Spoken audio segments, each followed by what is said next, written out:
There's a weird... you can ask other runners about this.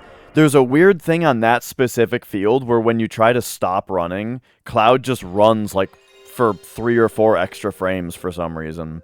And unfortunately, it's right on a spot where I am trying to stop on a specific spot for a setup. So I guess we are going again.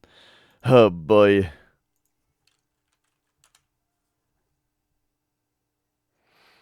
Oh yeah, Genova, she aqua-lunged and then killed Sid like 5, 6 times in a row.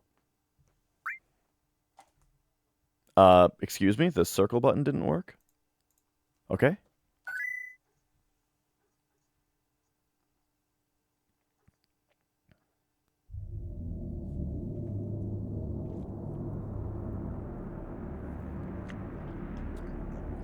Kofi Coffee Bot. This, like, look, I appreciate the enthusiasm, but... What, is this gonna be every half hour? That's too desperate.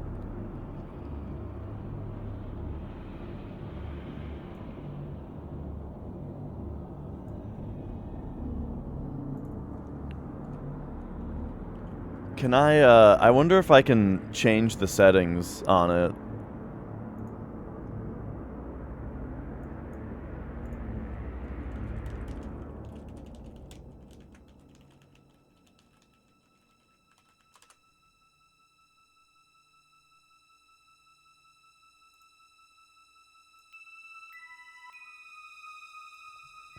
Alright, here we go.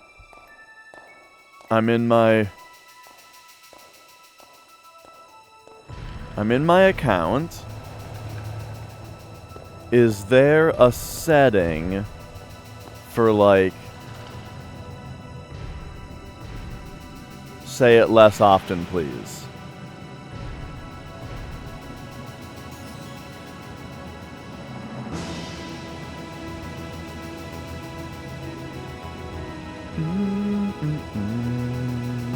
Okay, here's the chat bot.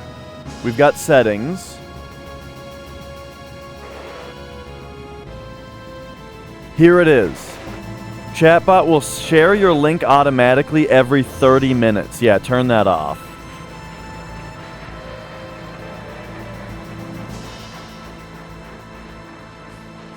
Okay. For some reason there isn't an option to just like, hey, maybe every 120 minutes.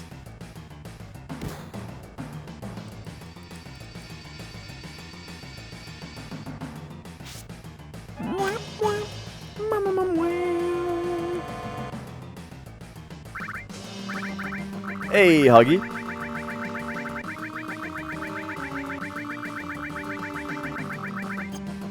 Okay, this is gonna be the one. Something like, look, yes, you could probably do something like that, but it's too much. I'm just turning it off. The other thing that I could do, a much simpler solution, is I just have my bot share the link as often as I want it to, which I think it does. I've got my bot to, well, so what my bot does is there's a list of like 4 different, like, essentially me advertisements that it just picks a random one of every, I don't know if it's half hour or hour or so.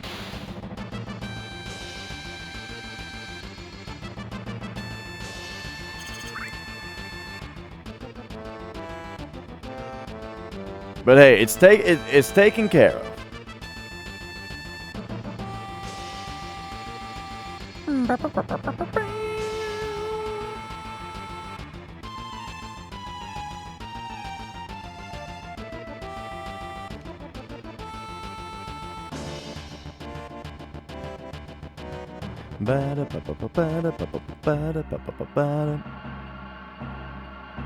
Right, also I don't think that slow mode goes for quite so long.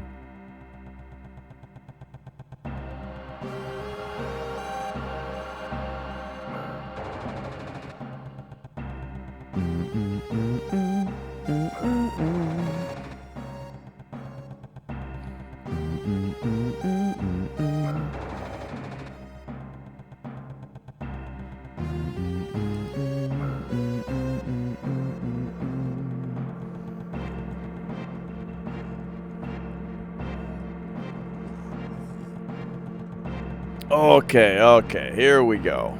We're getting one started.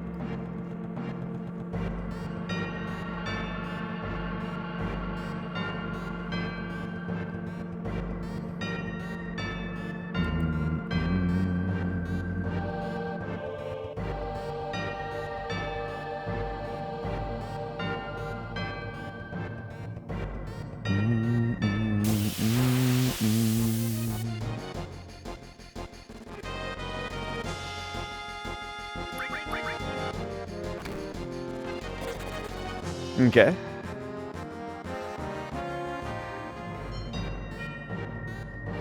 Decent escape there.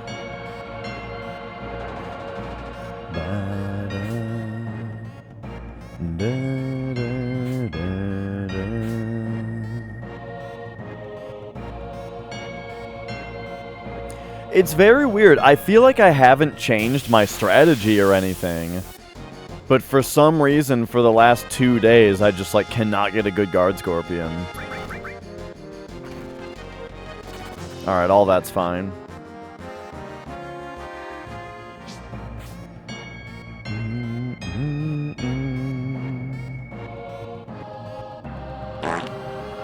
Alright. Okay. Hey, thanks for them bits. 1, 2, 3, 4, 5, 6, 7, 8.5.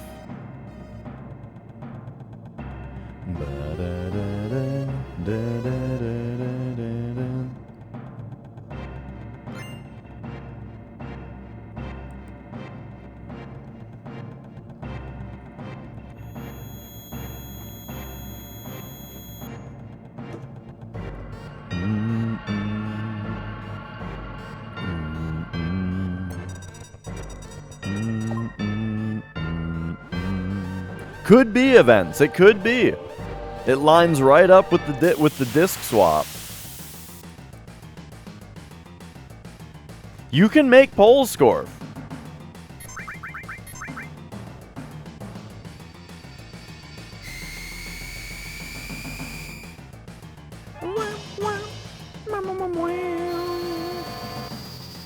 All right, here we go. 92. 35.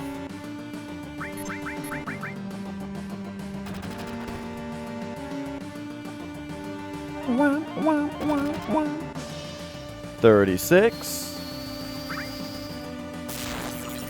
90.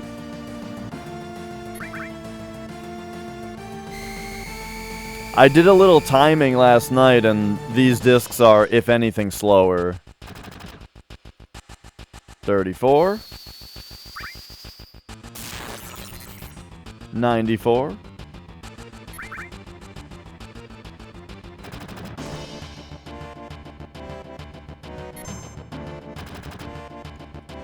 35. 92.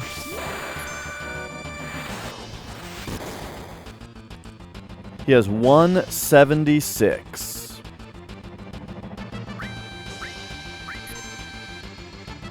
Which, once again, I think that's good for 2 bolts and a big shot.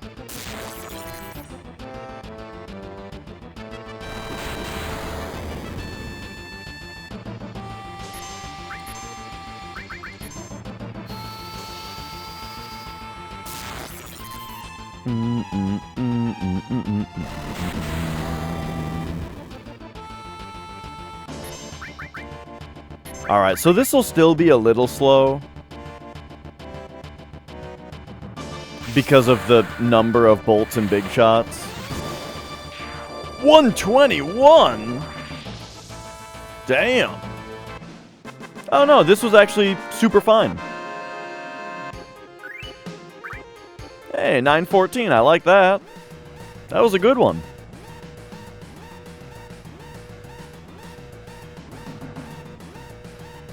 So that's good to know, actually.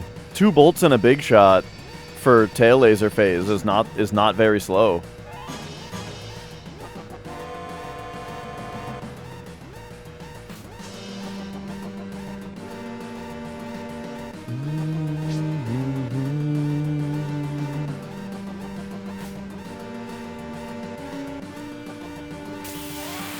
Alright, instant escape, please. Make this real good. Eh? Nice.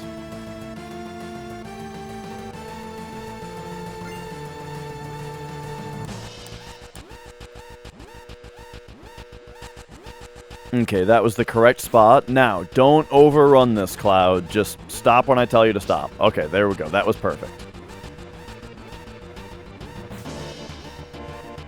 Okay, so I was a little touch and go on that there. Magic Phoenix, how's it going?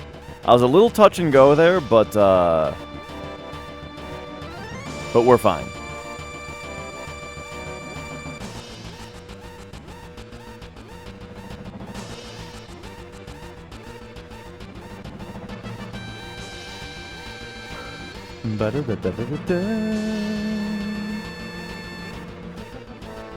The system has failed. Okay. See, that at least sounds familiar.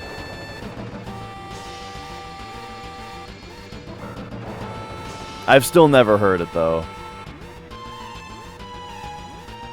I tend to, like, latch onto one album of a band for, like, a long time. And for a lot of bands, I never get off of it. For example, Judas Priest, right? Judas Priest's Painkiller is, like, my favorite album of all time. And I've, like, basically never listened to another Judas Priest album. Despite this one being, like, my favorite album ever, just never listened to any other of their stuff. I mean, of course I've heard some of it, right? But yeah.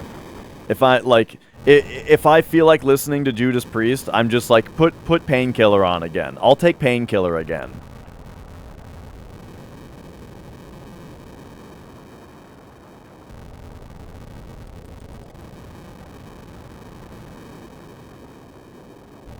Arp Nerf!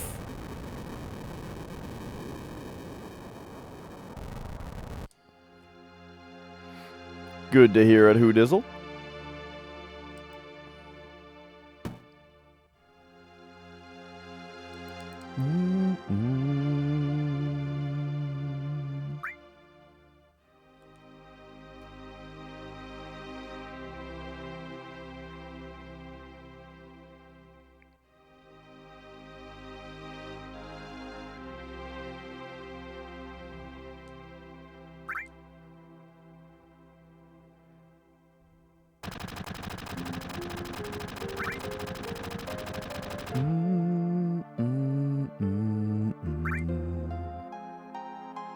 Oh yeah, there's a couple Iced Earth albums that I've been meaning to listen to more. I listened to one once and I really liked it because it had Richard Christie on the drums.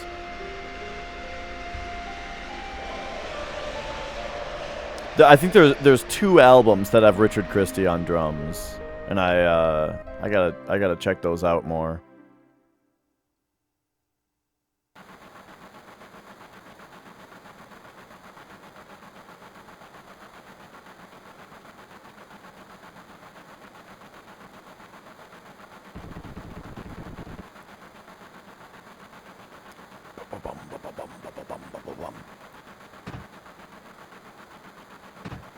Yeah, I don't know that one.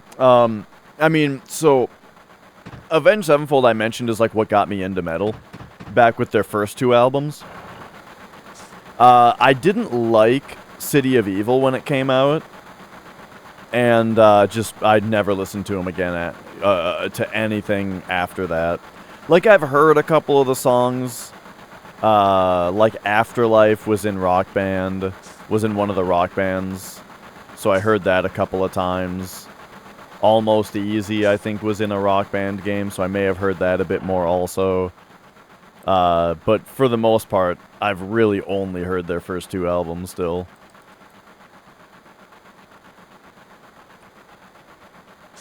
I did hear, though, they got a new drummer, and, gosh, who is it? The guy is awesome. I can't remember who else he's played with. But,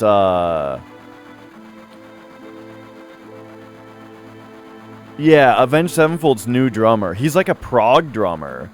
And I heard some of his stuff on the stage. There you go. Yeah. 1, 2, 3, 4. That guy's drummer is like awesome.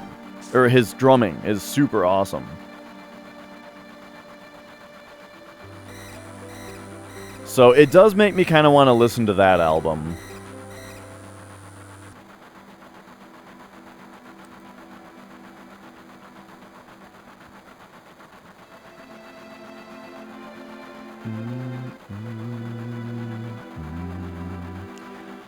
Only thing is, I never really liked their vocals after Waking the Fallen. I thought Waking the Fallen had like really, really, really good vocals on it. And then I feel like their singer tried to turn into Axl Rose, where he like really dialed up like the sort of annoying rasp. I don't know. It's not really my style anymore.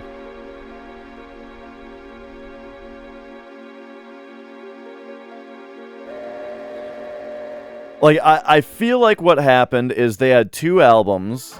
I really liked his vocals on the second album, and then he, like, went and did a bunch of, like, actual vocal training. But the training pushed him in a direction that I don't like the sound of. That's what I feel like happened.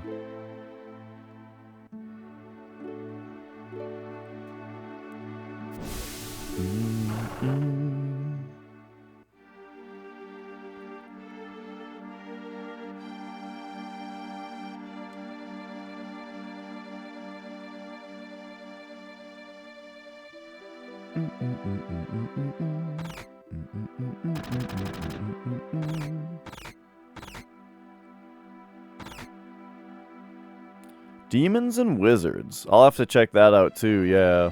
Because, like, Richard Christie drummed Sound of Perseverance, the Last Death album. And, man, it is a good performance.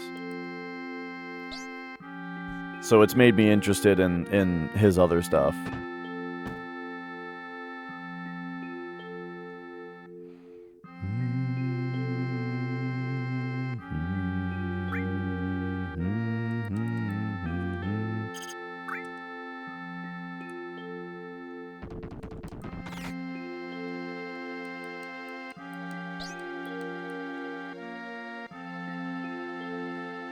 I've got a question that's kind of an ace question if he's here. Otherwise, I'll have to remember to put it in the Discord later. Do I think I could make a PS1 keyboard controller DIY like the NES one? Oh, absolutely. The only thing that would be a challenge is, like, deciding on where exactly all the button placements are. Like, the D-pad and the face buttons is easy enough. And then, like, 2 of the shoulder buttons could kind of be where your thumbs rest. But then what about the other 2 shoulder buttons? I don't know.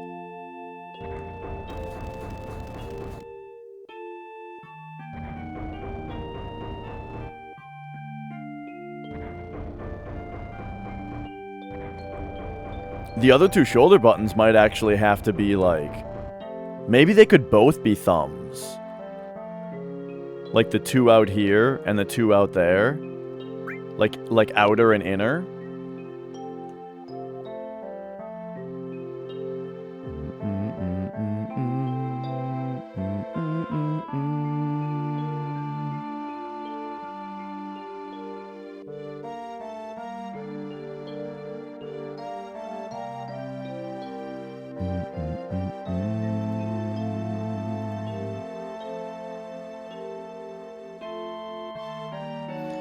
Yeah, so you've got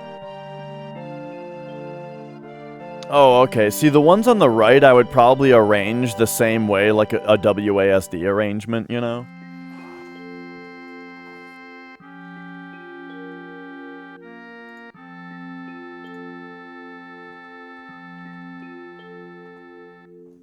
Here, let me show you what my initial thought would be.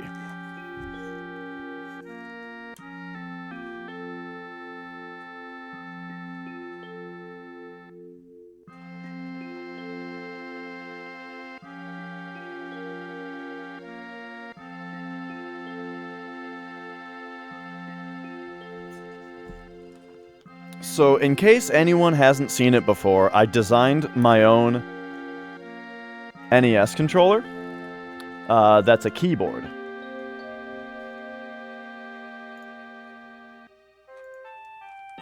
And this is it, right? So on the left is like a WASD style D-pad. Over here is your A and B button. These two are just there to feel good. And then down here is start and select. So if I were to make a PlayStation version, I think what I would do is probably, instead of these being start and select, I would probably split them into two each and have them be the 4 shoulder buttons, and then put start and select up here or something. Are the buttons comfy? Oh yeah, they're mechanical. They're mechanical key switches, so they feel like a mechanical keyboard. You know, like listen to them. Oh yeah. So yeah, this thing is sweet, and you know, I think a PlayStation version would be interesting.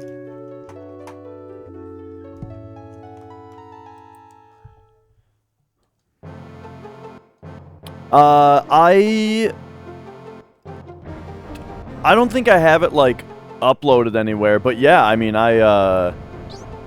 it is something. If you would like to purchase one, DM me about it. And I want to, and yeah, and I will make you one. It's something that, I would really like to have, like, an established shop front or something for these things.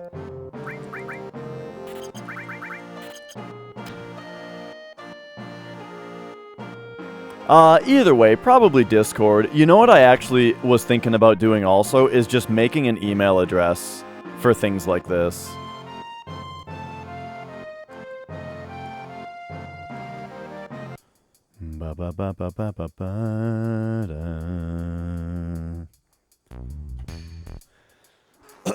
Okay, there we go.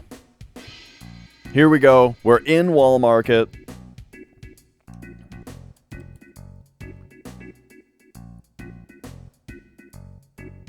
And we are ready to go.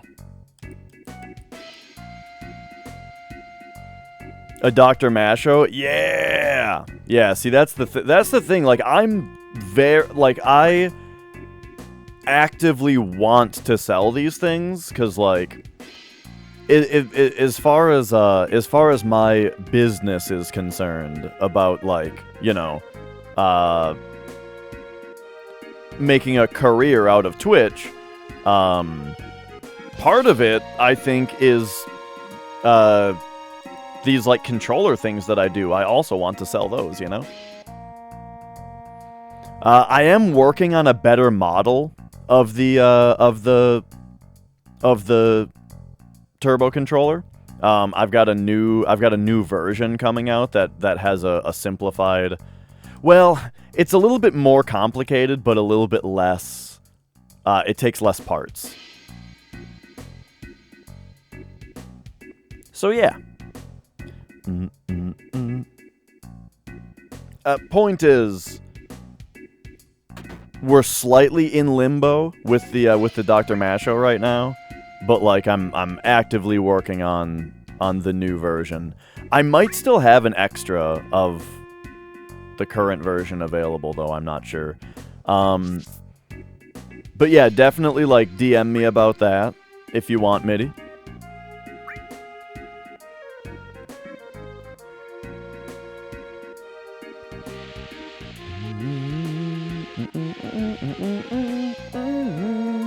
I have sold a couple of them already, like Zeal, J-Rod, and Dummy Bear all have Dr. Mashos. Zeal's is shitty though, like he couldn't get the D-pad to work. So I think he's gonna send it back to me to fix it.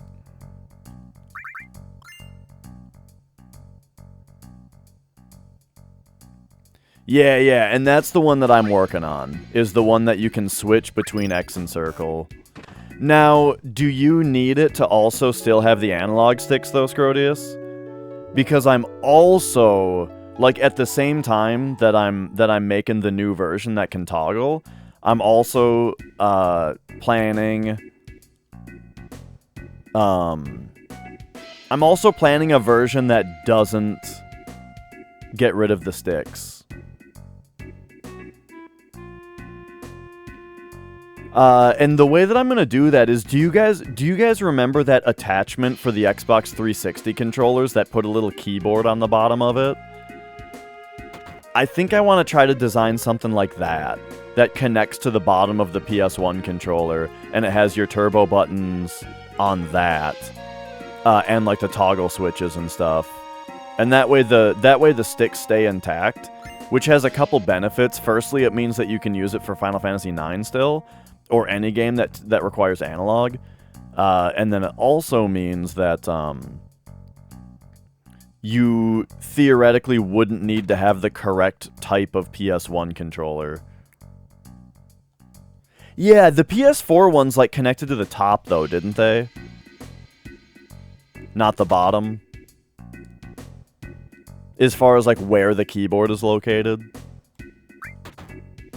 Or maybe I'm thinking of PS3, actually.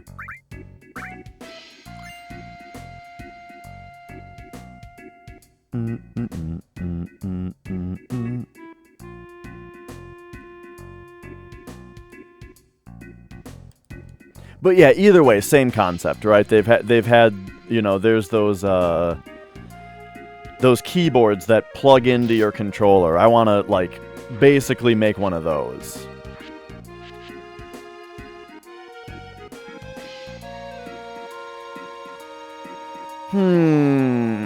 That's a good question, Zargoth. Well, okay, so here's the issue.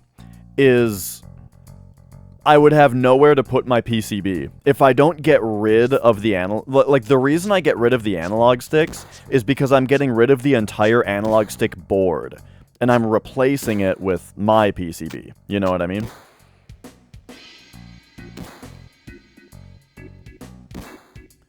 So I think, like, hijacking L3 and R3 makes sense, but, you know, there wouldn't be room for the rest of it.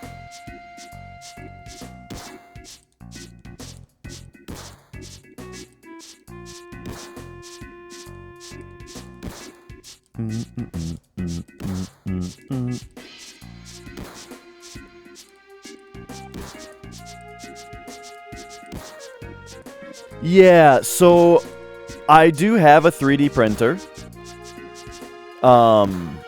Like, that's how I made the shell for this NES controller. But, I do want to avoid, like, I thought about that, but, like, I wouldn't want to have the whole controller be made out of 3D print. Because that plastic just doesn't really feel very good in the hands, you know?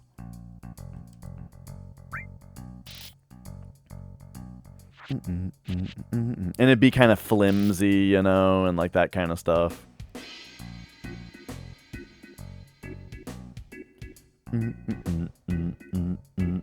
Cypher, how's it going?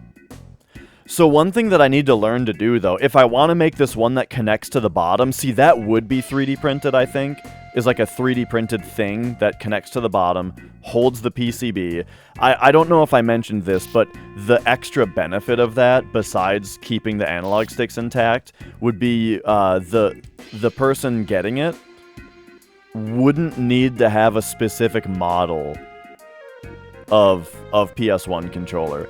The biggest problem with the Dr. Masho right now is that you need a specific internal revision of the PlayStation controller in order for it to work, because not all of them have the analog sticks on their own dedicated daughter boards. Oh, by the way, I didn't realize we were on crotch cam.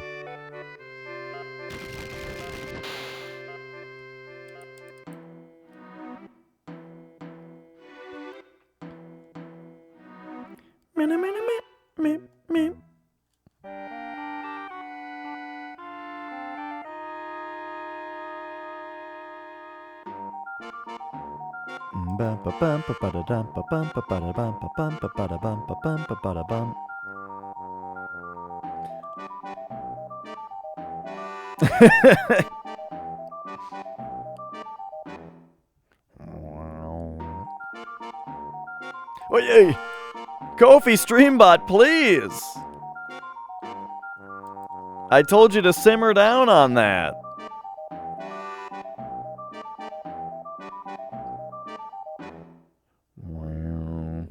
Rakan, I don't know what your goal is here.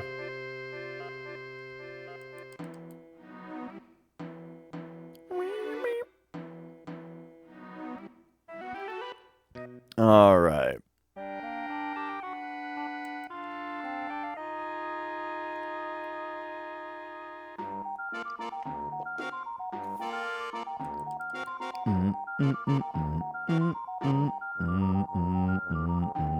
I mean, what you say is true. Bum, bum, bum, bum, bum. Wait a second.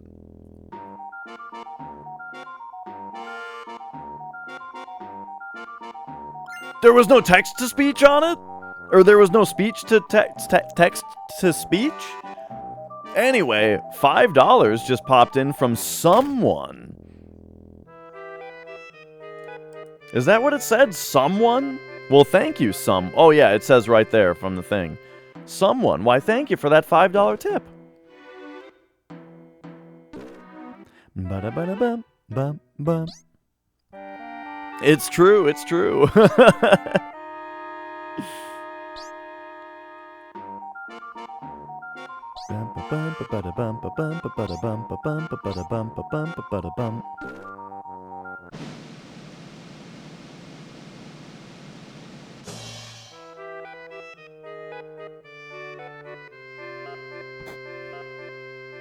All right. We're coming up on the hardest trick in the run.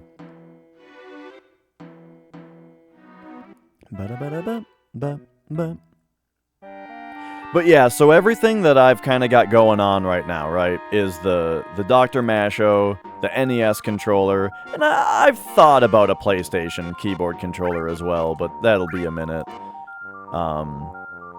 But yeah, if I've never made it clear before, the wares, you know?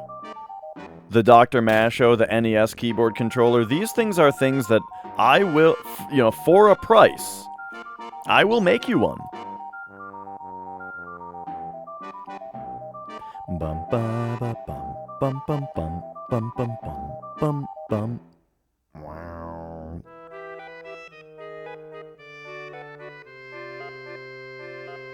Sure. Other materials to print with do need like a different printer though, right? Like my buddy has like a resin 3D printer that makes super good looking models, but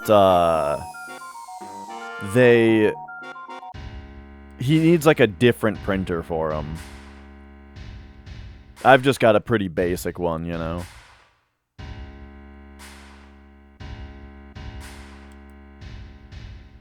Oh yeah, like ABS, for example. Is that what it is? Is ABS, isn't that, you need, don't you need it to be, like, enclosed or something? Because ABS is, like, has, like, toxic fumes or something?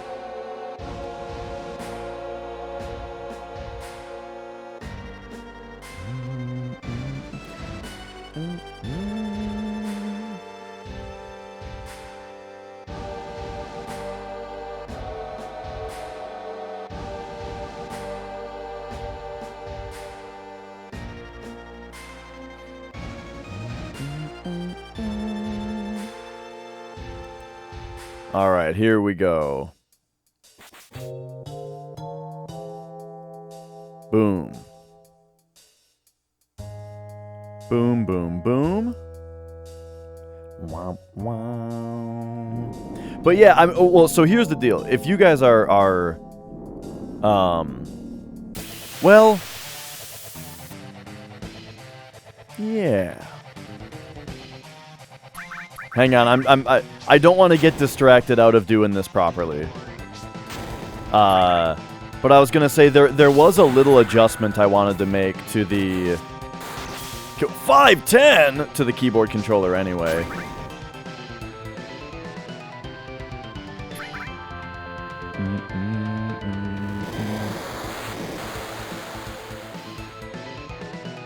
I didn't just queue up an attack with Cloud, did I? No, okay. I didn't think so.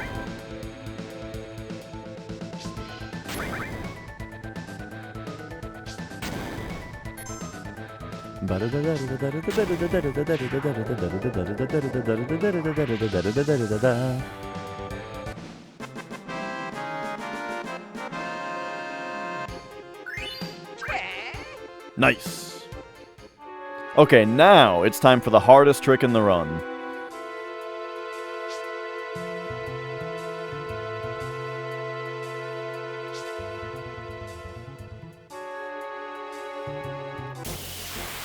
Okay, so that's pretty far back.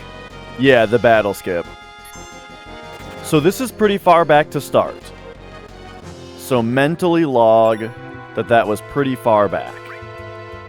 We had to do the nudge to get into the thing, so that's another fraction. 1, 2, 3, 4, 5, 6. That was a good step, though. Good stepping. Decent movement there.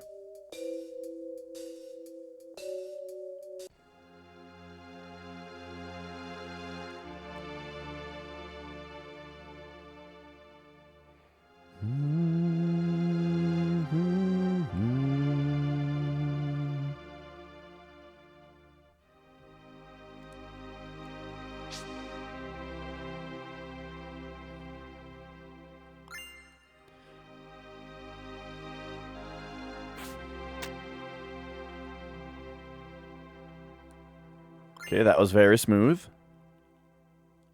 That was very good as well. Okay, I'm thinking it's gonna be like, oh,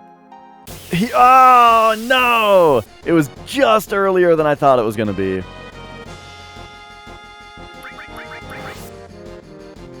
Okay, at least I didn't menu buffer and then still miss it. It's always better to just get the battle right away than to do menu buffers and still get the battle.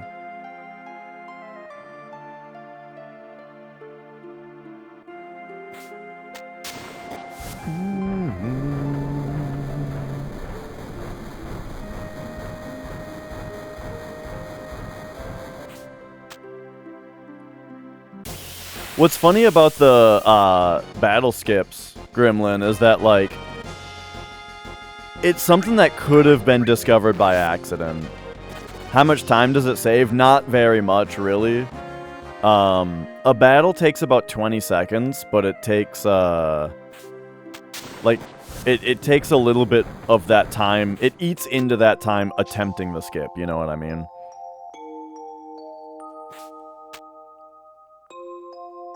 So, like, I think it usually saves in the realm of 10 to 15 seconds.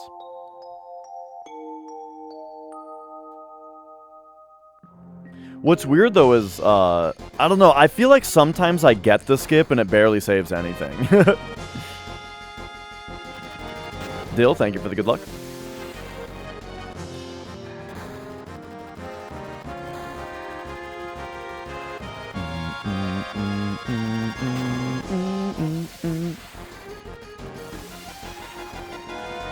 What's funny about the battle skip, though, I feel like, is that even though it itself doesn't save a lot of time, I feel like whenever I get it, I have a super good run. And when I don't get it, I don't have a good run.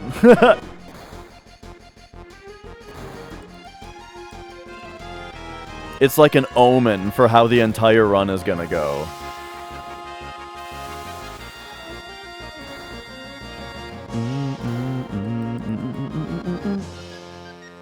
And I think part of the reason for that is that I think that there's a lot to say about, like, the mental condition of the runner as they're going, you know? And when you get the battle skip, it's very empowering, you know? It's like, yeah, I fucking nailed it, I'm the best, you know? And it makes you play better. Wow, my D-pad was being a little fucky there, and I went, like, super wide around a couple of corners, and now my steps aren't very good. So that's a little annoying. Let's try to make up for that here with the rest of this. Boom.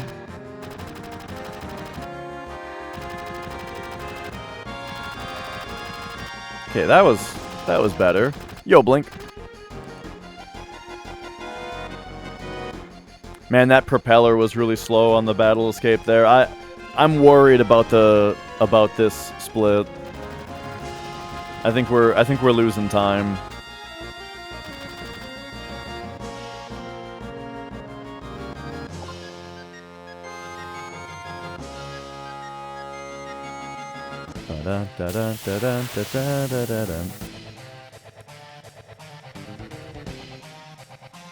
Okay, so he's definitely getting the first turn, so we'll queue up that way.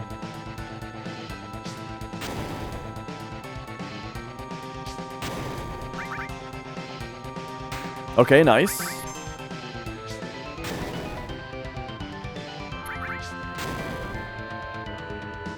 This is technically slow, but it gets us a braver, you know.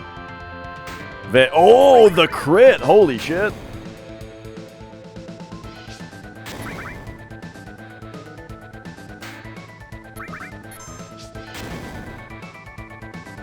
Okay. So we're losing a bit of time, but I am happy with the braver. I'm happy with the braver situation.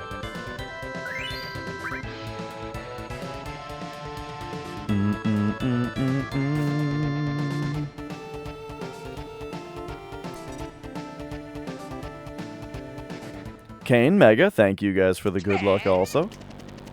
Alright, there we go.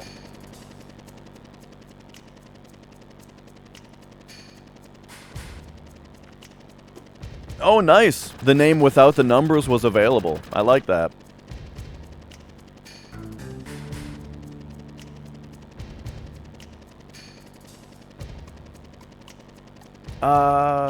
There was something I was gonna do during this part. Oh yeah, go to the bathroom.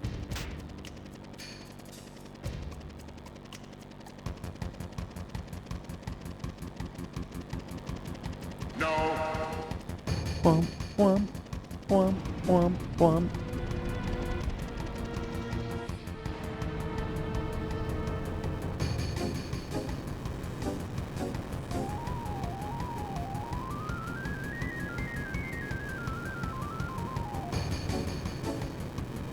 Okay, I'm gonna run to the restroom real quick.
Oh, alright.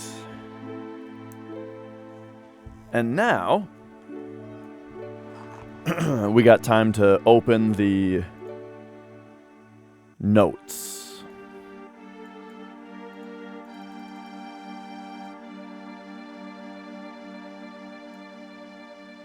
So boom.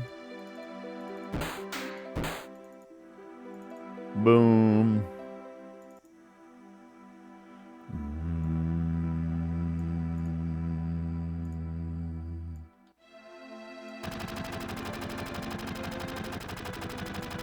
All right, we're ready.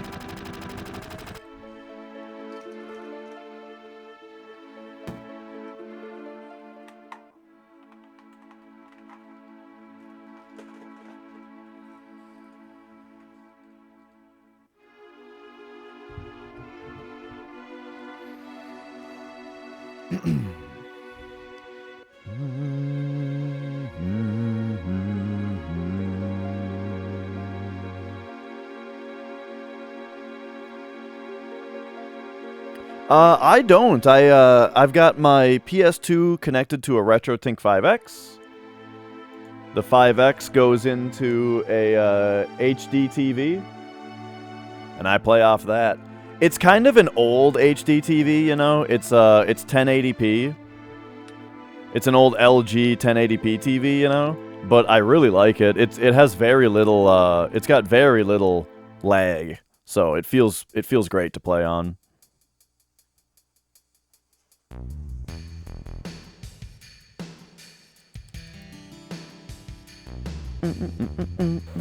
Hi, Magic.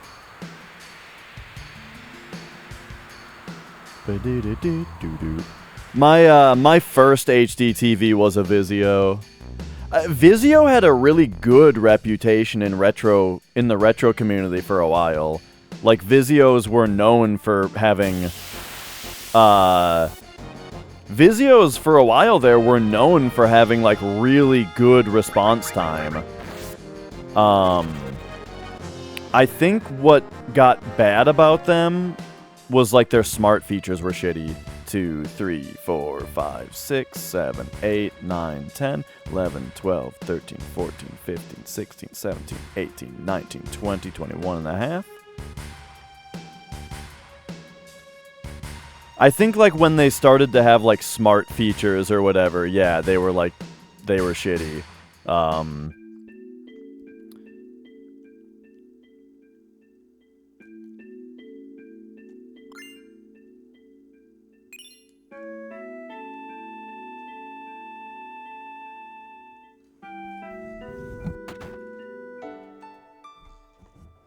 Oh, okay.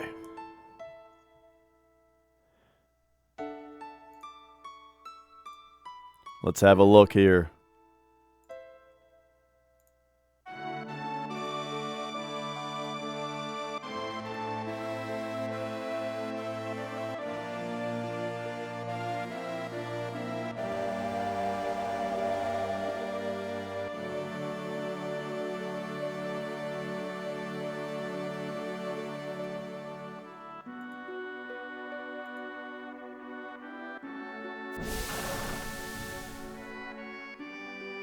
All right, looks good.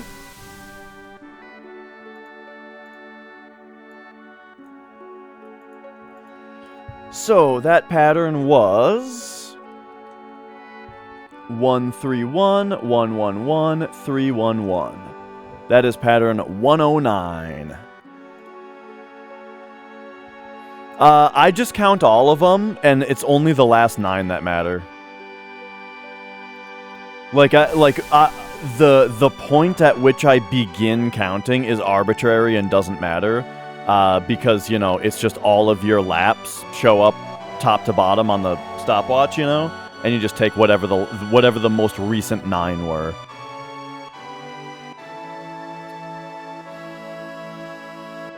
All right. Hey, this is looking pretty good. So this is pattern 109. We go at 330. It's a playground cut. Yes, I did get this TV on Black Friday. The Missus and I, many years ago, the Missus and I went to Micro Center on Black Friday. Stood out in the cold, you know. And yeah, this TV is still rocking. It's great.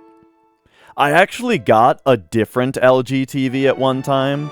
For some reason, I needed a second one. Oh, because this was like my living room TV, right? And then when I decided to set up a streaming studio, I needed another one, right? So I got another LG TV that was just like this one, but it had like smart features on it and stuff, and I actually really didn't like it. The picture quality on it was way worse. It had this problem where there were visible vertical bars on it on a moving picture. It looked like shit. And so that one I ended up selling on Craigslist.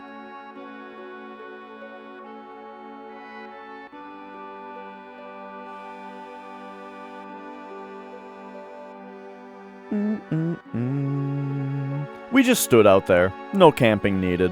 You know, we just got there like an hour or two before opening. Probably an hour before opening and stood in line, you know. No big deal.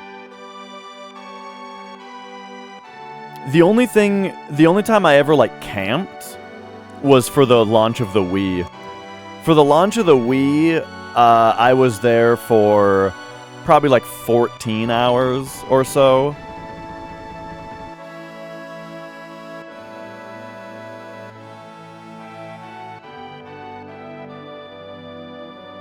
Without sunglasses? Yeah, no sunglasses involved.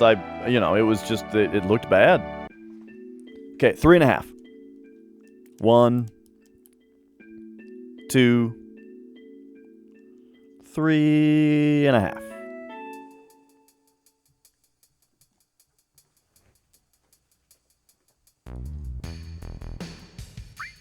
Dude, these shops. I swear these shops take a million years to load. It's driving me crazy.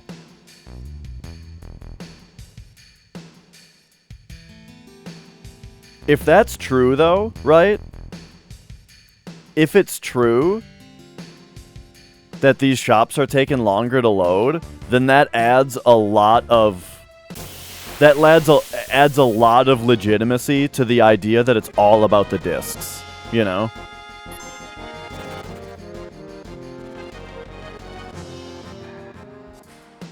Alright, playground cut.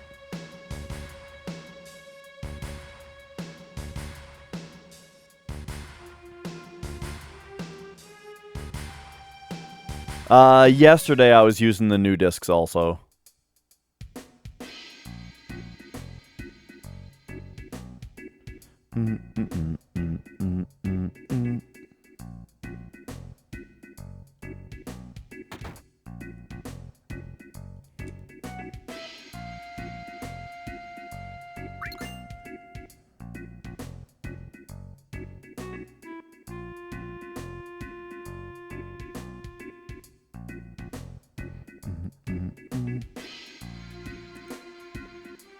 They only ended up having like 4. Oh, man.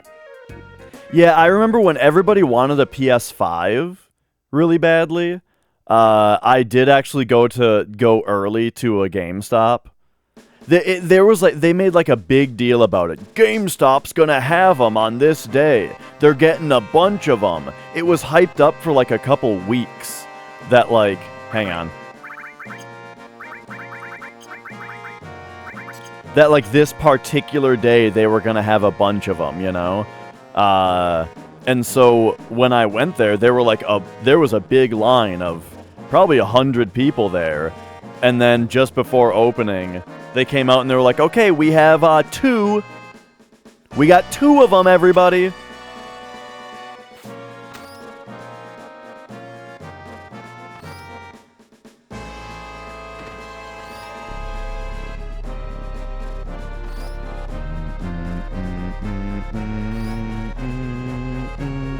What the hell is going on here?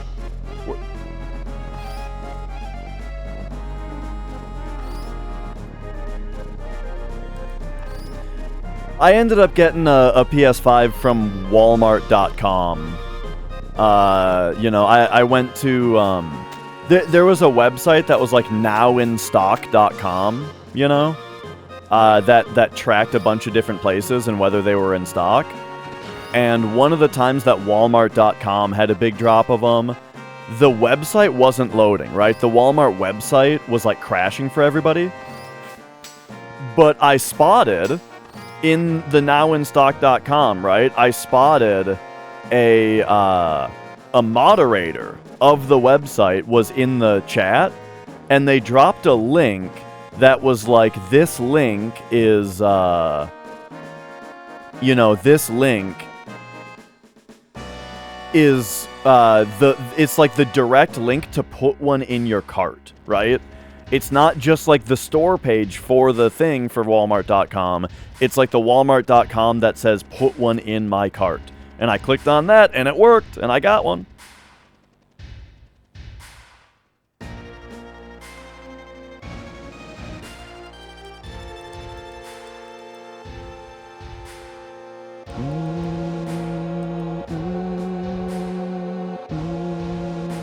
Yeah, I tried to get one from Sony's site each time they did that.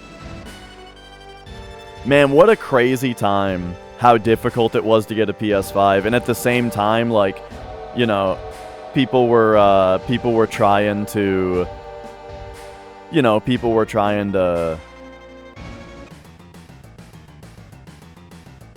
what am I saying? What was I getting at? Oh yeah, unlock like that door in Demon Souls remake and stuff, and oh man. But yeah, and that, right now, in the last year, I've played my PS5 one time, and it was to play the FF7 demo, which I didn't even like.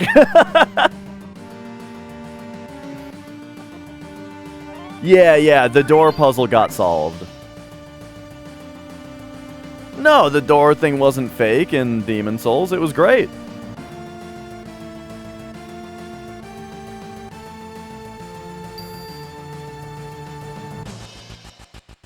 Alright, ready? Finished 16 last night. Yeah, I'll get to it eventually. I'll play it. I didn't like the demo though.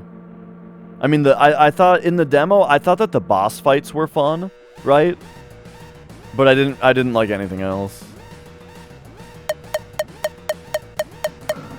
19, 15, 17, 19. That's one frame early. And so our manip is 2534. Oh, it's manipulated RNG, Ven Corbin. Have you not seen elevator manip before?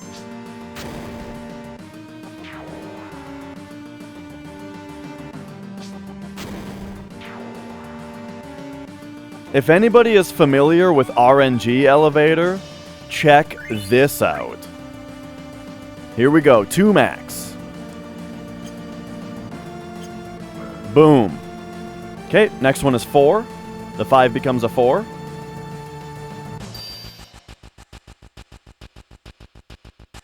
Alright, here we go. 4 Big Macs. 1, 2, 3, because I was 1 late. So now the 3 becomes a 2.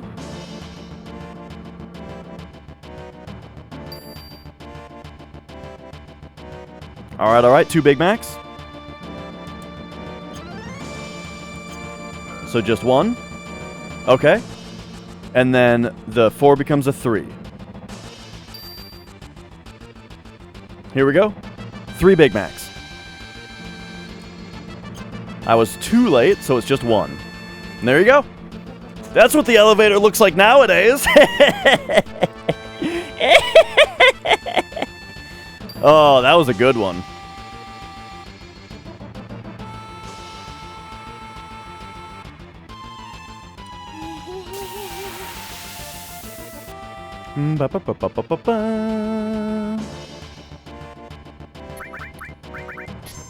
Oops. Oh, shit, I delayed there. The guy in back is, like, definitely getting a turn.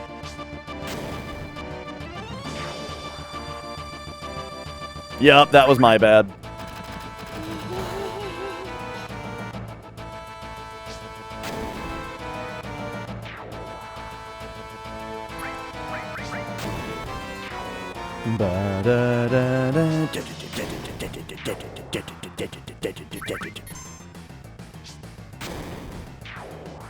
Alright, well this is looking pretty fucking good, isn't it? Even with me screwing up and giving them an extra turn, 59-26 elevator split. That's pretty fucking good. Let's go. Let's not do what I did yesterday, though, and immediately get caught by the guards. Let's do the rest of this correctly. Is that a Bach emote? Nice. Love that guy. Alright, here we go.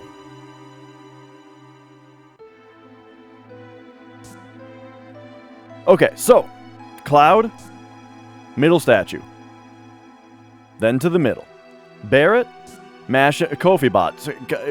Calm down, buddy. Barrett, off to the middle. Tifa, look at the guards on the top right, and be late. Don't be so early. I feel like I was still pretty early on that. Okay. Tifa, just chill. Just chill. Send her through one. Just chill. Alright. And then send her through. Okay, there we go. Now we just have mayor password to screw up.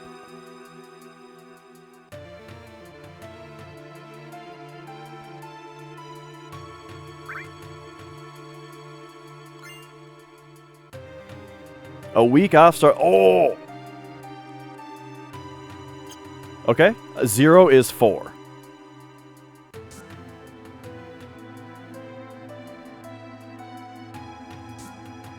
I think you're right that it's Mako. It's 4 inputs down. Yep.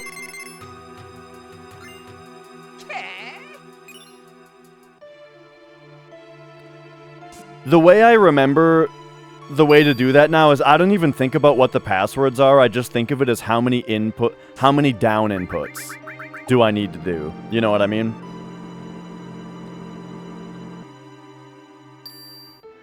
Yeah. Come on, just one of you. I just want something to chew on. Hold, brothers. Everybody, now!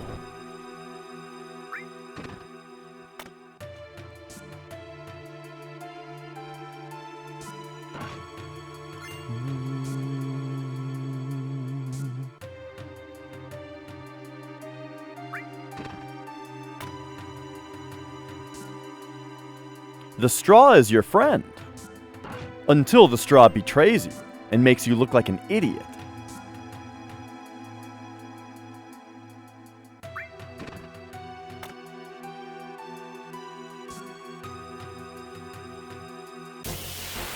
Oh, there we go.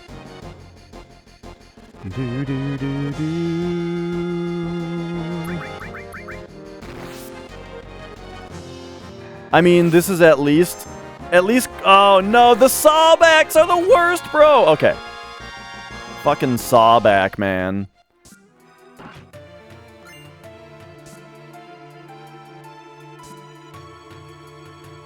The problem with sawback is most of the animation is in wait frames. So like that particular move really punishes you for being an ATB wait.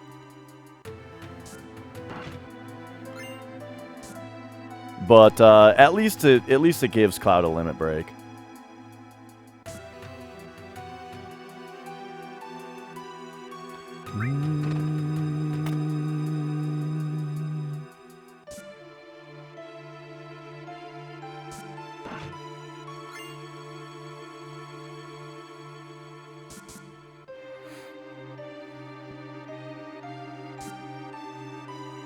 All right, there we go. Boom, boom.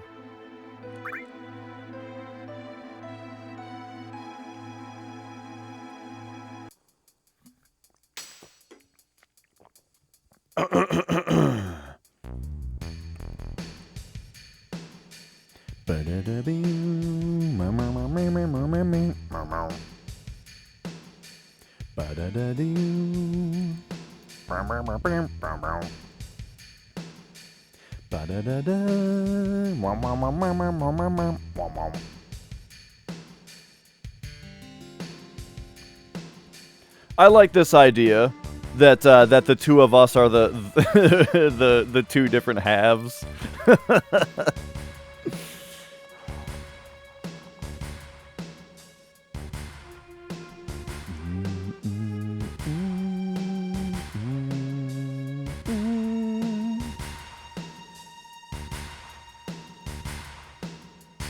Oh, that's kind of funny, Gremlin. I mean, I'm sorry to hear that. It sucks to be banned when like you're just being misinterpreted or you're right about something, right? Saying it here though, it sounds kind of funny.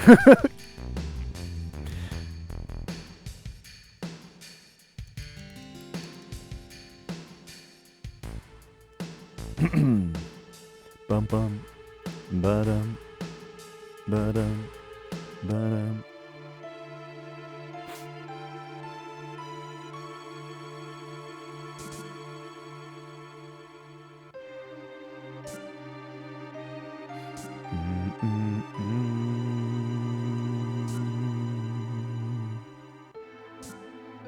Well, shit, SCS?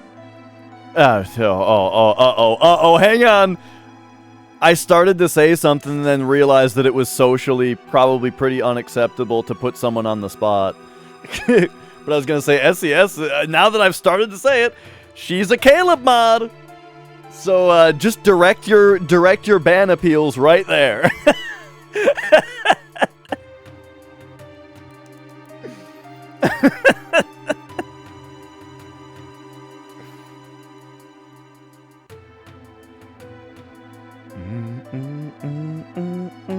Moth Slasher.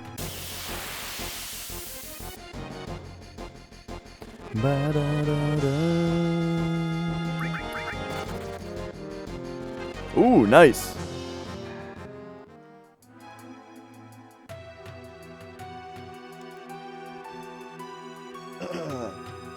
I've made an assumption on SCS's gender based on their antics. And it looks like I was correct.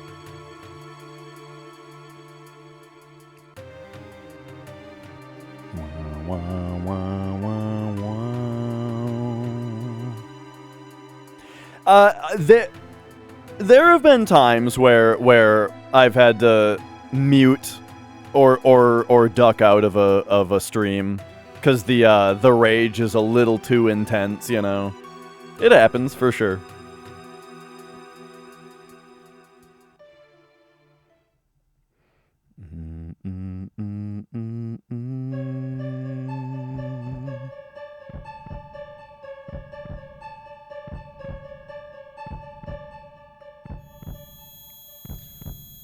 Right. The overall vibe of that stream is pretty unique.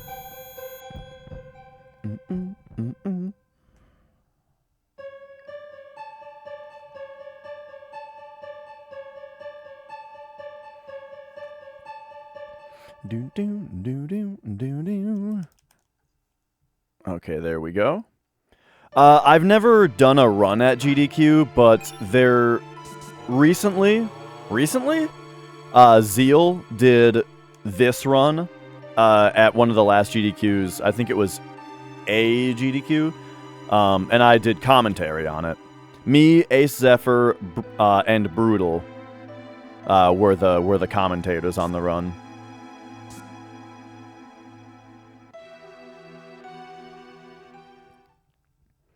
That was super, super fun. Loved it. I mean, I love doing commentary, you know. Oh, there you go. Yeah, awesome. And then, what's the, what? Oh, and then coming up, right? Coming up soon on the 26th. Yes, on the 26th. I will be doing this run on a different charity marathon called Really, Really Long-a-thon, where it like focuses on longer speedruns for the most part. And yeah, so the 26th at 9 a.m. Central, I'll be on Really, Really Long-a-thon with FF7. Oh, nice, Crucial. Yeah, I mean, like, doing commentary on that GDQ run was a lot of, that put a lot of attention on my tutorial, for one thing. Like, my YouTube tutorial, got a lot more views after that. Alright, here we go!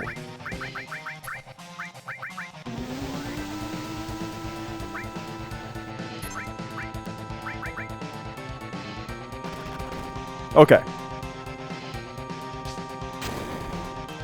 No, it won't be a hundo run. P-Town actually has done a hundo on Really Really Longathon, though.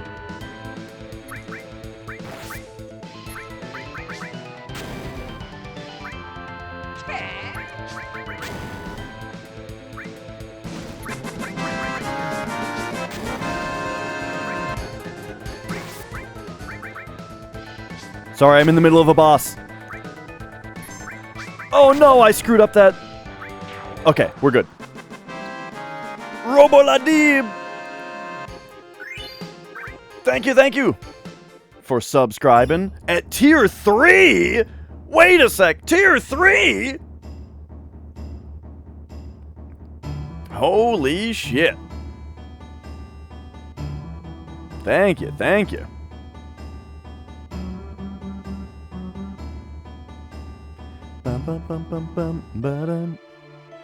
Alright, boom. Don't forget to menu here.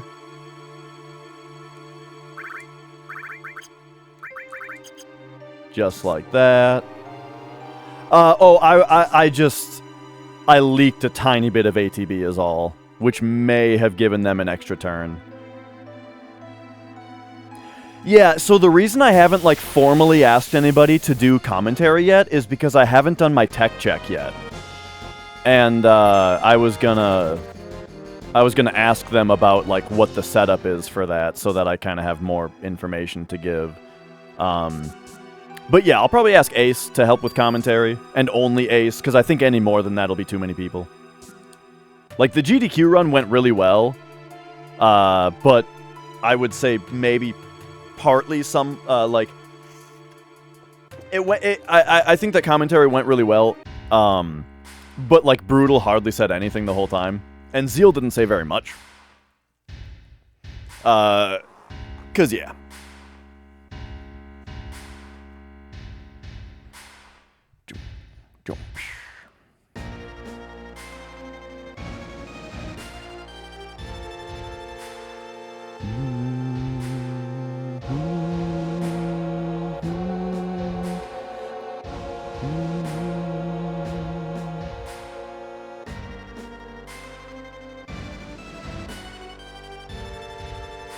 I mean, I repeated a lot of what other people said as well. Like, it kind of tends to happen where a lot of the mechanics in the game can sort of be explained in two different ways. And so you end up with, like, one person explains it, and then the other person also explains it, but in a slightly different way, which I think is fine. But I'm just saying, I think I did that just as much as anyone else did.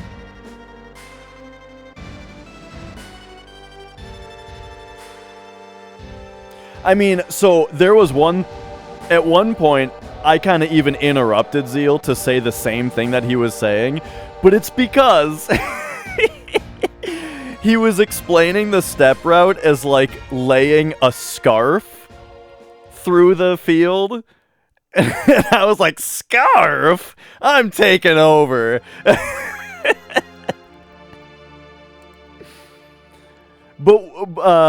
But what's also really funny on that, though, is that I have used that same, like, description before, saying that, like, if you imagine a string being pulled through the environment, right? And fucking... I test ran that metaphor or analogy or whatever you want to say. I test ran that on Twitch, and everyone said that it was bad and it didn't make sense. I disagree. I think it's perfect.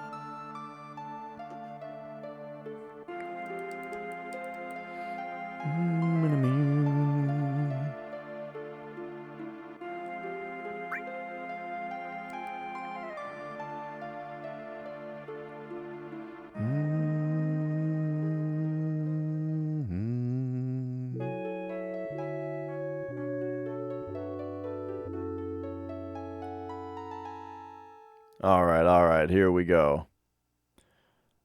I will attempt to read your message, Rick P. Hopefully it doesn't scroll off the screen by the time I get to it, but right now I gotta do jail skip. A competition type, Brutals and Morningcraft, racing each other. Oh yeah. Well, you're just saying would I like to do a race? Yeah, absolutely. That's something I've been thinking about lately. Is trying to organize a no slots race. I think that would be really fun.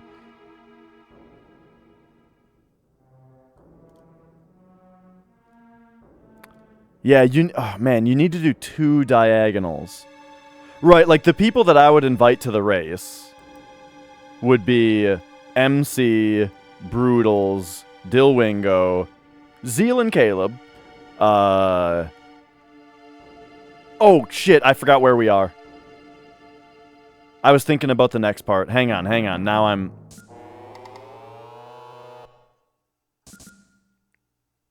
I just got a little bit behind on steps because I stopped paying attention for a second. Okay, steps are still like very, very fine. RJ, definitely. J-Rod.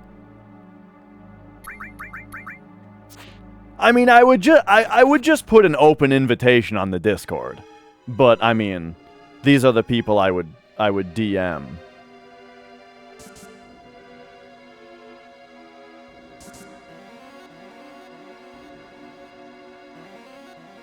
Of course you'd allow saves. It would be up to each individual runner how often they want to safety save. That's just part of racing. One thing that's really, really important, or one thing that's really interesting about racing versus RTA runs is the backup strats, or the damage control, disaster recovery strats, that kind of thing. That's part of racing versus going for a PB, is knowing, you know, when to save the game.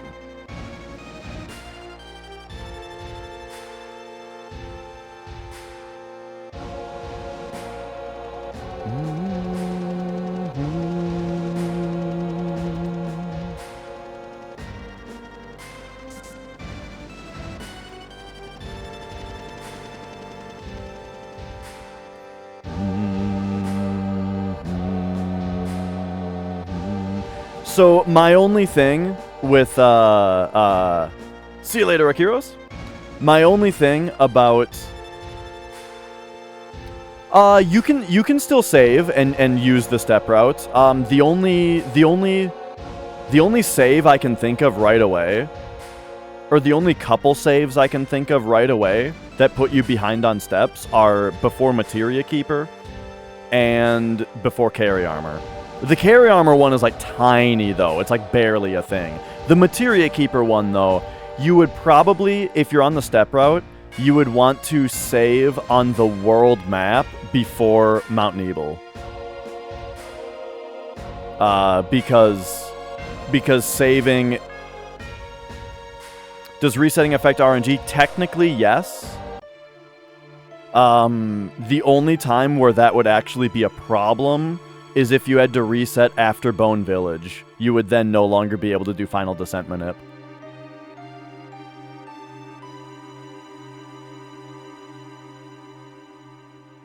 For the relay? Yeah, I mean, so... I don't know if you guys are doing, like, no slots or what, but I mean, I would for sure just save on that little world map path between Nibelheim and Mount Nebel. I would just save there and say that that's good enough.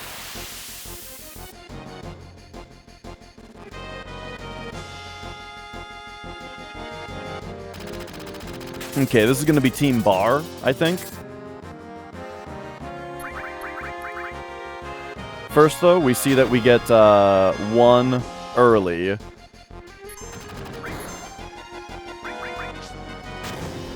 Okay, so it looks like we just need to flip Barret and Eris? Or Barret and Red, I mean?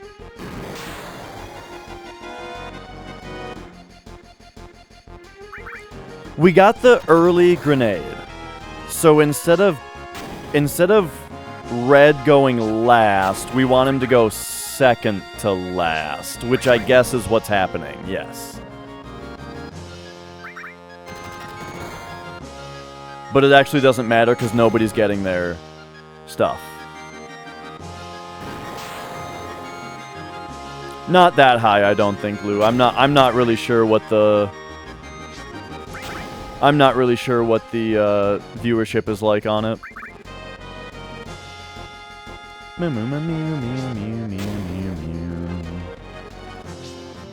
Gosh, I got this fucking headache, dude.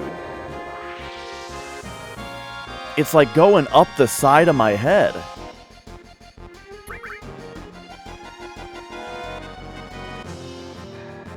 Whew.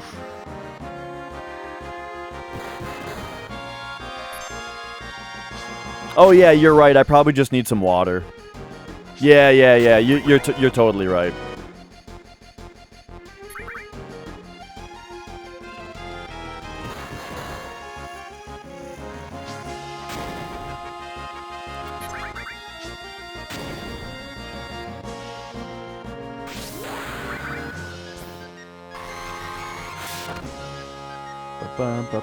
I'm in the middle of a boss fight!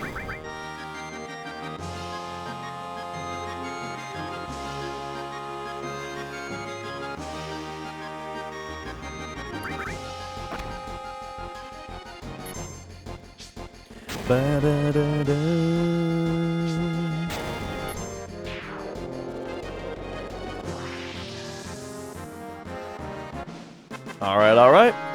Pretty good fight there. Are you guys noticing how good this Midgar is?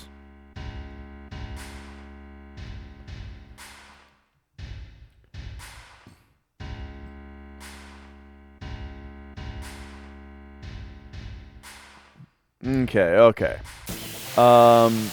Dog skip, maybe? What if we get dog skip? Open with shotgun. Give me a shotgun opener, please. Oh, yeah! Dog skip! Oh!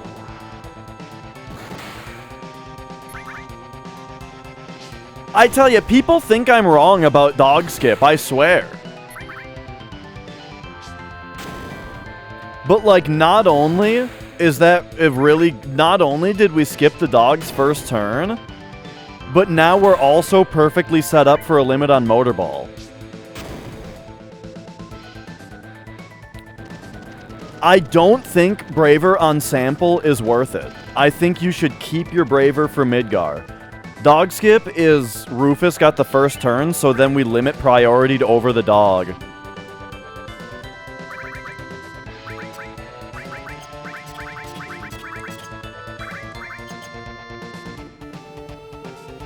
But it's only possible if you start the fight with a full limit bar on Cloud.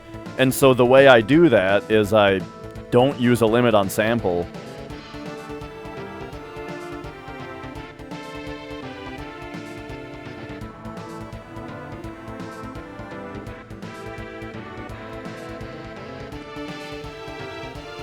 It's true. You also got a Braver Reno.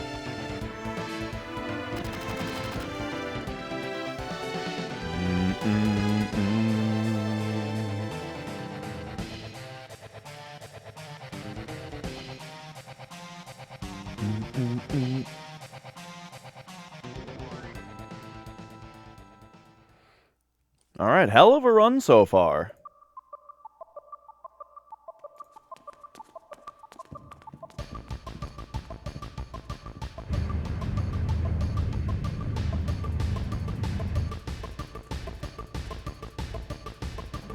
Well, the thing about if he laughs, though, is that the RNG is the same whether you have the limit bar or not. So even if he laughs, it's still better than not having a limit in that RNG. Is it true RJ taught me how to speedrun? RJ was one of the most important factors in my learning to run.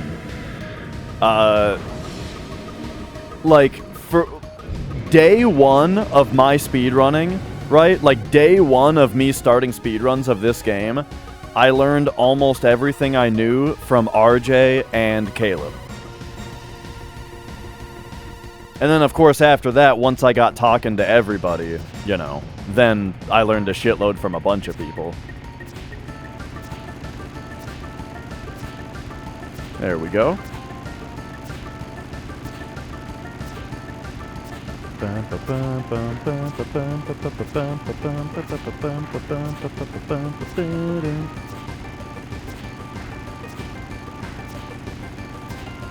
Womp womp.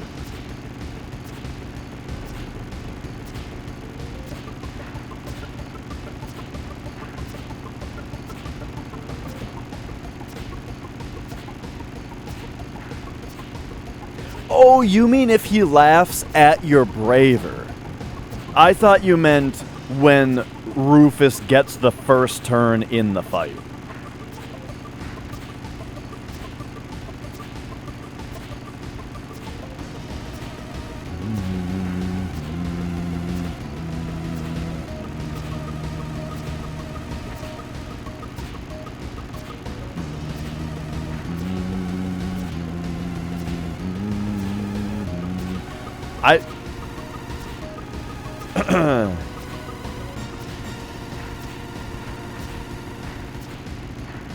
I'm pretty happy about the status of the run right now.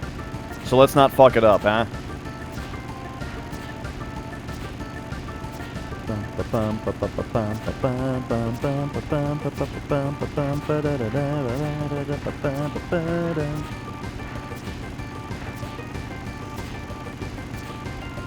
Bum, bum.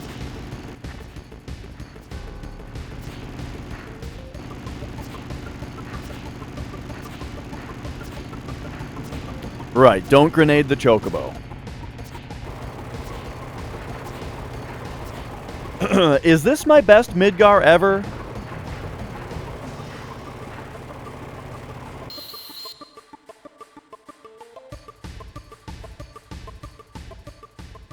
It might be.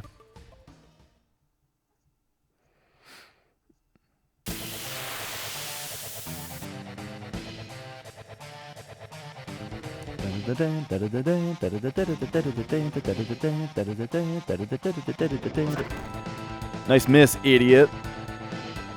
Now Cloud gets arm attacked.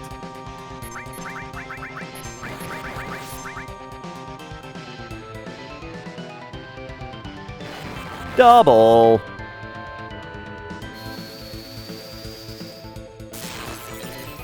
All right, 218.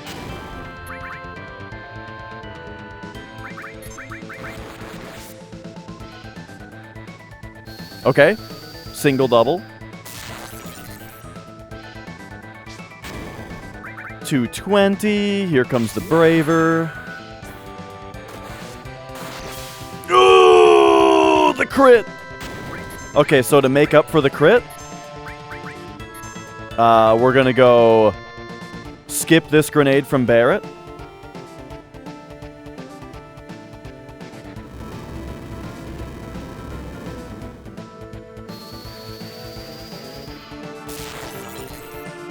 So bolt, grenade.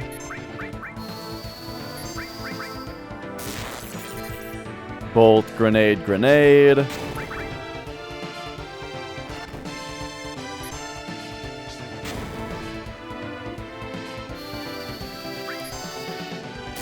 Don't over damage. Okay, nice.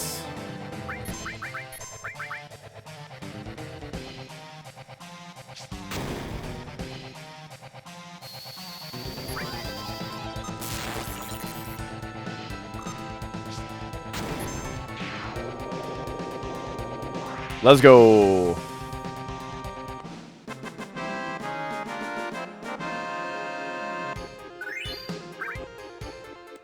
Okay. Excellent. 129.23. So 23 is like 59. So 129.59. There's a 57, but that's probably impossible. So I got to go at 6. I don't think I crit Motorball yesterday.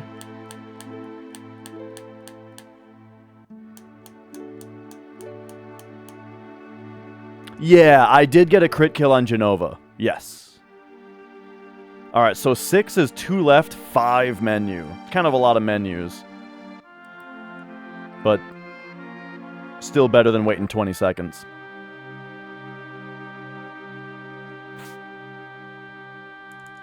Shit.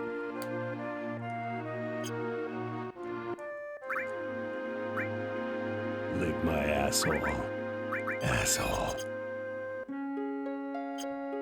Okay, 6. So 2 left, 5 menu.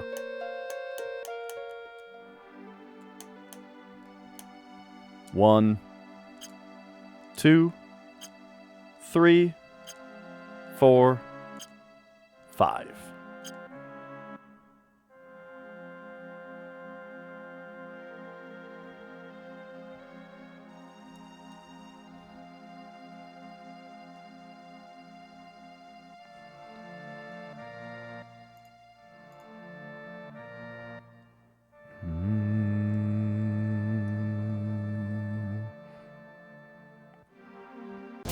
Whew. Ay! Back attack. Get me out of here. Okay, at least Cloud got his limit already, but, I mean, doesn't really matter.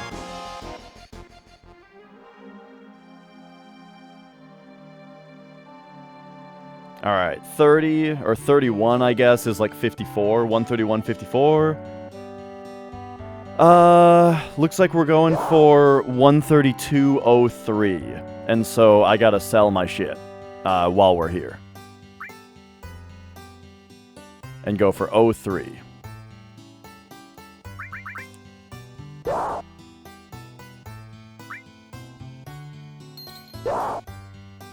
Okay, okay.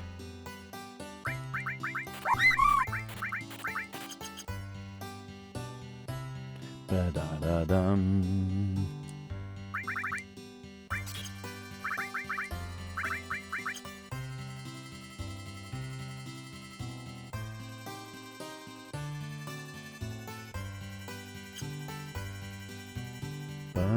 Ba-da-da-dun, dun, da-dun, dun, da-da-dun, dun. Alright, alright. Don't grenade the Chocobo.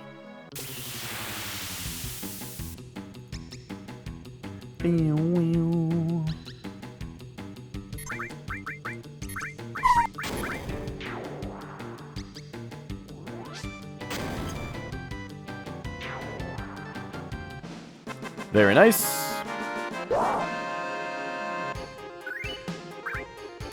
Oops, I sold all my stuff and then took the nut by accident. So, I'm gonna have to go into the sell menu at the shop anyway.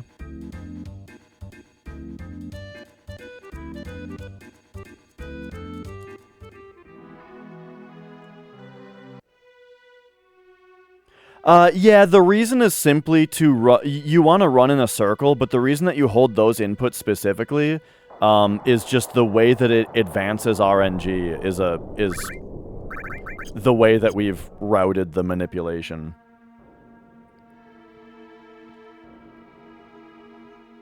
Like, it makes it so that you stay in the Chocobo area, and you're behaving in a way that the way that the RNG manipulation has been routed, it expects you to be holding either R, L, as in left, right, R1 or L1 on every frame. So if you just hold R and R1, you stay in the Chocobo zone, and you're holding those buttons on every frame.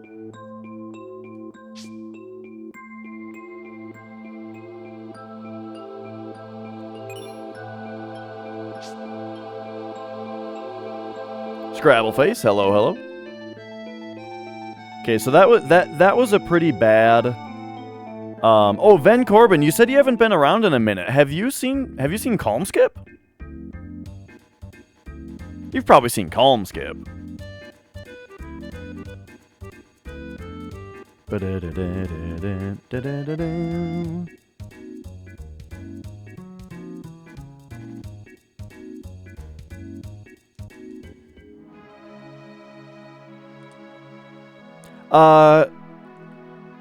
calm skip is consistent unless you just mean that there's a potential to soft lock. There is still a potential to soft lock. That's not something that's likely to change.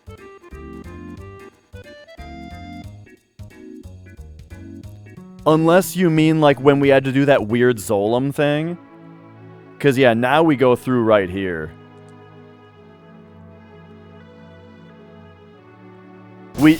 We used to have to do... Oh, yeah, okay, right. So we don't have to do the weird Zolom thing anymore. That has been routed out.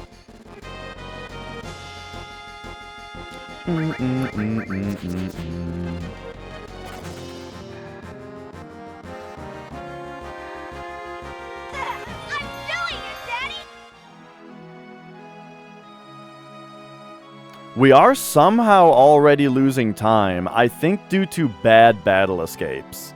We had the battle.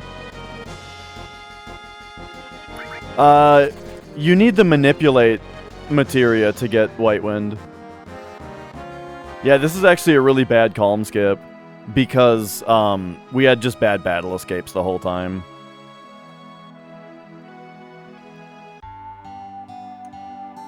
But that's fine. We're still pretty significantly ahead.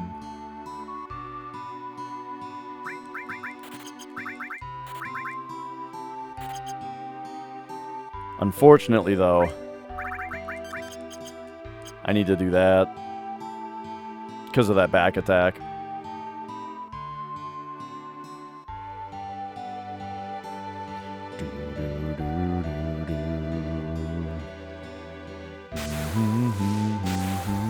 Yeah, the only thing about the new method where you go through the mountain instead of over the river, like, we don't have to do the weird Zolom trick, which makes it way, way, way, way more consistent. The only downside is that we are more likely to get a battle while we're out of bounds. And if you get a battle while you're out of bounds, as in, like, inside the mountain, you soft lock.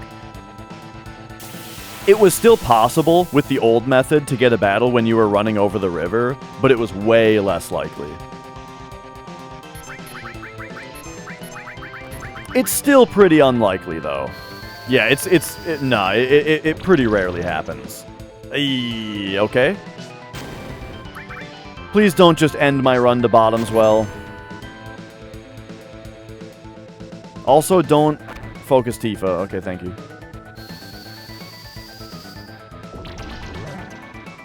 Thank you!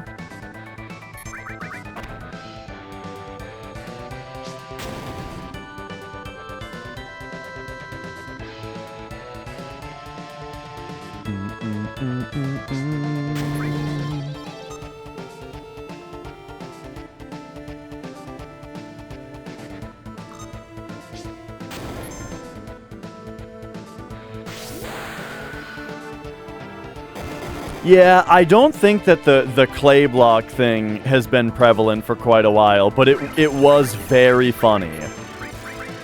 That when the mountain version was first developed, Caleb softlocked on it like fucking 7 times in a row or something.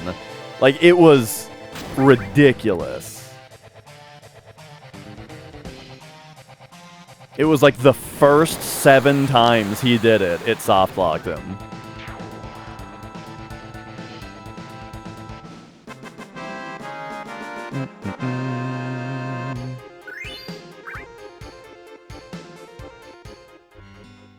Okay, so we're 20 seconds ahead. It's still good. Whoa! Ben Corbin, why thank you for subscribing.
Oh, the wrists. The cortisone is weird. I feel like my hands get fatigued more easily now, but they also get better faster. Like if I just rest for a minute, then they feel better. You know what I mean?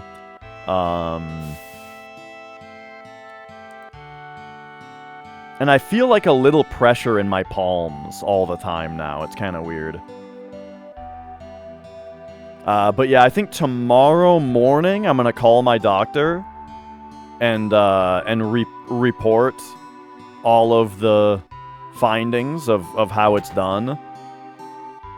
And if he is still confident that it's carpal tunnel, then I think I'm gonna get surgery scheduled.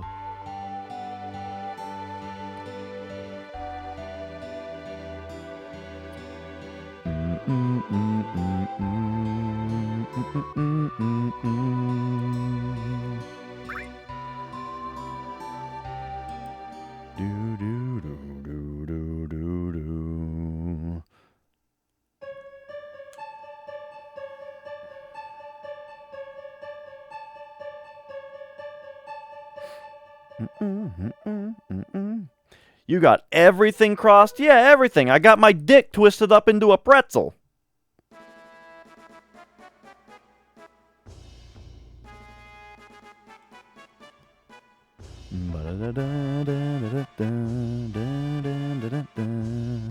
Yo, Mark.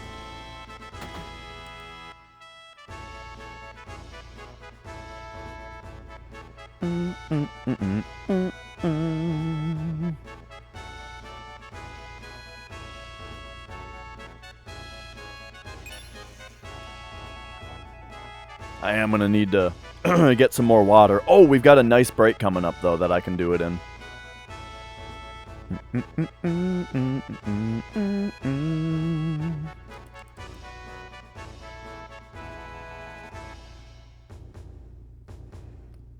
Okay.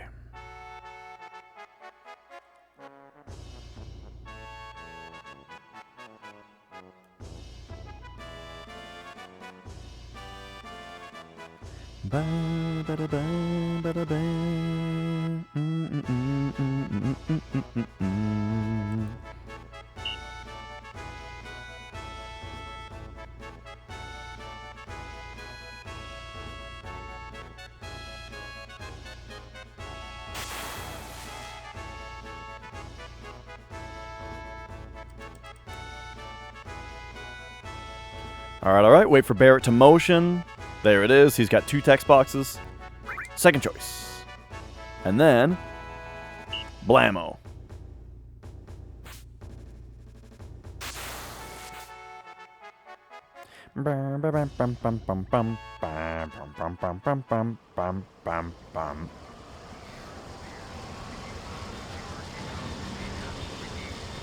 Oh yeah, I heard about that, Rick. MD has a long history of doing, like, all kinds of silly FF7 challenges. He once did a 100% run of FF7 where he named every character Sephiroth. That was a good one.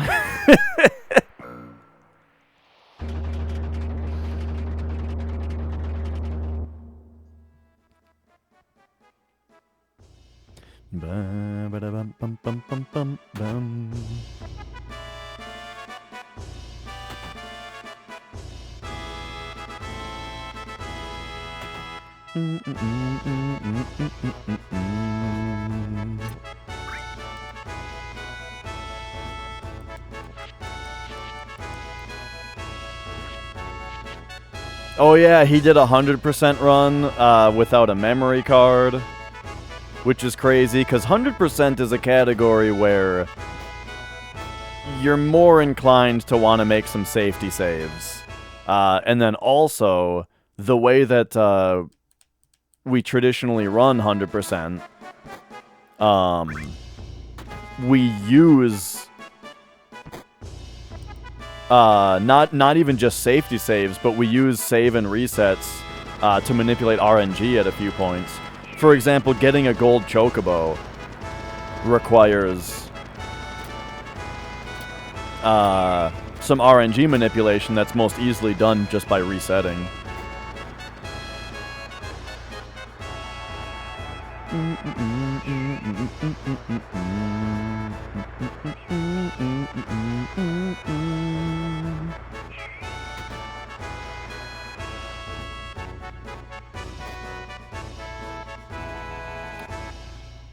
Yeah, I was gonna say, like, I imagine the way you would have to do your Chocobo breeding would be, right, we would need to do some type of in-game RNG tracking, which is pretty cool.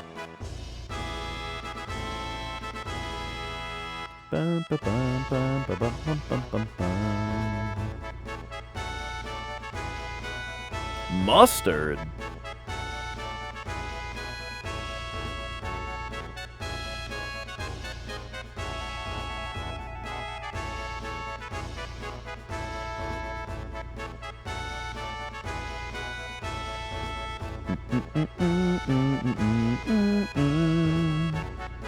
Swish. Ba-ba-dum. Sorry, Pinkman. The user sounds are only for that user. Speaking of which, you know, Mark, Pinkman, for those of you who have been subscribed for 1 year, if you DM me a reasonably short, you know, a reasonable, Jesse, you as well, if you DM me a reasonably short sound sample, I can make you a command for that sound. Get on with it. Yes, get on with it. There you go.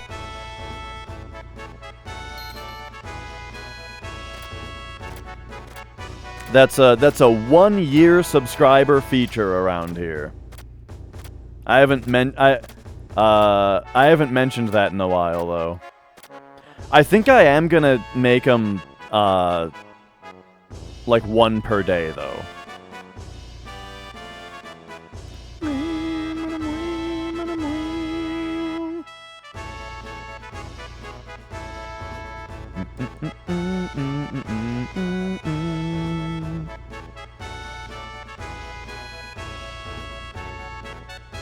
Yes, Scow. I mean, as long as you route for it, you can use anything that regulates your list, you know? So yeah, you could absolutely use the weather vane.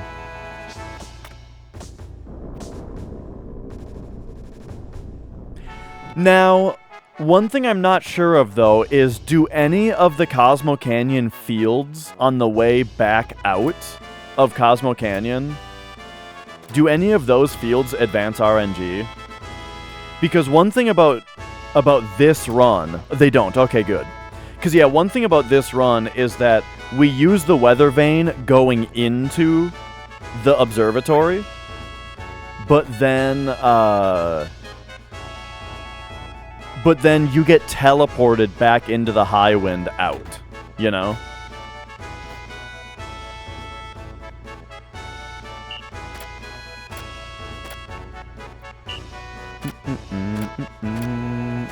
So yeah, I wasn't sure if there was any movement anywhere else.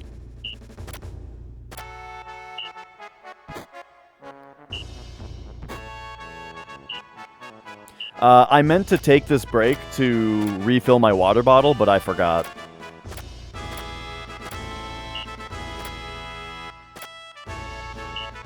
Okay, this one's a selection.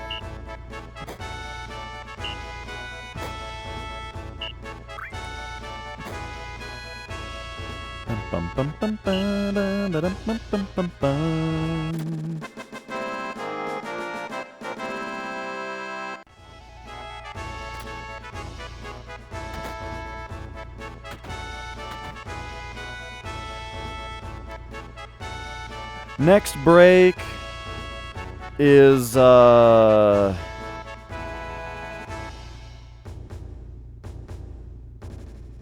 The way into Gold Saucer, yeah, probably.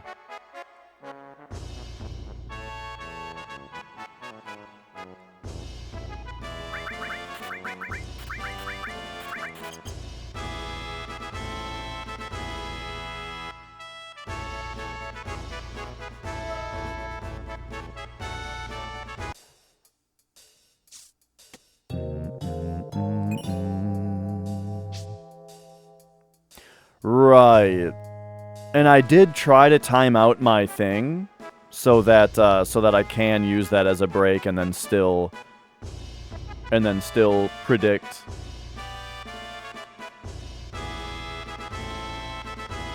the IGT.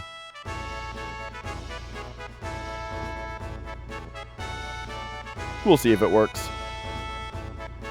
But first, we've got the send-off game. This game's got a decent swing of RNG. Luckily, my PB had a pretty bad send-off game here. So, like last time, we got like a 80th percentile bad game, and I still saved time. So,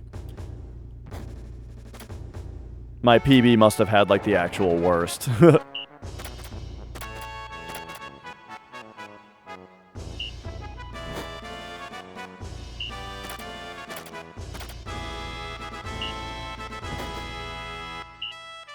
Yeah, I still have yet to look into that. You already got this one?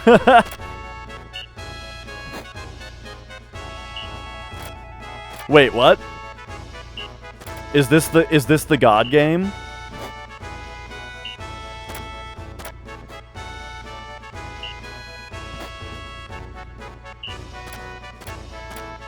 Rank 7. Oh, whoa! Wow. So that is the 7th out of 4,096 possible send-off games RNG wise. That is the 4th, or that's the 7th best. Holy shit.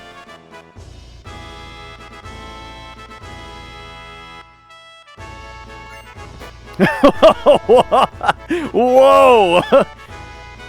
Here comes the 158 Genova, maybe. We might actually get the 158 Genova here.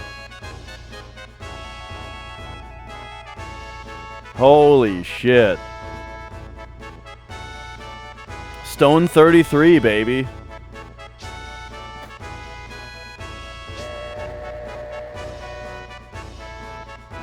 There could be several rank 7. Ask Ace.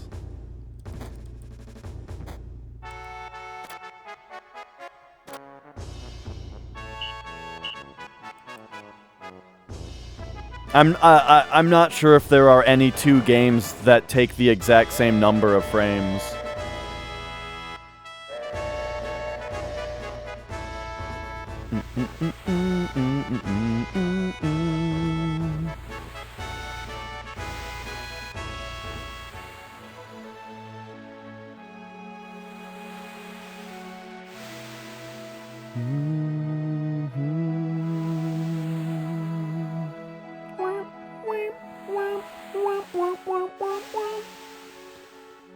Alright, so this is looking really, really good. Let's, let's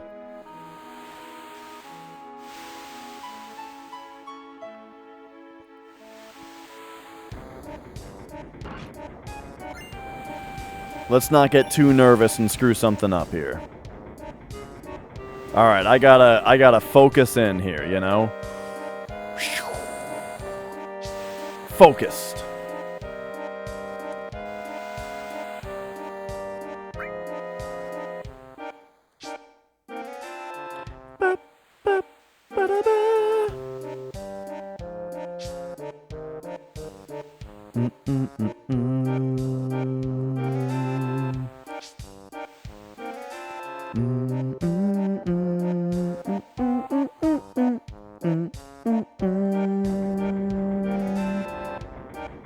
Right, like, yeah, if they have the same number of commands but different moves, then it'll take a different number of frames, exactly.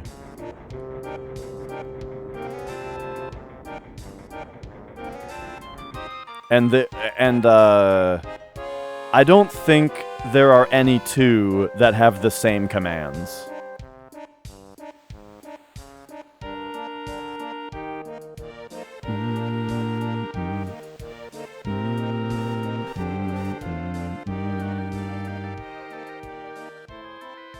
There are a few that have the same exact commands? Oh, that's interesting.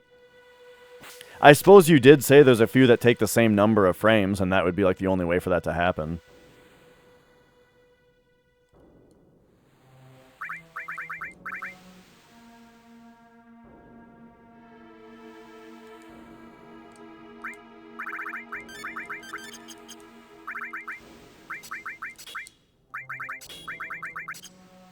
Whoop. Pressed X a little too early on that second menu close.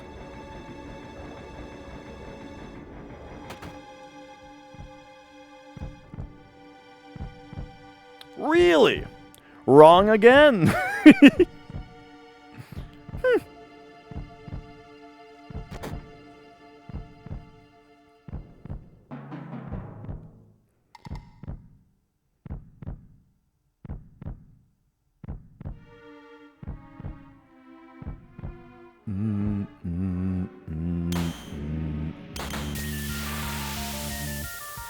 Okay, hopefully we get some good RNG here, and we get a 158 Genova. But first things first, this is Braver number 5. Because I did Braver Reno. Oh!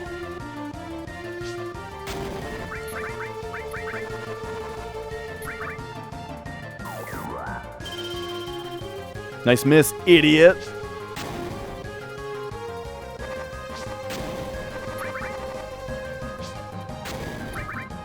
So check this out. Sometimes you get 3 full rounds of grenades here, and sometimes you don't.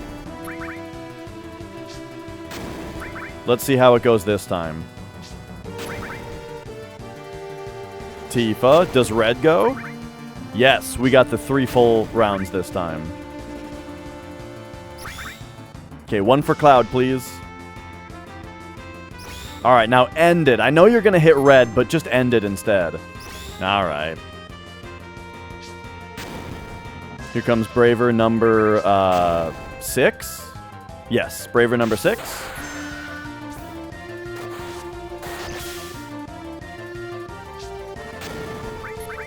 Okay, single tail laser, please. Just give me 1. We don't need another Braver here. Just give me 1 tail laser and end it. Nice. Alright, now single W laser on Cloud, and that's it, please. 1 W laser on Cloud and end it.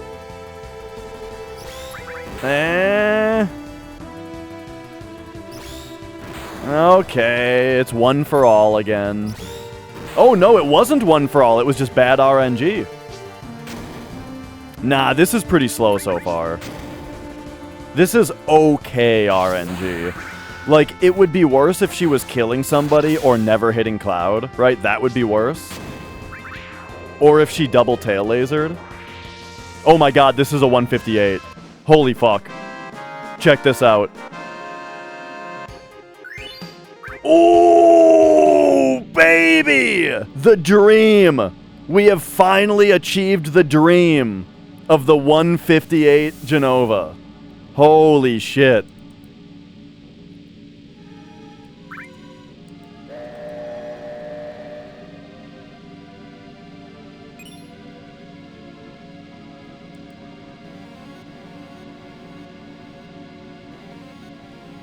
Ooh, baby.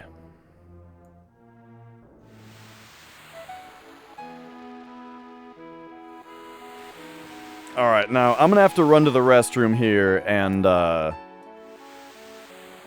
try to get back in time to do my IGT estimation.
Alright, there we go. So now, 24 seconds. There's one down here.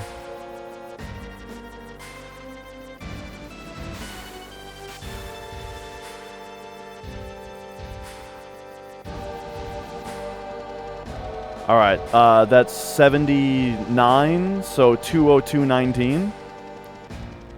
19 and 20 are both a hold and 0.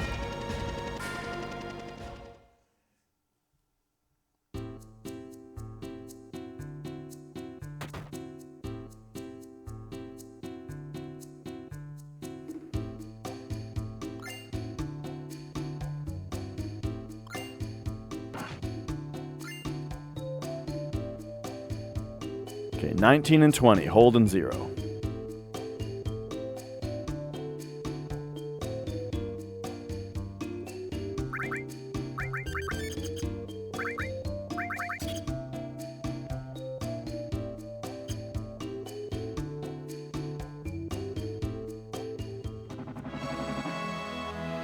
And we're at 6 Bravers, I think?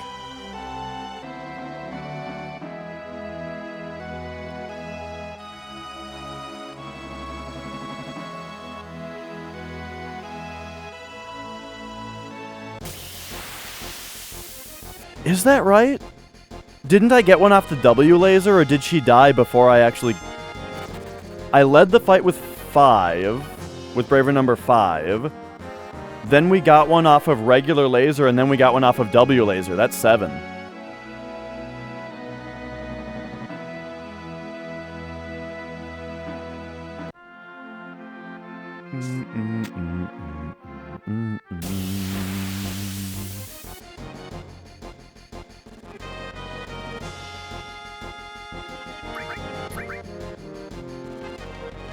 On Cloud at least? Aw, dang.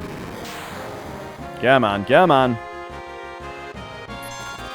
Jeez, that was slow. 1, 2.5.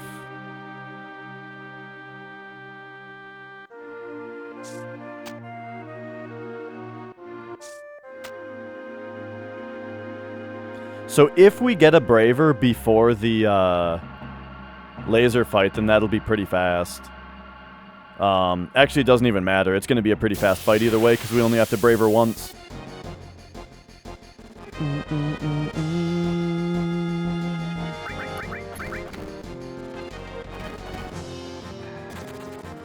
Okay, so this is my best pace ever. Let's not screw it up. I'm going to continue to be pretty focused here. Try not to make any mistakes.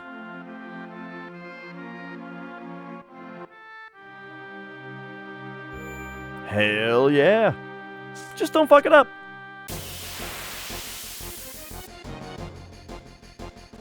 Here comes the pitfall of doom. This pitfall right here is my worst enemy. Come on.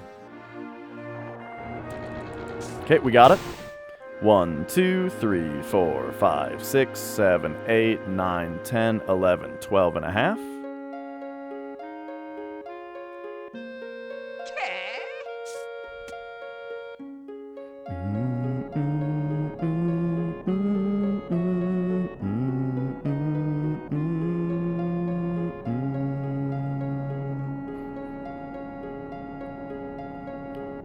Boom.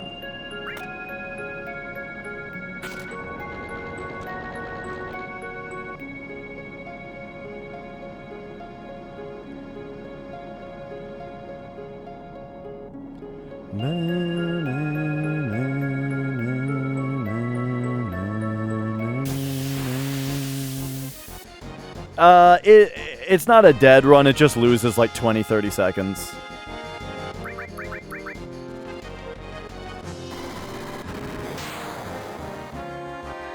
Jeez, leave Tifa alone. This has been a pretty bad split so far, just with all the long battle animations we're having to watch.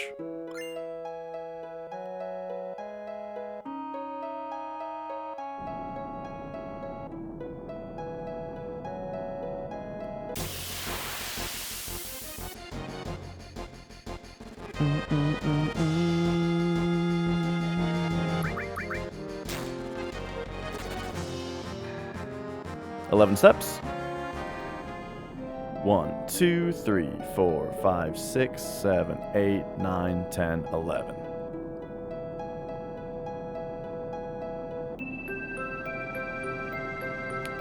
Yeah, they're out of the way. I mean, if you wanted to route that in, you would have to...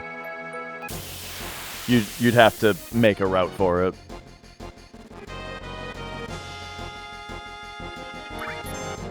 Ah! I thought for sure we were going first right there. Oh! Are you kidding me? What the fuck?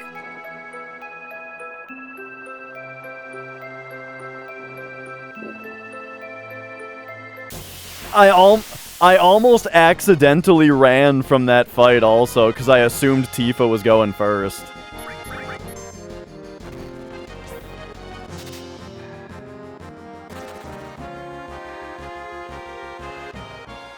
I got the right arm. Bum bum bum bum bum bum bum bum bum ba da da da da da dum. Okay, okay. Let us continue.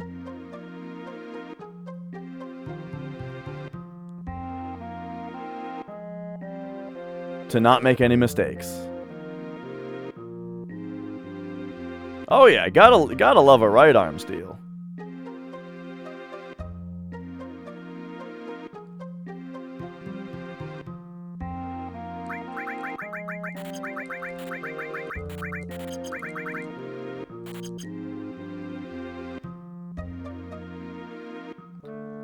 No mistakes.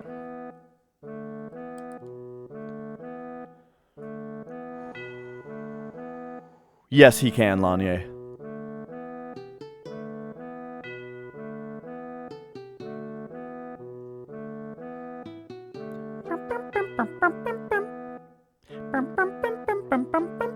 I don't know how long it takes to fill my water bottle versus go to the bathroom, so I'm gonna wait until we enter Battle Square to fill my water bottle. Since that's a longer break.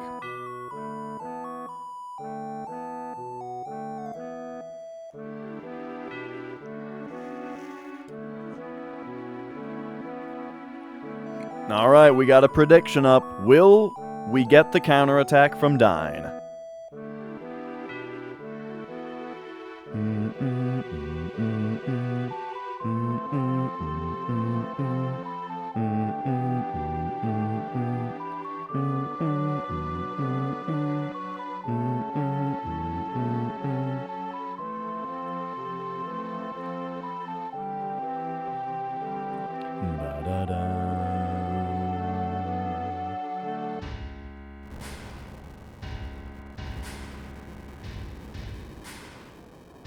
Okay, okay. I believe Dyne is Marlene's biological father, yeah.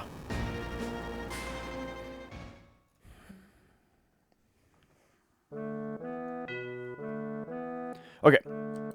Speaking of no mistakes, don't mess this up.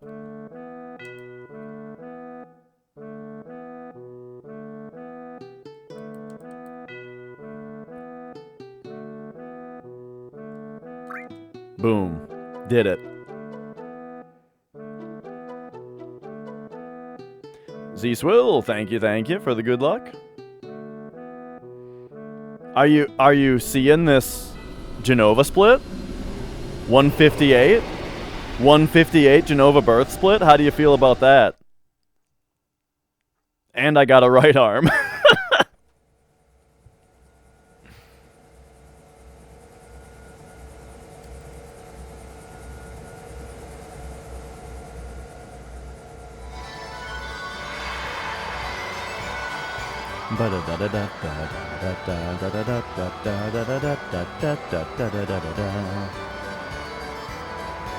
The right arm one-shots Dyne, which means it saves 3 Molotov animations and 4 dying animations.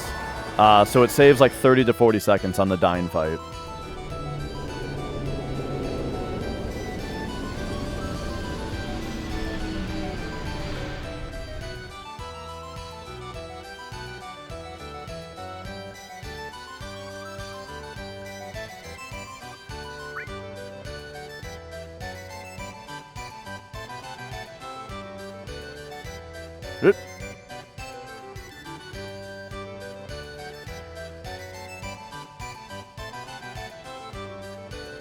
Can you right arm your own party? I'm not sure if it is able to target yourself. It probably can. I don't see why not. I'm just saying. Never tried it. You sure can.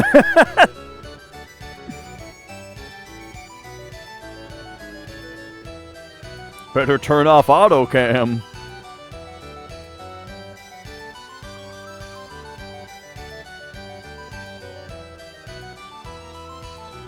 Yeah, Mekdor, I would.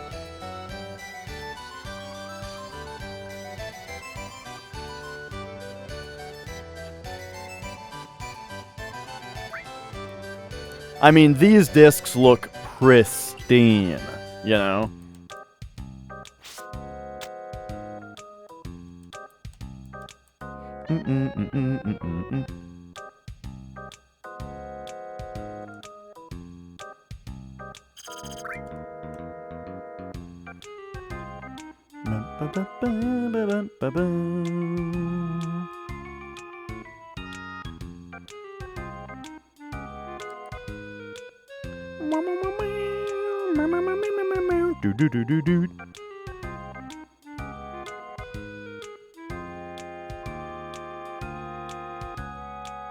La da da da da da da da da da da da da da da da.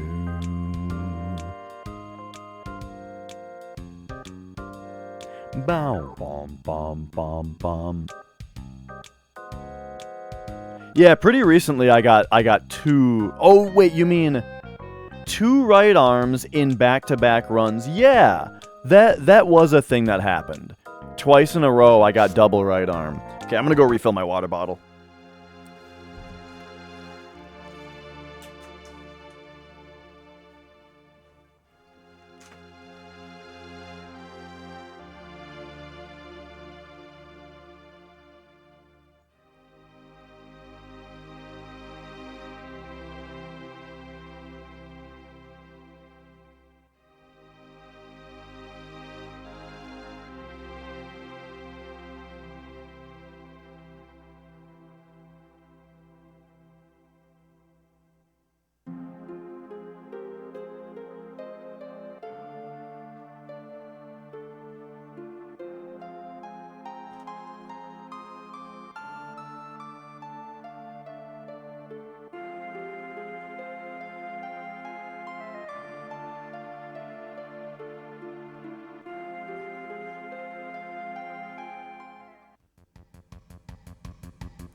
Oh, all right.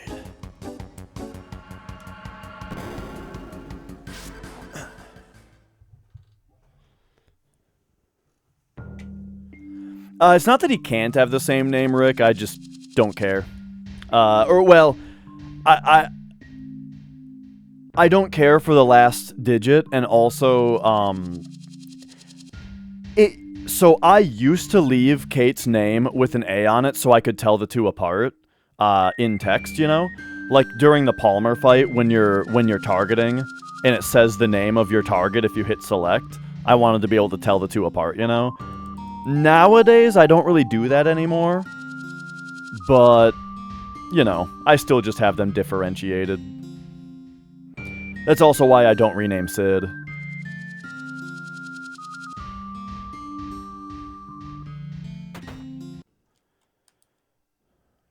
The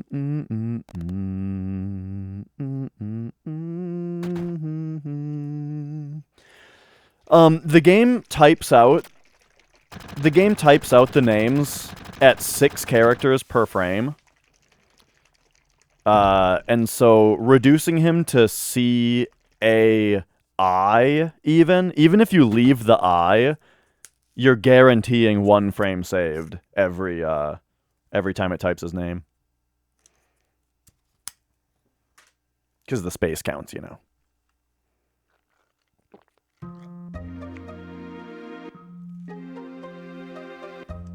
All right. Bum bum bum. Bum bum bum. Bum bum bum. Bum bum bum. Bum bum bum bum bum bum bum.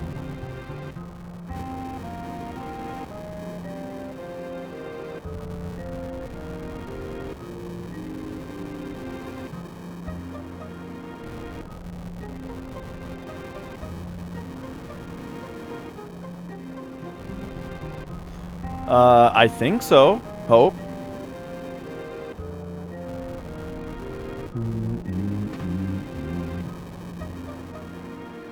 I've not tried it, but I don't see why not. Alright, so we gotta talk about this menu coming up in order to continue our no mistakes run.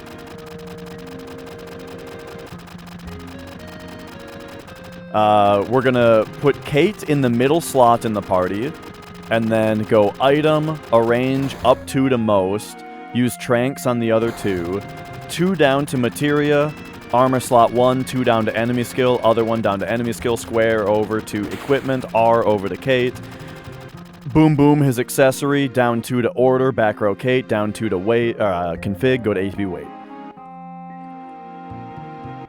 And that's the whole menu. Did you get all that? Don't worry, there's a visual coming up.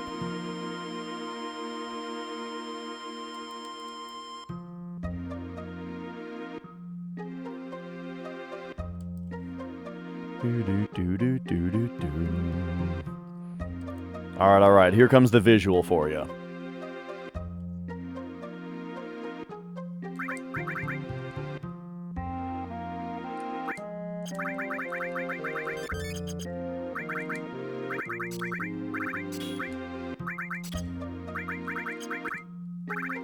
Just like that.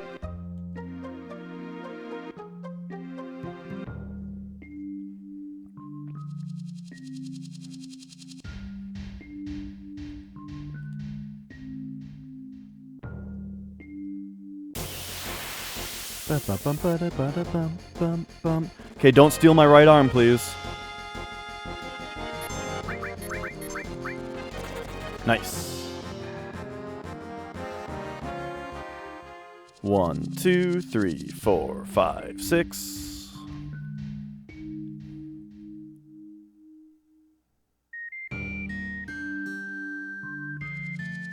Oh, that's true. Yeah, it's just part of the menu, but you're right.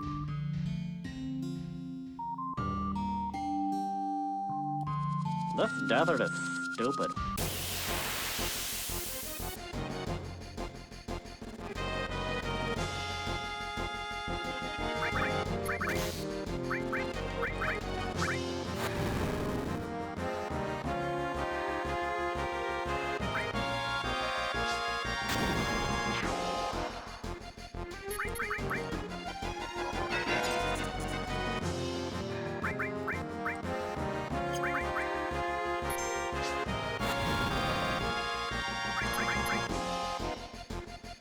Aye.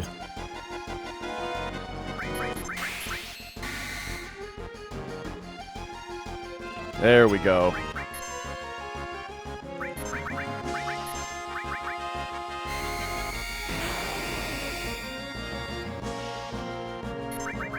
Okay, pretty bad split.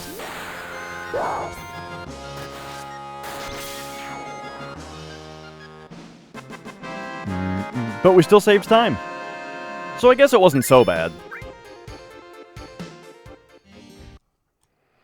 Okay, ready to be a minute ahead?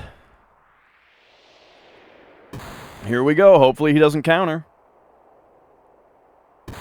Murder time!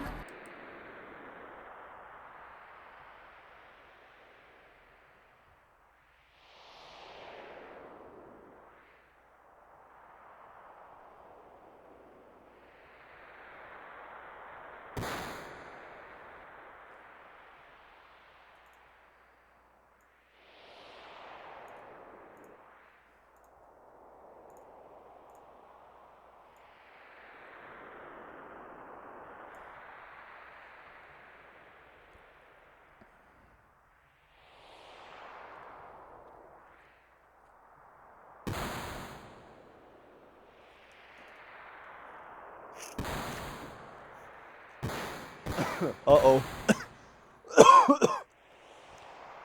I swallowed my water incorrectly.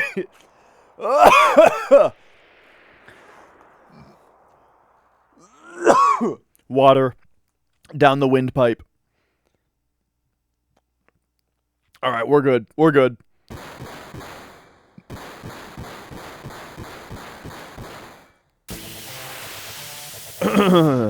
Big menu? Next menu is Materia Keeper.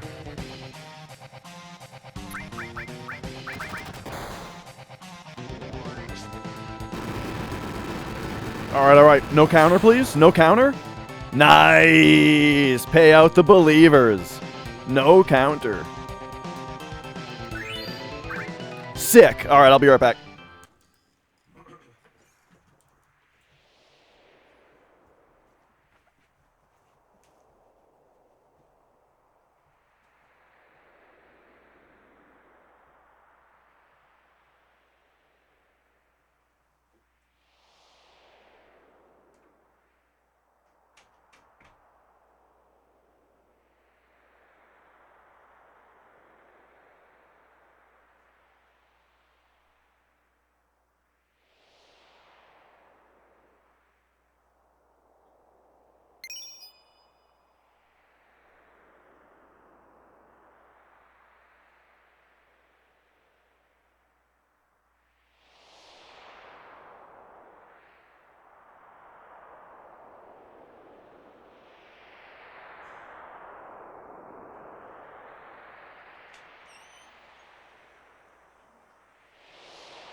Ow, I tripped.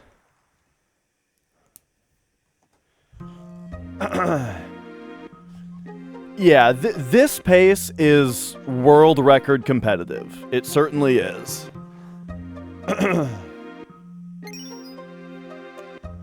Alright. But let's not get ahead of ourselves here. I just want a big stinky PB, that's all.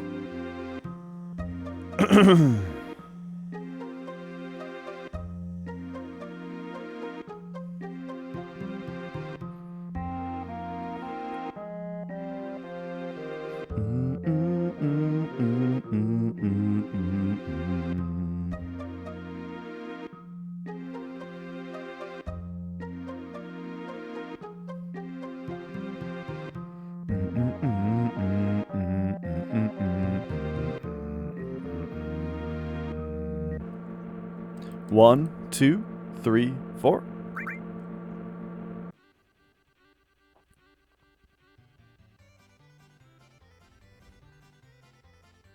You know, the last couple times we've gotten the calzones, they haven't been as good. I don't know if they're changing stuff around over there, but like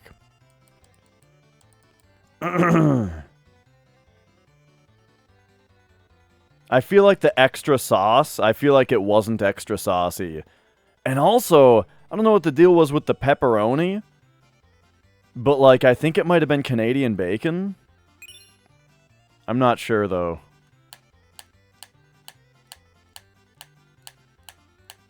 Like it was good, don't get me wrong.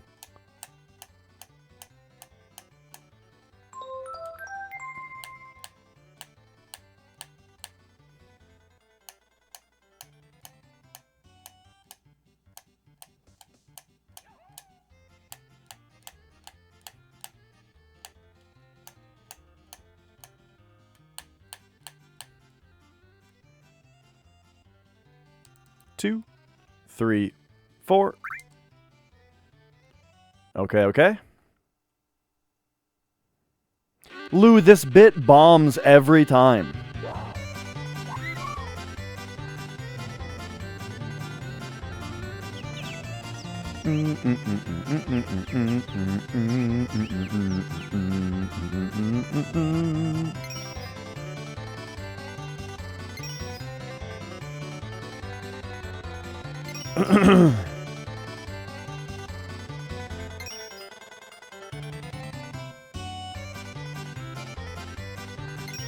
Bum bum ba bum bum bum bum bum ba bum bum bum.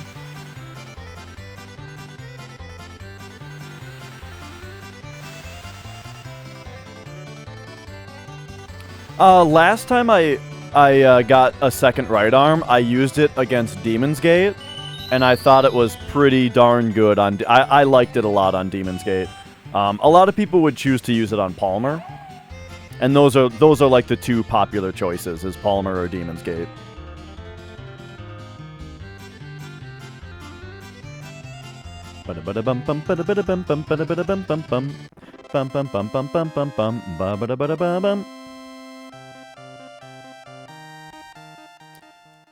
There we go.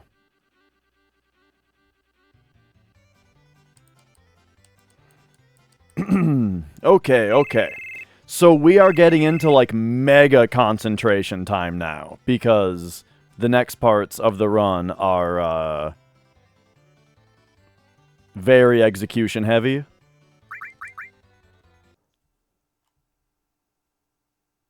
The last split? No, his name is Dine. Dine?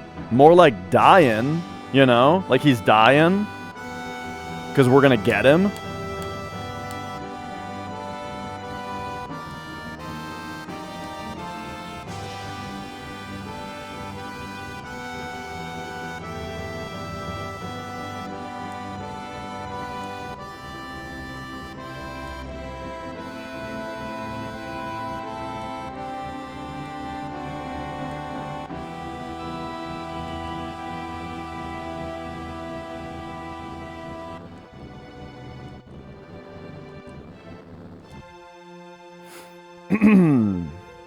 And I'd be lying if I said that I wasn't a little bit nervous right now about keeping this run going.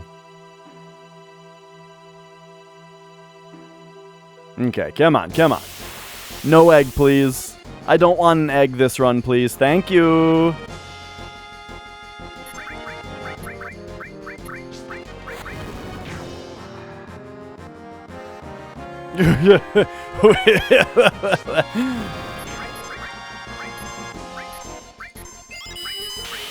Bro, this pace.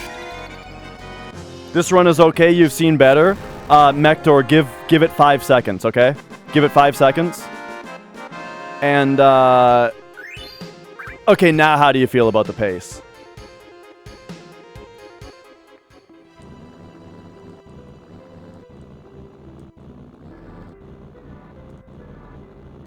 What the hell is going on here?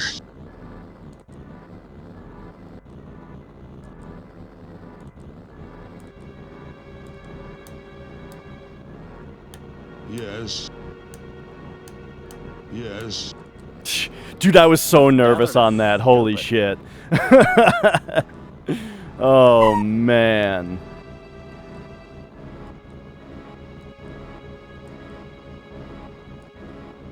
What are these holes in the wall for?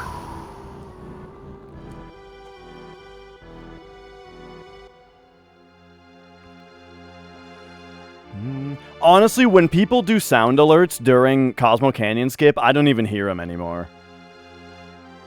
I did get a right arm Baker, yep. This run has been just like fucking nutty the whole time. The worst thing on this run so far was my calm skip was kind of slow. But other than that, like super fast Midgar, second try poison on bottoms well, but like really fast send off game. Yeah, you know, everything's good. Genova was pretty good. Not as good as PB. We actually lost time on Genova. But like overall though, the run at that point was a 158, which is overall cracked.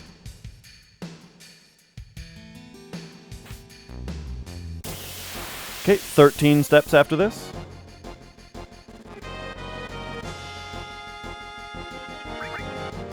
Oh, nice. 1, 2, 3, 4, 5, 6, 7, 8, 9, 10, 11, 12, 13. Okay, very important Very important menu coming up here. Yeah. I'm getting kind of nervous, but you know, we'll be fine. All right, let's do it.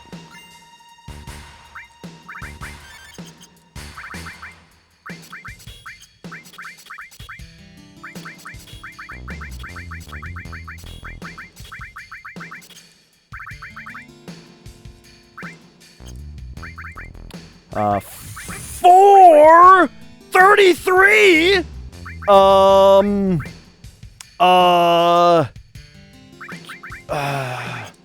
This is really bad. And, like, that, and then, like, also, lightning? 5433, no, we also need fire. Okay, we have to get lucky.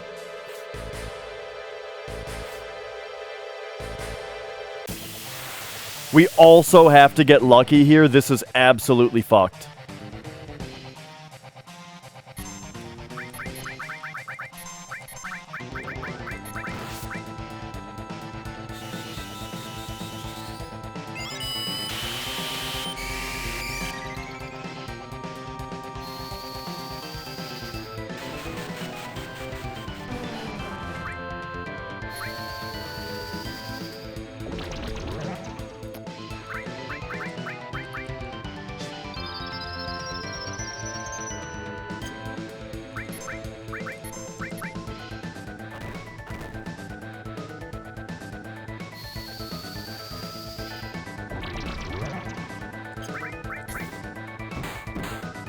Okay. 2 hits. 1 tick, 1 hit.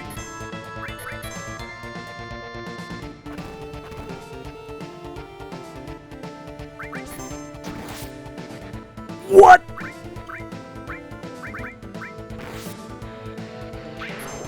God damn it, Tifa lost a bunch of time. Tifa lost a bunch. Shit, that sucks. That also makes my world map manip weird.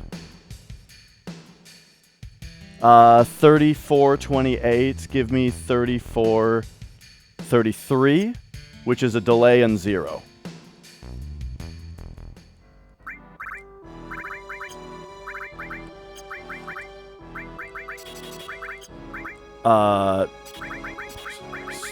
Manipulate, enemy skill, steal. We also now have to put this back on Cloud and this back on her. We have to Phoenix down, Trank, Power Source, Tent. I think that's everything. Okay, so what went wrong? Our stats were fucking jacked. Tifa was way too strong, and Cloud had way too much magic.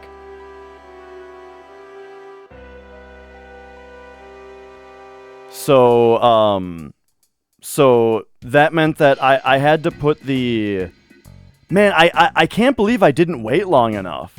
Did you see how long I waited before putting in that Cloud attack?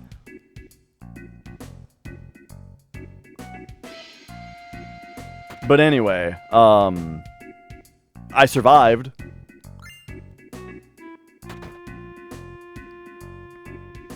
How did they get too powerful? Just RNG level ups. When you level up in this game, your stat ups are random. And 54 attack on Tifa, what's that, 26 strength? That's like...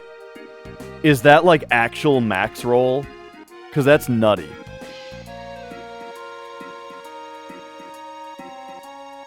Luckily, I pretty quickly knew what to do there, and I got the stat ranges to where like we were able to get a little bit lucky on the rolls.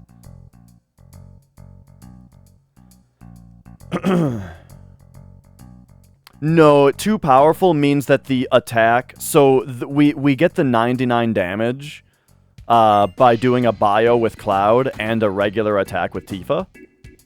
I think it was... I don't know, actually.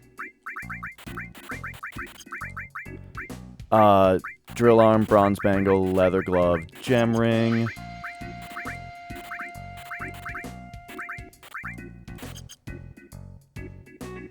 Okay, so remember once again. Uh-oh, I didn't check my money. Yeah, dude, I'm getting so distracted by that. That materia keeper really threw me off. I have to check. 31.25? That's too low.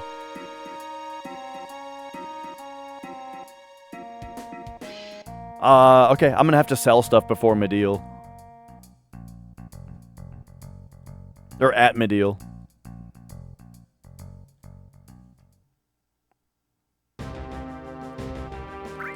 That's another issue of we need to be at least 3,300 right now. It's not gonna matter until hours later though. So hours later we can just sell a couple potions and we'll be fine. At 31.25 I should be able to sell like one potion and one high potion and I think we'll be fine.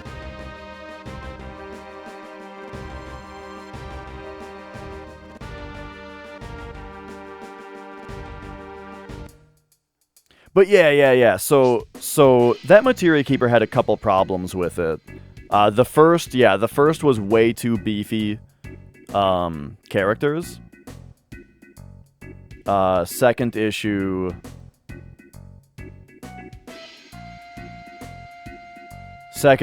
was the timing on the ATB on the poison ticks got a little screwed up.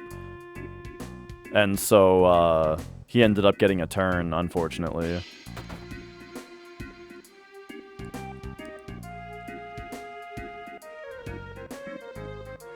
Good call. I did notice the fire ring in my inventory. And I thought it was weird that it was in the inventory, but I didn't think about why that would be. But yeah, you're right. It's supposed to be on Tifa. Which could actually... That could cost us time during Palmer here. I might as well actually menu and put it on her before Palmer. So yeah, Cloud... Yes, 30 base magic on Cloud because Poison plus Buster Sword put him at 33. And then Tifa had the Power Soul equipped. Power Soul, Fire Ring, and like, what is it, Mithril Armlet we put on her at that point? And her attack power was 54, which I think is 26 strength. But that's after Power Soul, so whatever that is.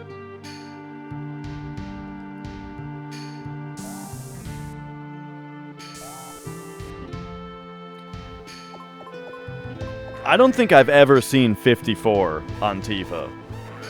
That's why I think it might be maximum roll, because I don't think I've ever seen that before. No, Materia Keeper's the only one where, like, being too strong is bad. Well, Motor Ball. You don't want Cloud's magic stat to be too high on Motor Ball. 1.3% max roll, yeah, okay.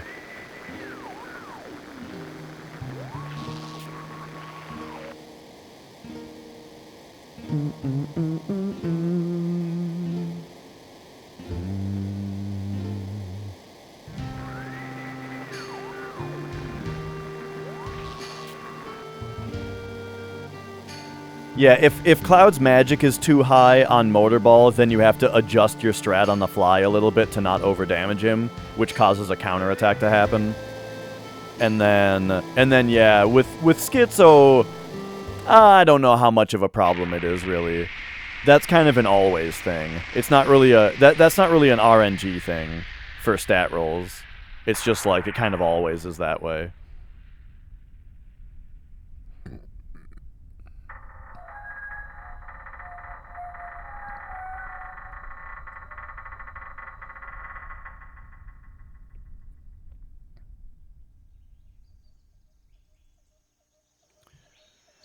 Okay.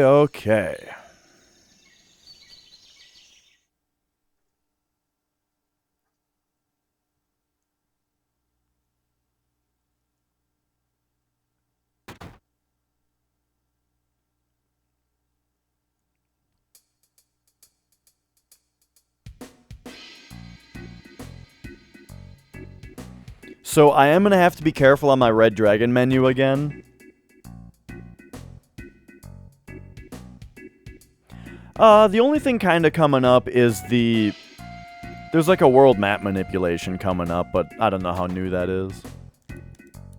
That was more of like a depends on who you watch, whether it's a thing.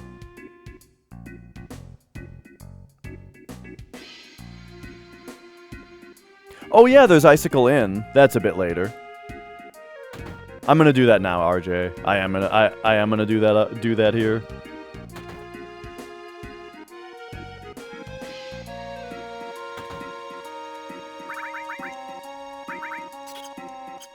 In the interest of not having my menus be too fucked. Alright. Here we go. Give me a good Palmer. After that Materia Keeper, I deserve it.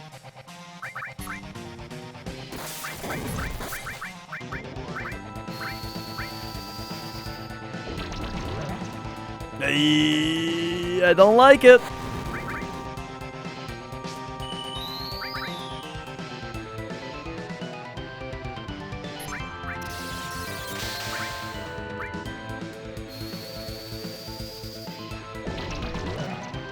Okay, not too bad.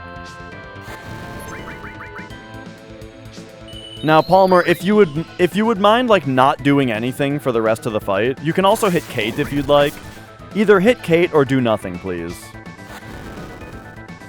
Yeah, that's true. It was second try every fight.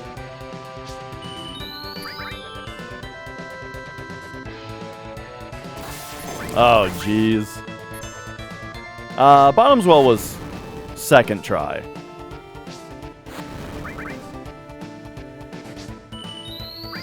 Okay, I don't know if I don't think I care for the to use a dice anymore if he hits Cait. Biotic's very fast. Yep, that is A to be active on max battle speed for you.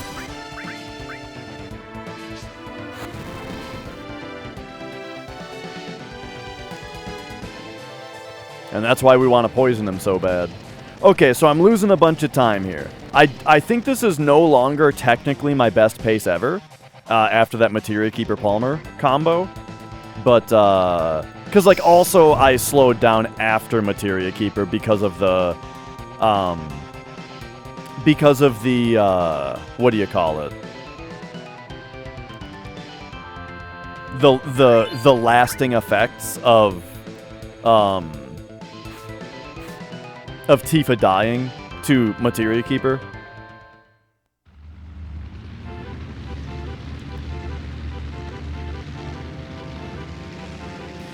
So Ace, you said I have to kill technically 5 bats. Is that for level 22 on Schizo?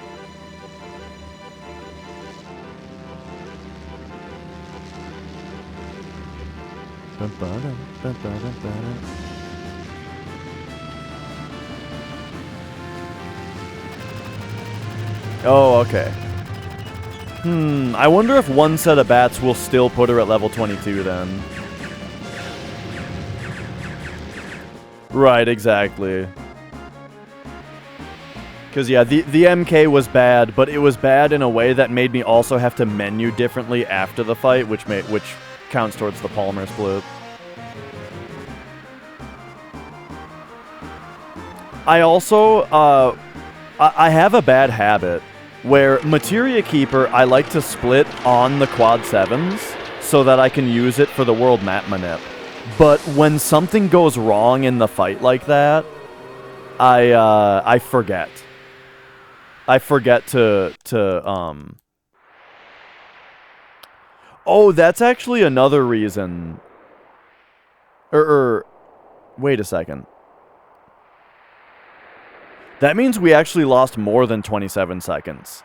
Because I split like 7 seconds later than I usually do. On the Materia Keeper fight. But anyway, what was I saying? I was saying that when something weird happens, it causes me to forget to split. And then that also screws up the world map manip.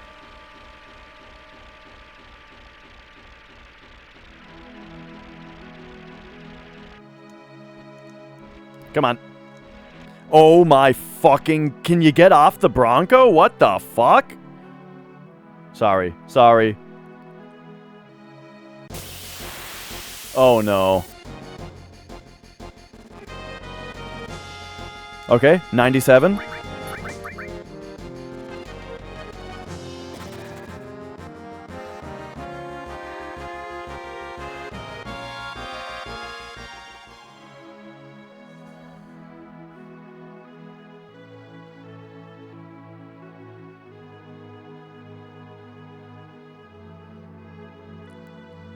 Okay, nice. 97.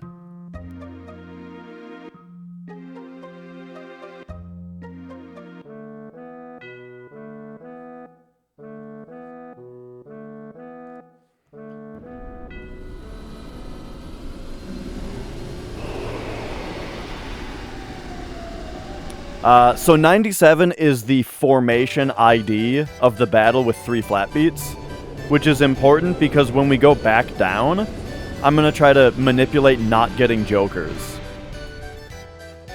But the thing about the game is that it remembers what your last battle was. Like right now, there is a byte in memory that has the number 96 in it, or sorry, 97.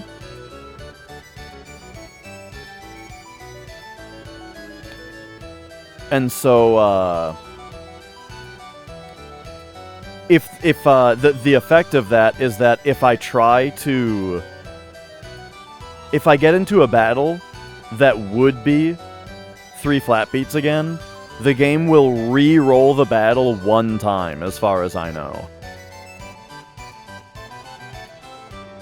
Which means that there are several times where we'd normally get flat beats that we won't. And that just means that the world map manipulation that's coming up has columns for what your last battle is. Oh yeah, the 3 beach plugs is a factor as well. Well, shit, I don't want to kill 2 sets of bats. That's ridiculous, and that'll put me way off on. I kind of feel like just rolling with a lower level Tifa is better than killing bats then. Because I don't want to get 1600 extra Jill and like have to deal with all that, you know.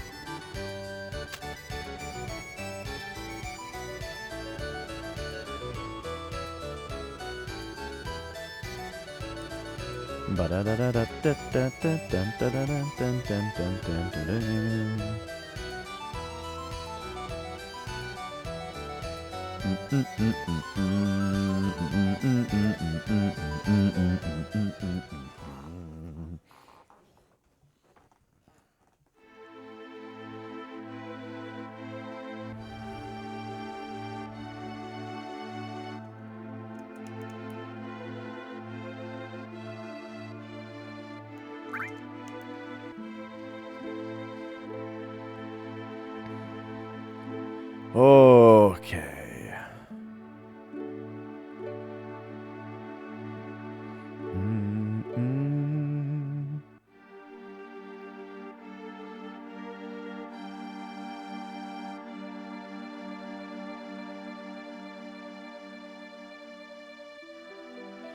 54 attack on Materia Keeper. Jeez.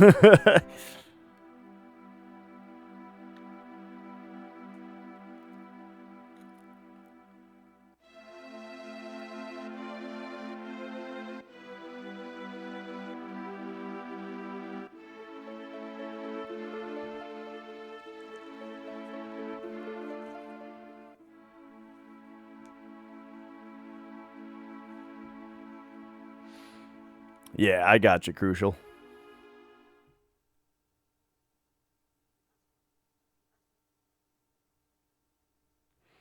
That ghost emote is so good. I love it. I'm jealous of it. I'm jealous.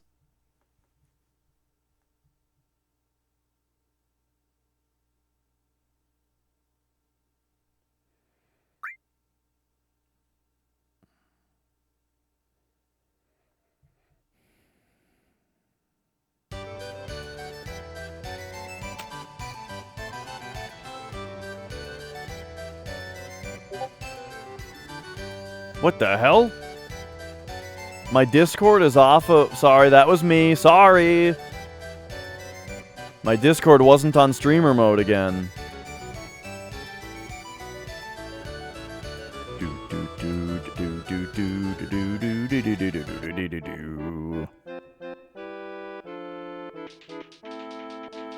Whoopsie doodles. Oh man, Ned, you spilled ink all over my poems. Oh man.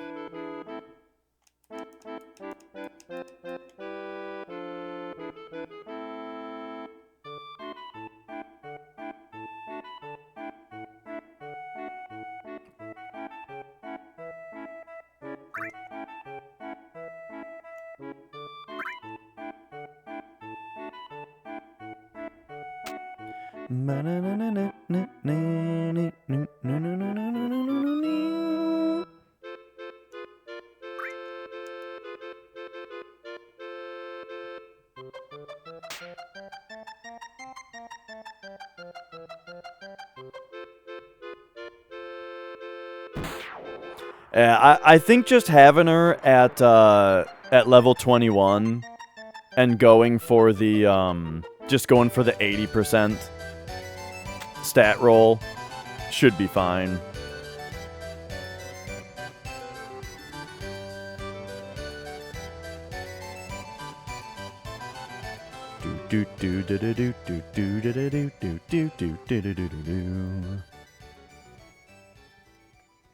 We still have your boy. How's it going?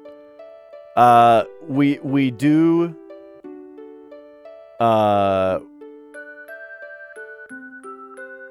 Well, but it's pronounced GIF though. You gave us two different words. Anyway, where were we? Where were we? Oh, that was the joke. Oh, I see. Oh, I get it.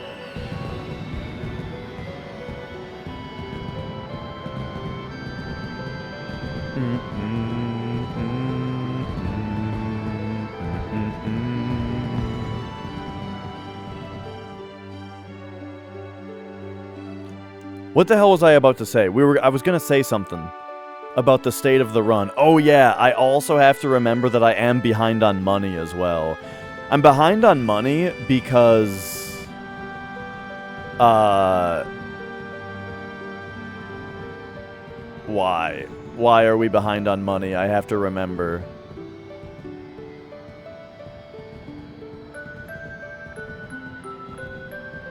Because I had the leather glove equipped on Materia Keeper instead of the Power Soul.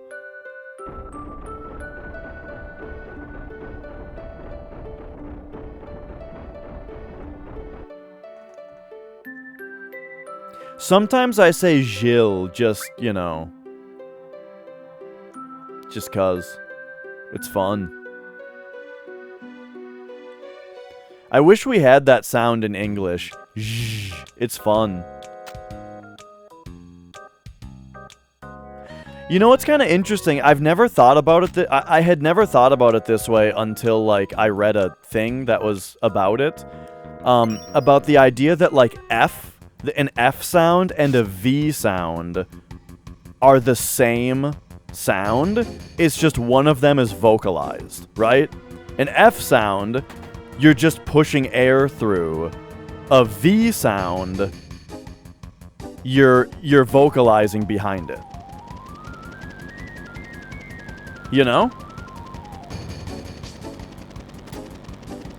And same with S versus Z. And that's the thing, is that zh is a sh sound. It's the sh sound vocalized, but like we don't have that sound. Why don't we use that? It's great. It's fun. It feels good. It's like a massage on your... Oh, wait, we do have that sound. I just said it. Massage. Oh, I guess we do. I guess we do have that sound. It's good. It's like a massage on your gums.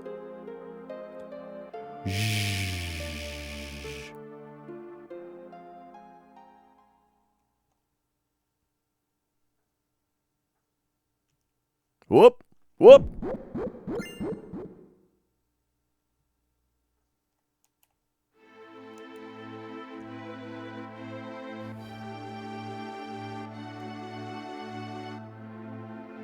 All right, anyway. Dude, I swear on these discs, the menu module takes forever to load. Are you guys noticing this?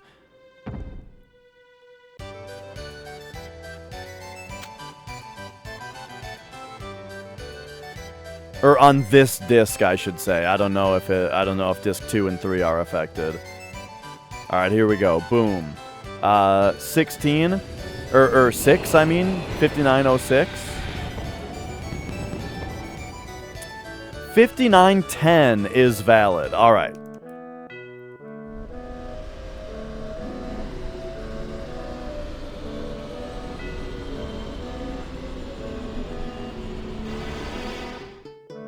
You would have had to have paid attention in the past. Yeah, that makes perfect sense. All right, we go at 10.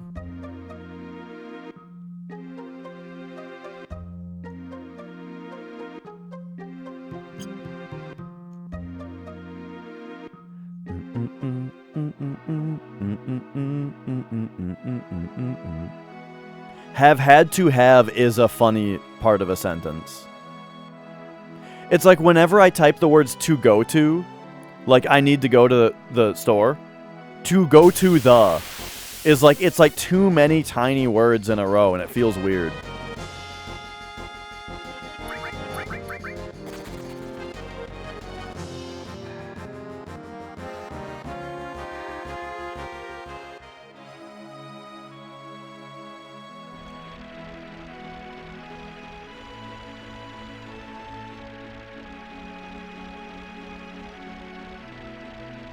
I swear I turned the begging feature of CoffeeBot off. Ooh, that was weird. Okay, nice.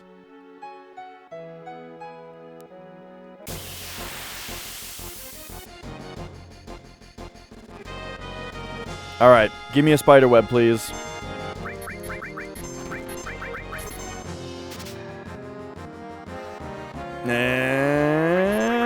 Oh, okay, nice. Why did I tap R1, L1 there? That could have been a disaster.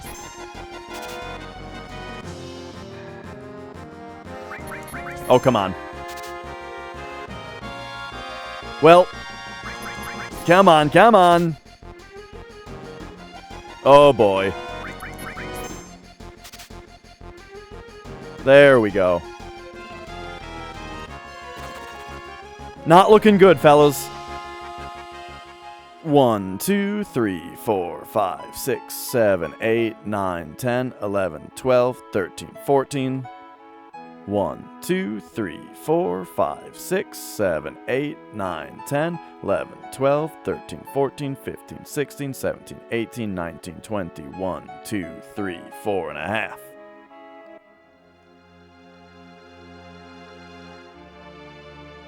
Oh, dude, RJ does the YOLO route on this game. It's fucking nutty. No long range. No water ring. There's other funny stuff about it, too. No spider web, I guess.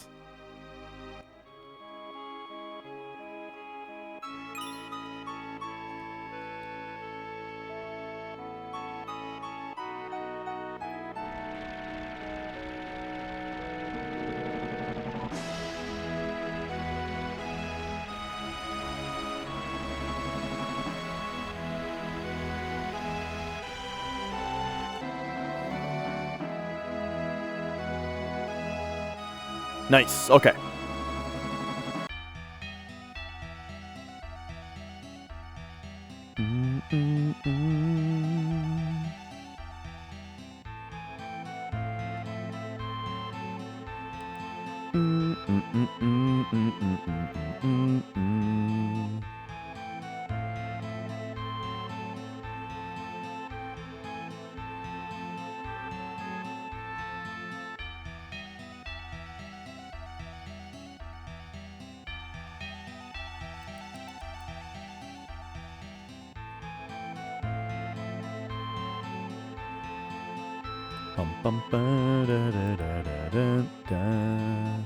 You gotta thank RJ every time I go up those stairs now.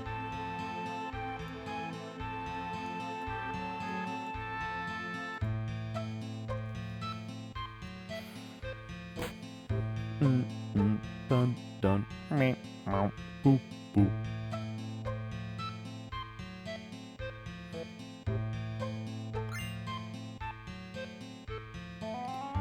All right, we've had a bad last few splits. However, we've got time to save on the next few. We should be looking a bit better now.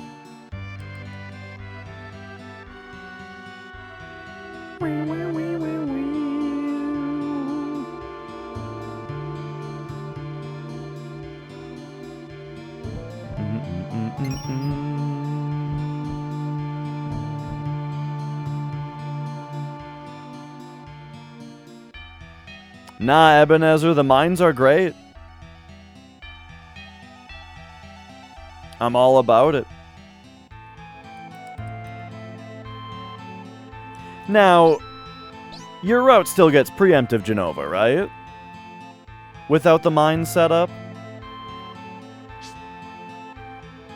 You gotta. You gotta. There'd be no way not to. Okay.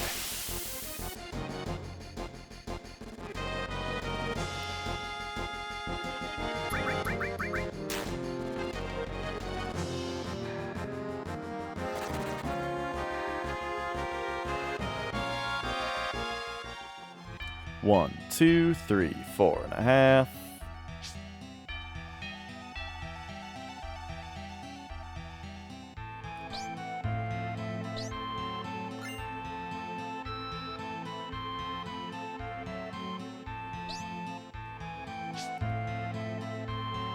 Alright, I'm not killing bats. We're taking Rocket Punch.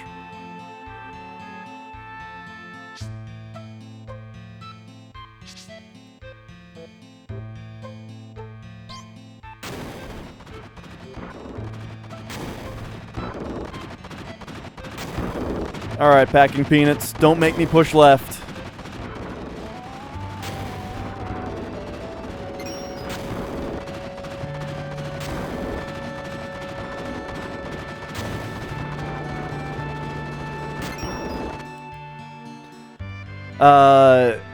I know Dummy Bear run no long range for a while as well.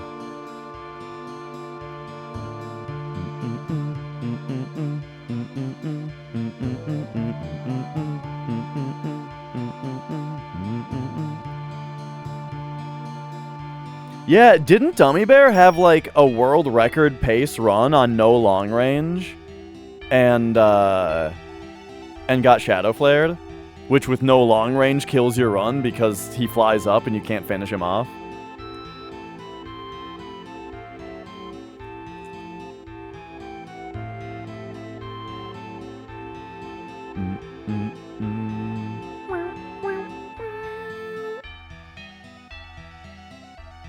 Okay, upcoming menu is an up menu, and remember, we need to do it a little bit slower because there was menu fuckery with the fire ring and the leather glove and the power wrist and all that. So I need to look for an extra like fraction of a second and make sure that we have the Yoshiyuki on.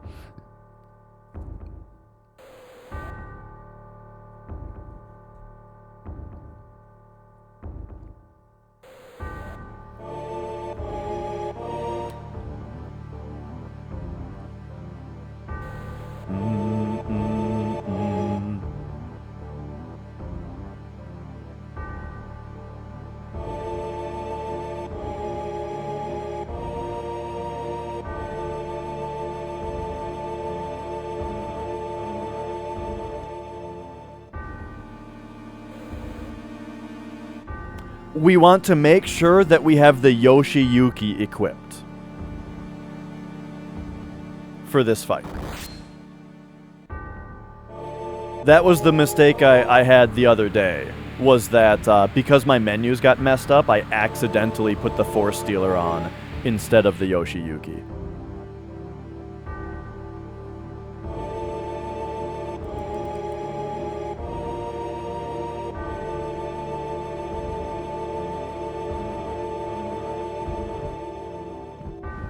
Alright, here we go. Well, thanks, Huggy.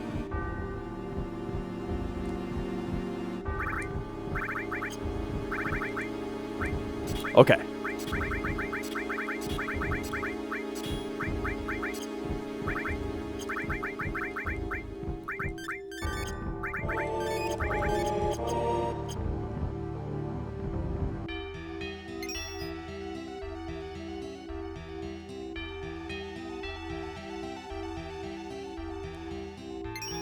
It's probably best to just use 2 high potions there no matter what, but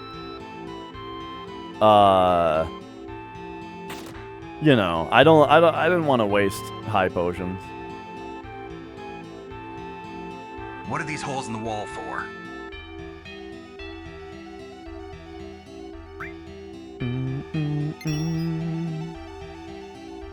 Yeah, the reason I paused there isn't because I no longer trust my menuing. It's because this run also had menu fuckery. So it's not... The items were not necessarily where I usually put them. As far as I know, Dill, Fury Ring is like an old thing that got brought back. But it could have still been Luzbel if that's the case. Because he's like super old school. But, if I remember right, though, it is White Stripe, yeah. But yeah, I think also you're right that he was the one, like, bringing it back, you know?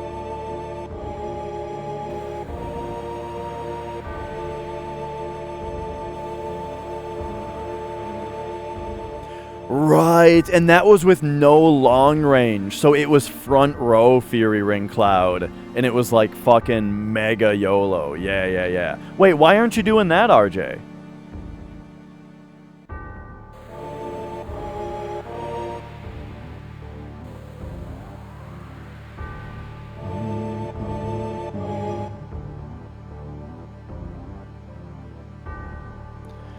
Okay, so this is where, last time I was doing the run and we got here, I was kind of talking about all the strats, and then everything got fucked up here because of the Force Stealer. So here's the deal about this fight.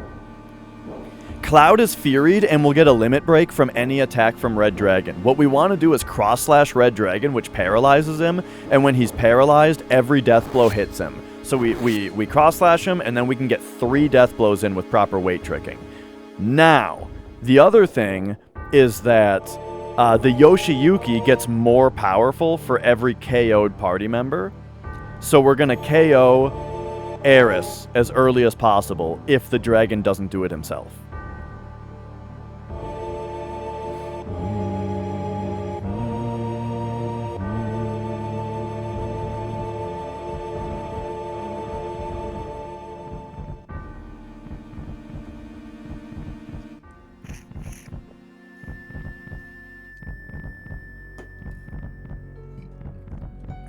Alright, let's go. She's just gonna get knocked out. She's gonna get a little bonk on the head. She'll be out for a couple minutes, you know. We'll pick her back up after the fight's over.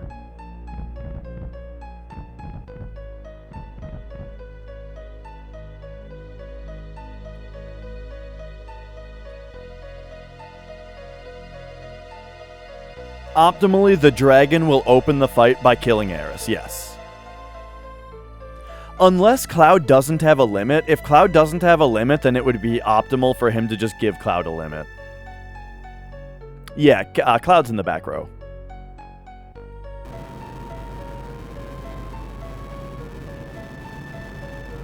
He's got long range on, though. Oh, sorry. You might not be you're not asking me. Sorry, I'm dumb. What is this? Nice. Okay, this is perfect. So Cloud did have a limit, and he opened with killing Aeris, so that's perfect. 1, 2, 3.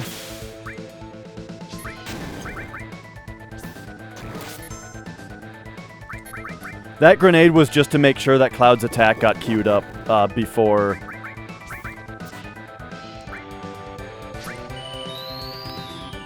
the end. Okay, so Cloud's already got 2 attacks. Oh, jeez. Okay, so now this is becoming bad. Okay, Cloud's got enough attacks in where... Okay, here we go.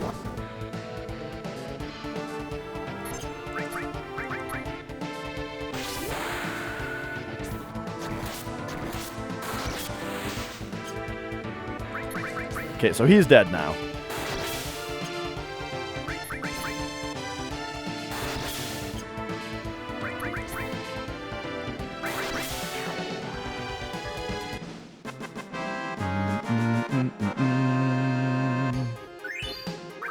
So, we usually save time on that fight, but unfortunately he took too long to give Cloud his second limit break, so we did not save time.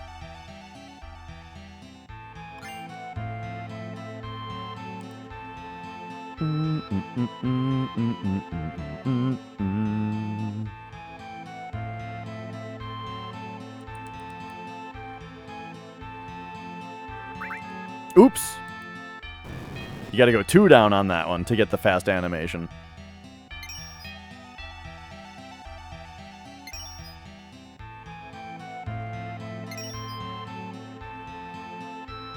Okay, I gotta rest the hands a little bit here for a second during this cutscene. And then it's Beeman's Gate time.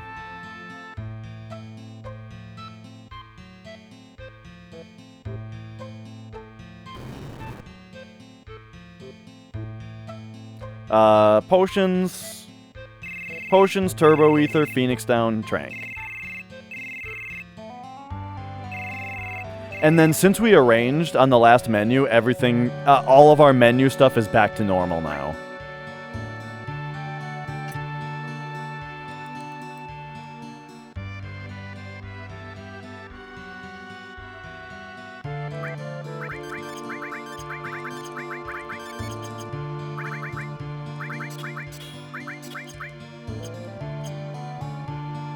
So I don't have to look too closely at the equipment there because I know where everything is again now.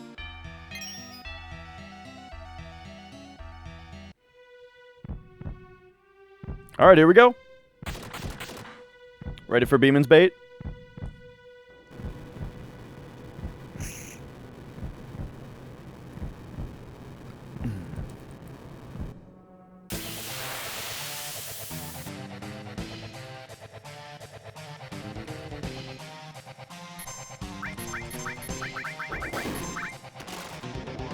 Okay.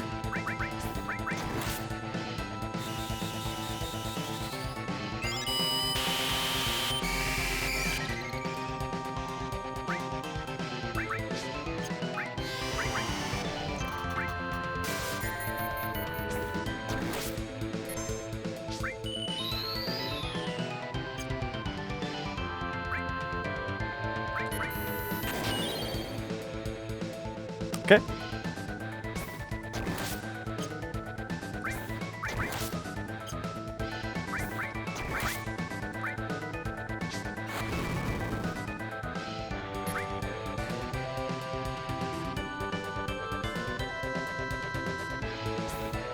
How will I...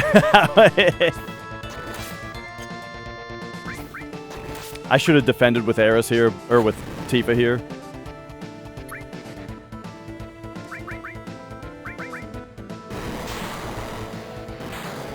Oh, nice miss, idiot! Alright, perfect. And Cloud got the limit now.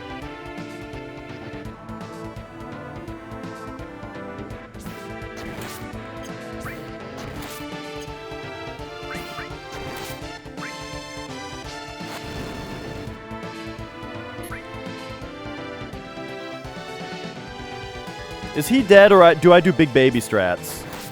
Big baby strats. Big baby strats. Let's go.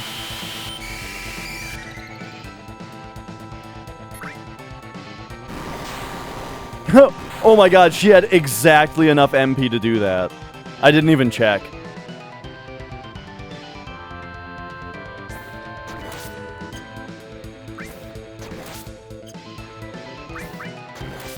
Whew, good thing I did big baby strats. Sheesh.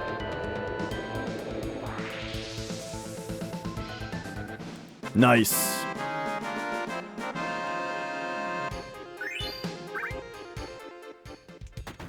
How about that? Excellent time save. So 1 minute ahead after Demon's Gate. Pretty sick. Pretty sick. Yes.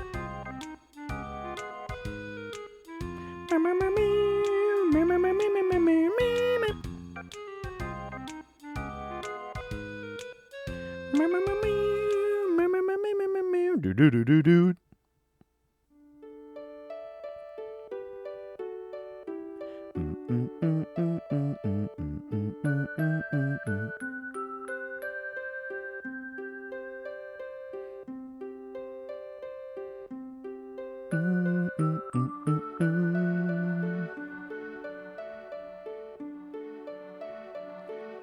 I mean, you started running pretty recently, right?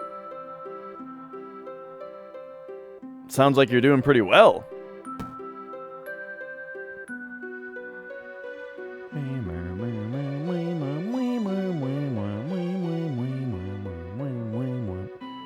My first run was like 12 hours long.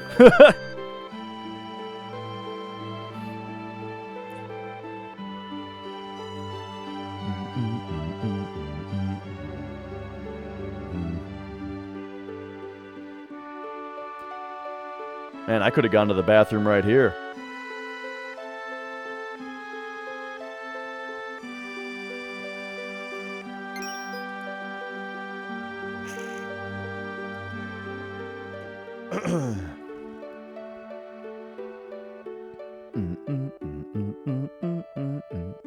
Well, that's excellent to hear. I'm glad it's helping.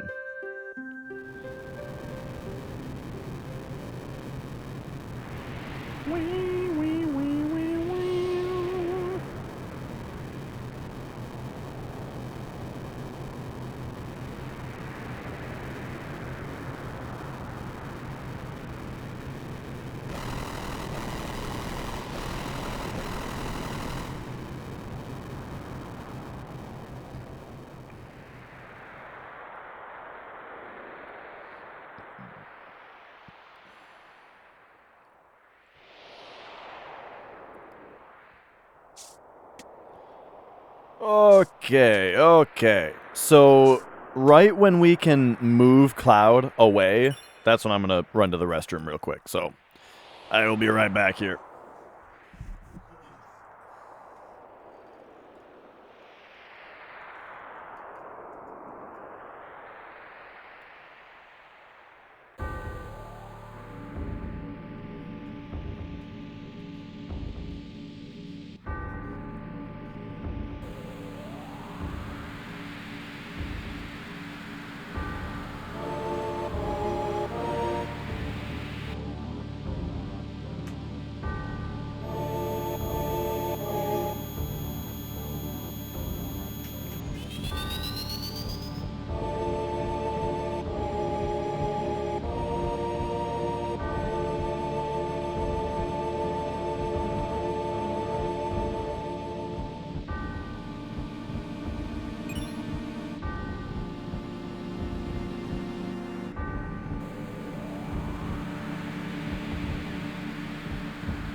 Oh, alright.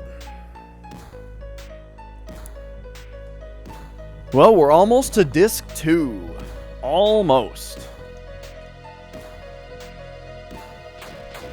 Now, yesterday, Genova life was pretty shitty. Hopefully that doesn't happen again. Cloud did get his limit. Oh, Mia's my cat. My other cat. We've got, Genova life coming up. Cloud's already got the limit, so that's good.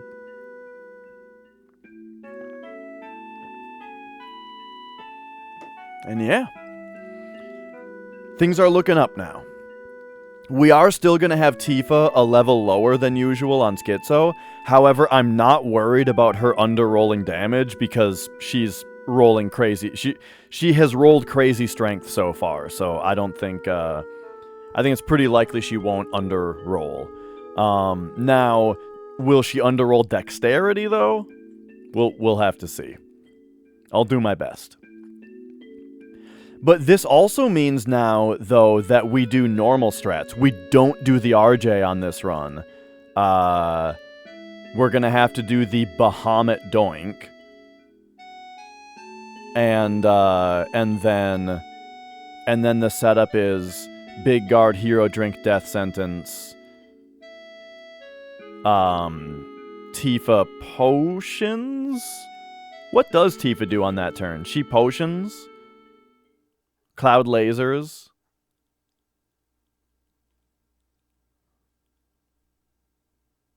I gotta think about this now.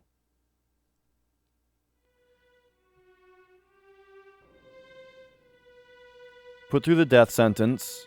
She potions, Cloud lasers, and that's weight tricked. The laser is weight tricked, so once the damage numbers from the laser appear, we release time, highlight Death Blow with Tifa, switch over to Sid, wait until Cloud's ATB freezes, and then open his E-skill menu, ready to laser, if she doesn't get Ice Breath.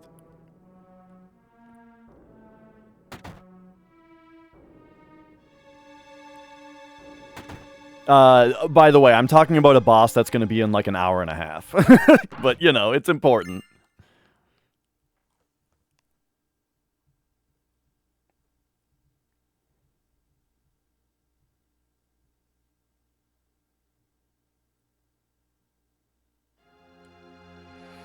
Okay.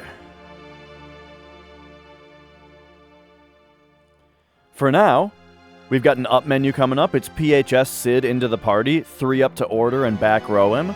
Up to equip, unequip the fire ring, pop over to Tifa's materia, get rid of the E skill, left over to Cloud, and remove all, and then go Bahamut enemy skill. R over to Tifa, put on the death blow, R over to Sid, all restore. 12, 28, 44, 56.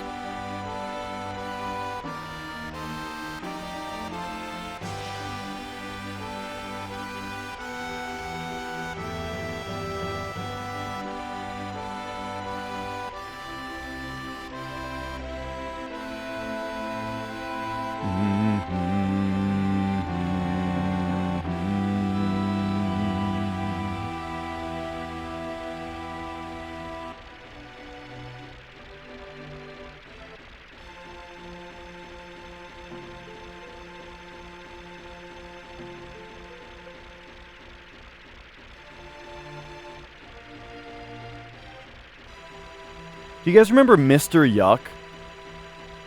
It was that, like, green face sticker that parents put on things that kids aren't supposed to drink or eat.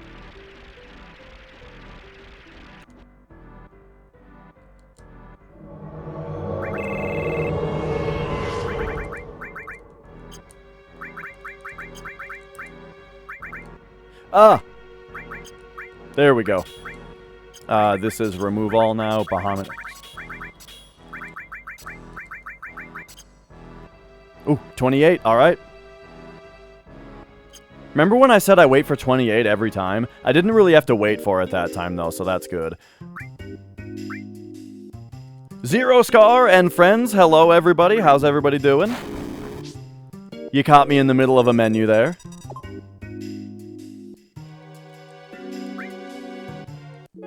Alright, limp lid skip? Limp lid skip! Are we getting it? Oh, lid skip! Yeah! If you hold down left and run there, and you hit circle on the right frame, you skip the animation of the lid of the chest opening, which with turbo is basically a 50-50.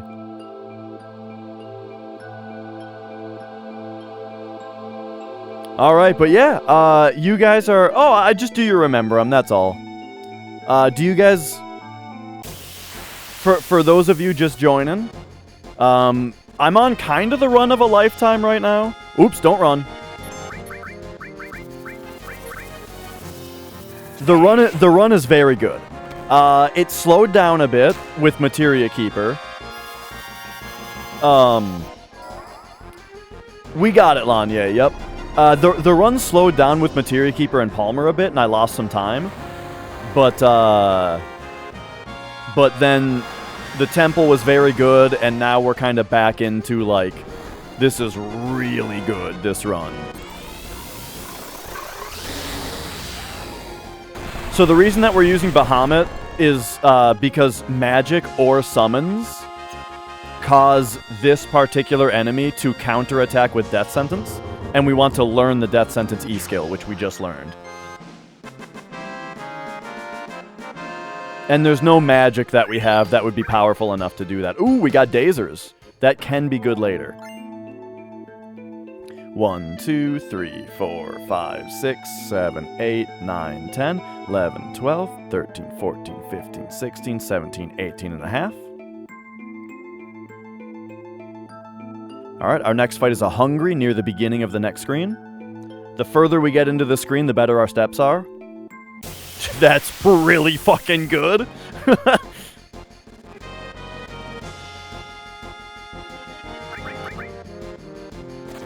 Nice escape. 1, 2, 3, 4, 5, 6, 7, 8, 9, 10, 11, 12, 13, 14, 15, 16, 17, 18. With steps this far ahead, we can actually grab the extra power source, but I don't think I'm going to bother with that because that's weird menuing that I don't normally do. But that is something that I should look into, is grabbing that power source.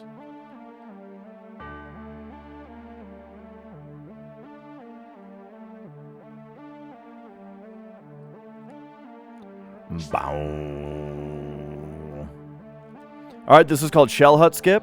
We're gonna exploit a thing where you can grab this chest from the upper floor while on the same frame we initiate this cutscene. That allows us to move during the resting, which lets us grab this and menu. Oops. Water Ring, Gygus Armlet Power Wrist. Oh. Okay, I screwed up my menuing a little bit right there. And then you gotta grab that ladder really fast. Did you see Sid and Tifa load in on the right kind of awkwardly? Funny enough, if they load in before you've grabbed the ladder is no longer grabbable, and they are not interactable, and you soft lock. So, gotta grab that ladder real quick after you come out of the menu.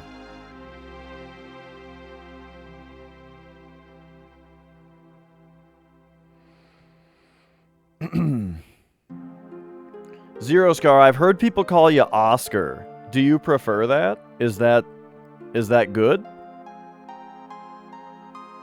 Because it's easier to say. Whoops.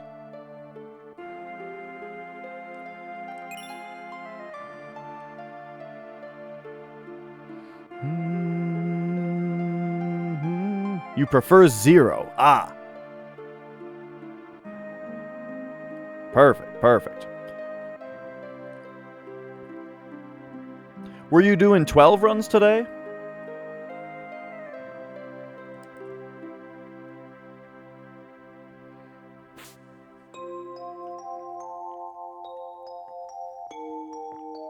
Yeah, it's kind of funny the way that the FF7 community is, where, like, the lead glitch hunters in this game, like, the people that have found, like, some of the biggest skips and techniques and all that aren't even runners of the game. They're just people who research the game. So it's pretty interesting. Like Kuma, Ace, Brutal, Suna, if you want to count guard skip, you know? I mean, you should. Guard skip is huge. Kuma kind of started to learn the run, like he was gonna start running it, but then got super busy. Legend Killer, how's it going? Tried to do a low-level run of 12, but died to judges. So, low level is like, what is it? Like Vaughn is level 1. And then 2 people are level 2 and 3 people are level 3 or something like that? Is that a thing? Or... I don't know. I think I heard something about it.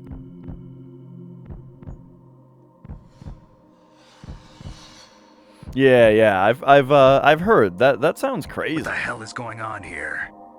Vineyards, how's it going? Murder time! You think Brutal's no? Yeah, he claims he doesn't. Brutal claims that he's not holding anything back.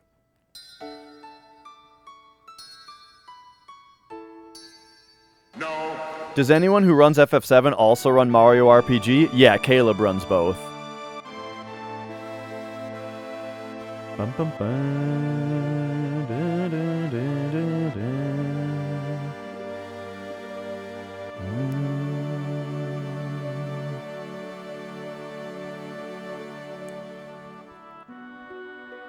All right. My favorite sound in his channel, like no question, the Hadouken. That's like way too fucking loud. It cracks me up every time.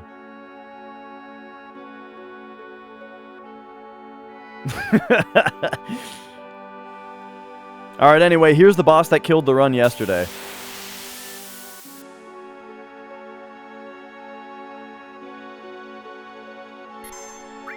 Nice.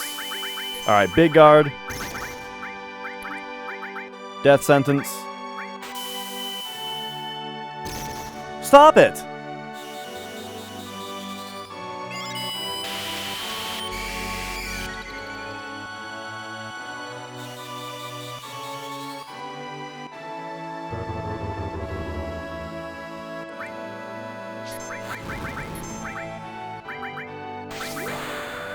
$394. All right.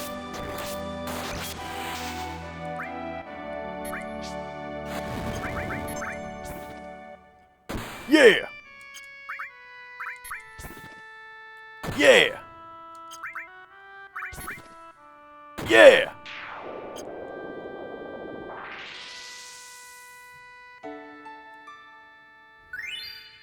All right. That's how that fight is supposed to go.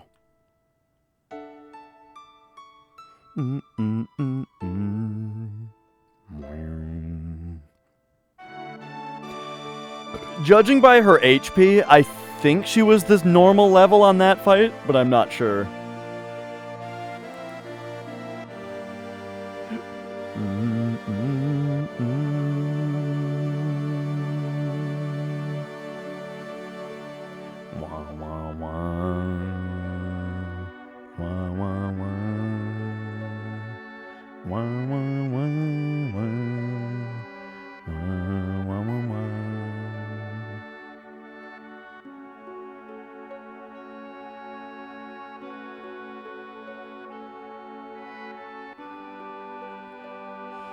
Yeah, we got a hell of a run going. Everybody who's here today, maybe even just joining, welcome. We've got a hell of a run going. It's looking pretty good. Could be better, but it's looking pretty good.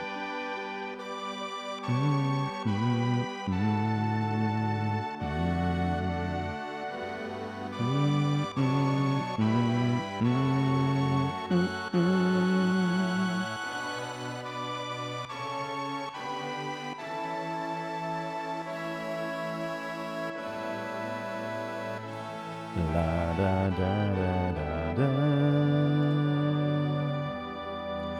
Wah, wah, wah, wah, wah. Yeah, the fight goes pretty fast, Legend Killer. What's your familiarity level with this speed run?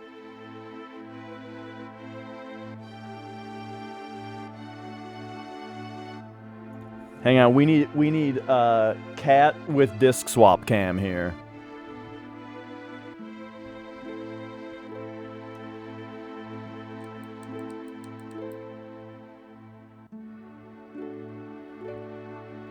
That's Magic sleeping. That's my other cat, Magic, sleeping in front of the PS2 right now. I'm gonna have to move him out of the way to open the disc tray. All right, here we go.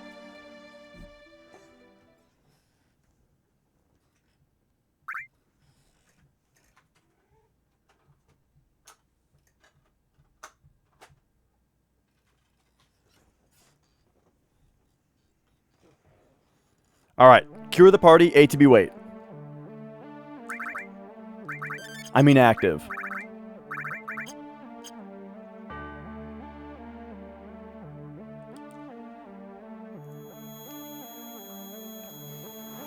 How bad is his shedding? Mia's is a lot more noticeable, because I wear black clothing, so I don't really notice Magic's shedding very much. But like Mia, I really notice.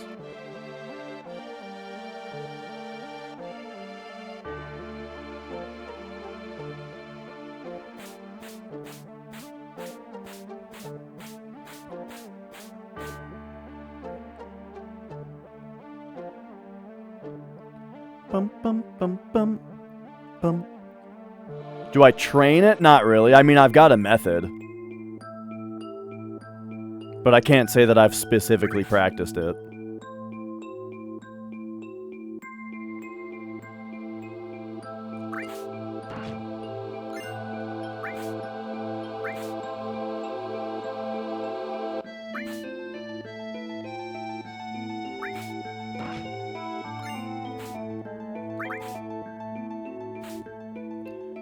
Okay, okay.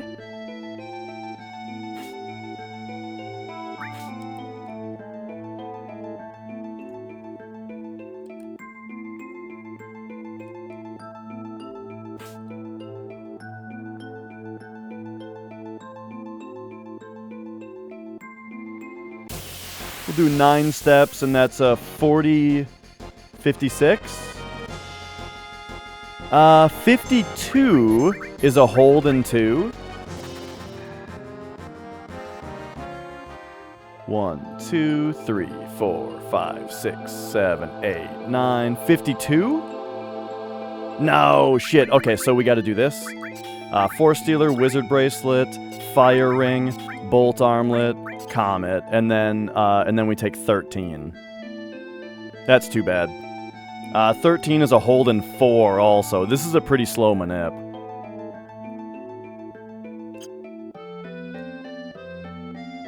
But, oh well. 1, 2, check this out though. 3, 4. Use the tent right there, how about that? Now I don't have to menu in front of Icicle Inn.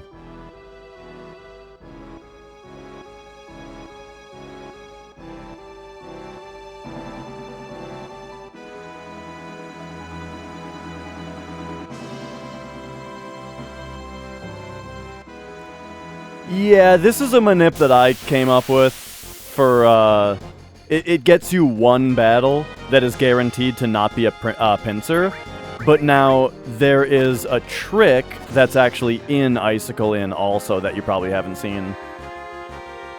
So yeah, that was a pretty slow manip. That was like basically worst case scenario. But I at least got to do my menuing early, so it didn't cost as much time as it looked like it did. But still, it was kind of bad. Anyway, so Kuma found another trick here. And here it is.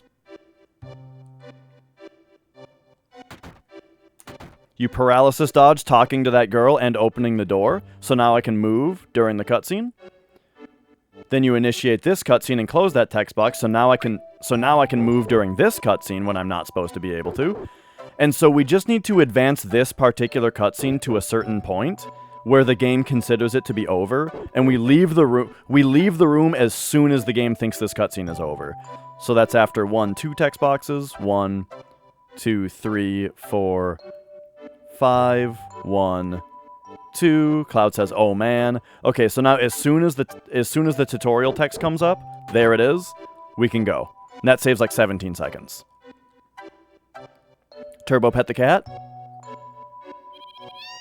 Oops.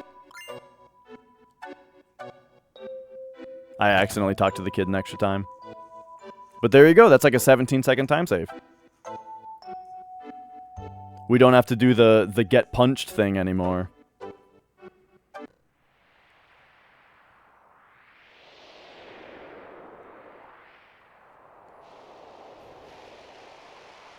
All right, here we go.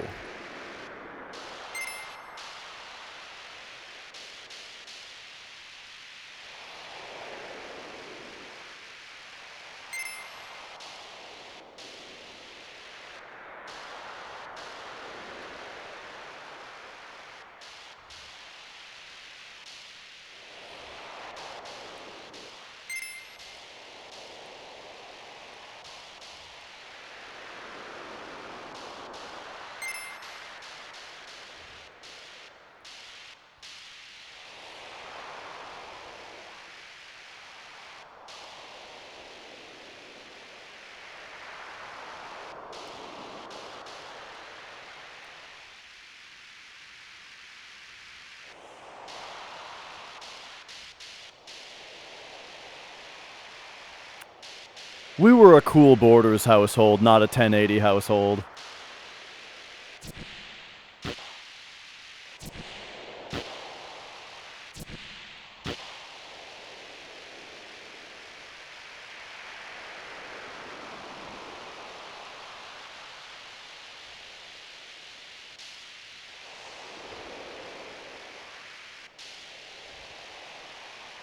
One, 2, 3, 4, 5, 6. Oh, I didn't turn fast enough. Oh, no. Oh, major bonk. Fuck, dude. I just didn't turn off fast enough. Damn. That's a big time loss. That's like 10 seconds, it feels like. No. Yes. Damn.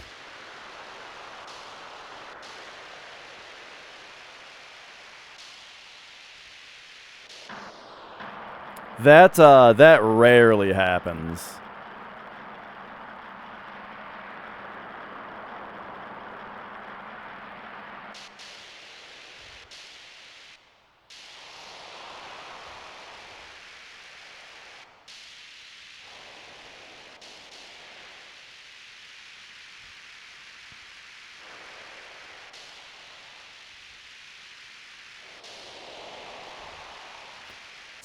Okay, it wasn't 10 seconds. Okay, it was like 6 or 7 seconds.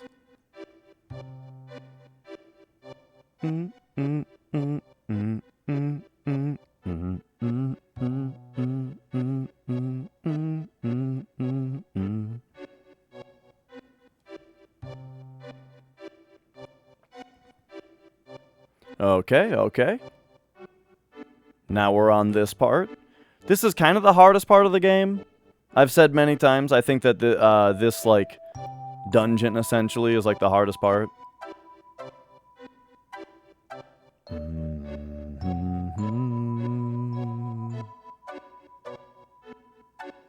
Okay, how far we get into the next screen is how good our steps are.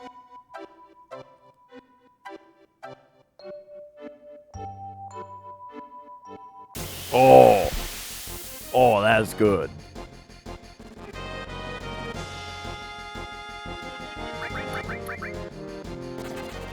Nice escape. So now, for steps, we walk into this screen, up left, while mashing, switch to just left right here. When you get the materia, start running. There you go. There's the steps to avoid the next encounter.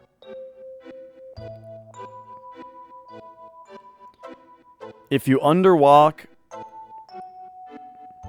like if you don't walk enough, you get the next battle right about here.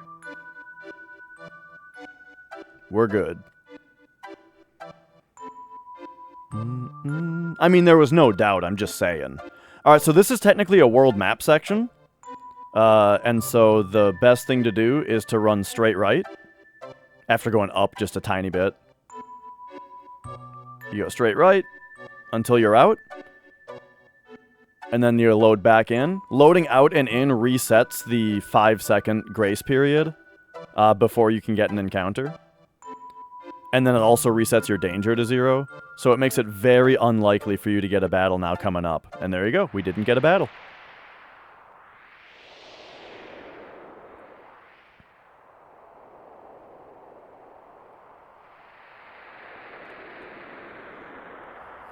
Alright. And here we are in the hardest dungeon of the game. At least I think. This is the hardest dungeon in the speedrun, I think.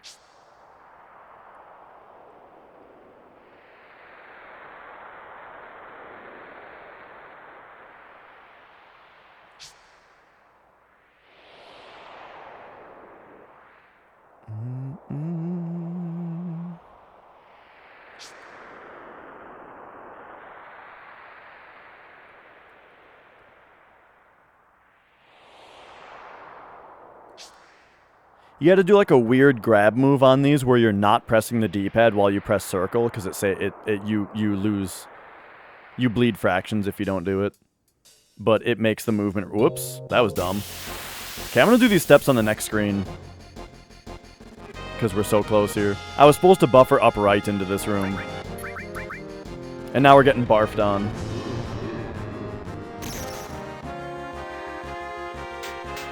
Yikes. So this is a run where...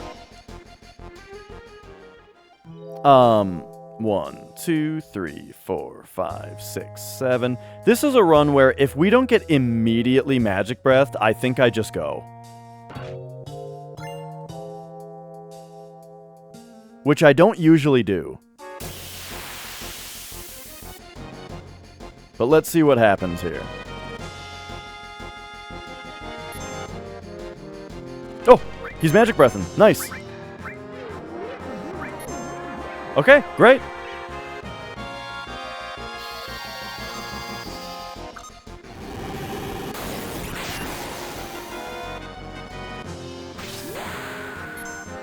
This limit always wastes time. It might be good to reset Tifa's limit if I have time to spare during the world map manip, you know?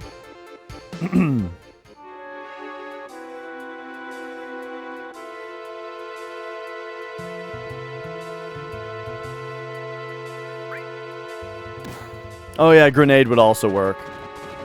That's true.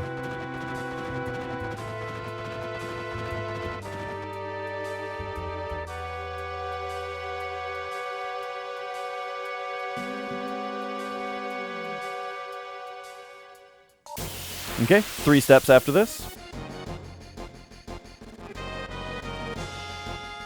Mew, mew, mew, mew, mew, mew, mew, mew. 1, 2, 3.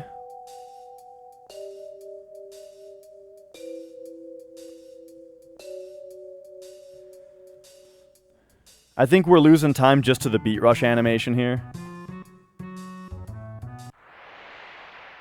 That's all that 4 seconds was.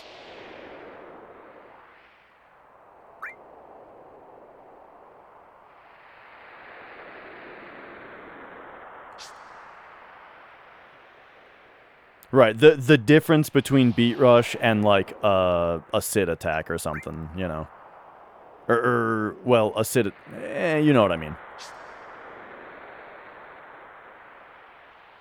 It's also possible that Cloud's Comet just hit harder. Okay, Shiver after this. You only have to Shiver up to 30, but you have to Shiver up to like a high 30. So I just wait until I see 31. Takes an extra second, but, like, I think it's worth the safety. Alright, 16 steps after this? Yeah, 16 steps sounds right.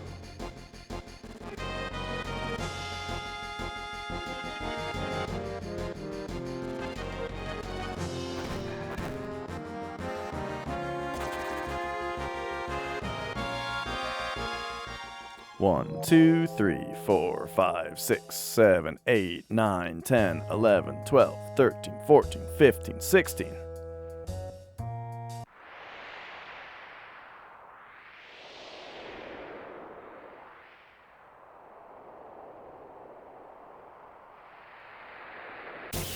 Damn.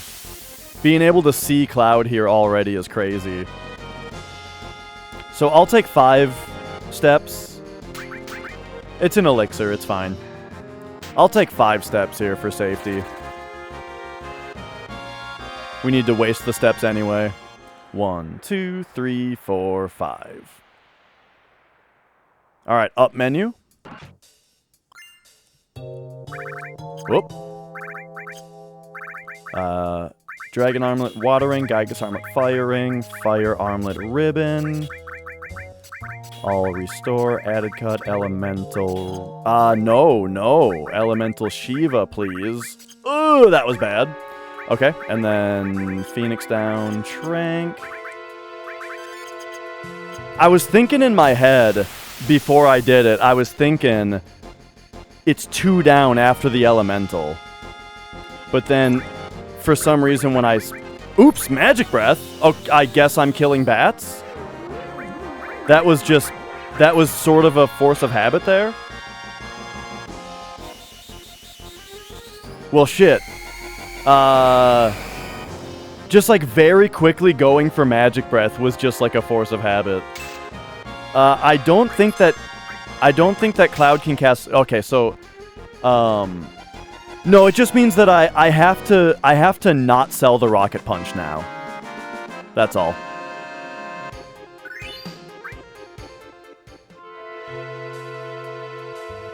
I was too excited that Cloud got first turn, and I didn't think about what to do. Okay, give Sid opening ATB here, please. Thank you.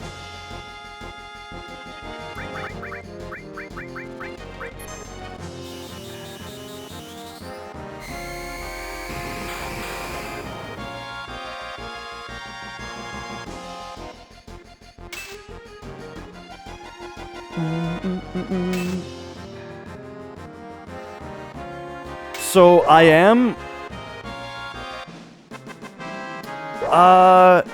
yeah, it's possible it'll affect menus. I'll just have to be a little careful. But it should be fine. Okay, Sid, please. Yeah, if you don't get the Hell House fight by the end of Broken Road, absolutely stop and force it. Because otherwise you'll get the battle in the Shinra...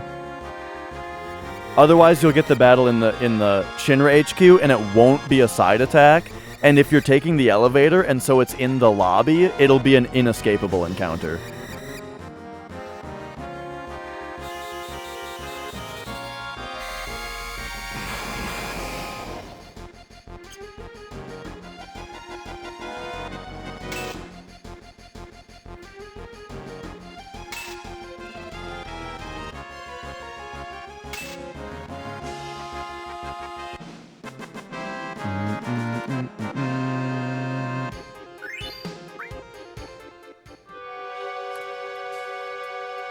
Okay, so if Ace's estimation was correct, Tifa should still be level 21. What are these holes in the wall for?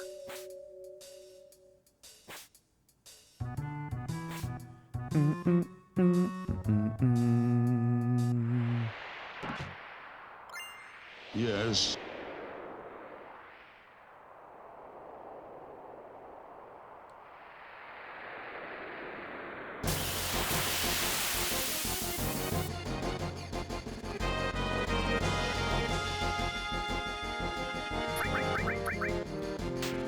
So our menu here. 1, 2, 3, 4, 5, 6.5. So our menu here is going to be tent, doink, limit. We're already on A to B wait. Tent, doink, limit.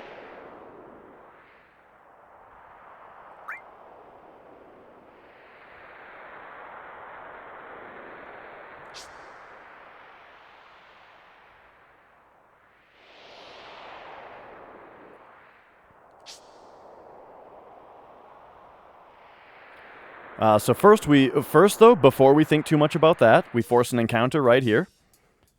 We take 6.5 steps.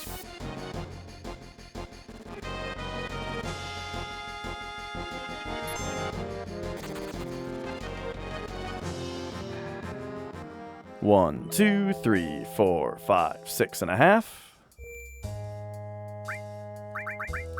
Tent. Doink. Limit check. And now we do the fight the old way without the RJ.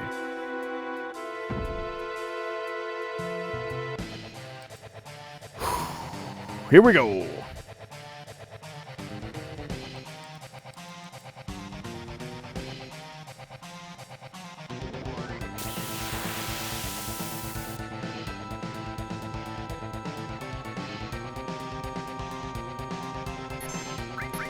So that's Big Guard, Hero Drink, Death Sentence. Oh, 359. Yeah, that's half. So now we only need to laser her once.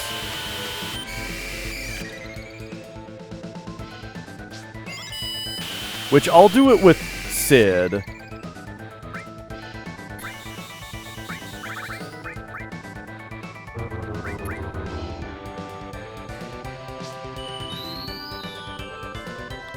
So now we just release time here. We put her on Death Blow. We get ready to laser.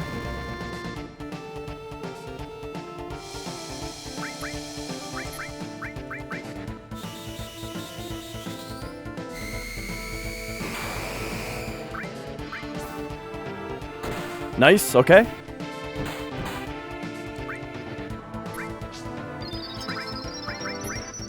Wait, trick Tifa's second attack. Don't wait trick her third attack and get ready to heal her.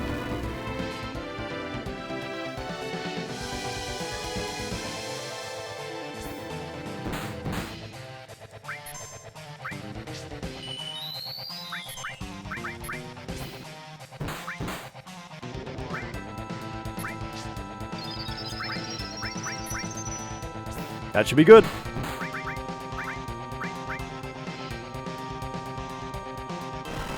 So if I did it right, she should get 4 death blows, and if she rolled high enough dexterity.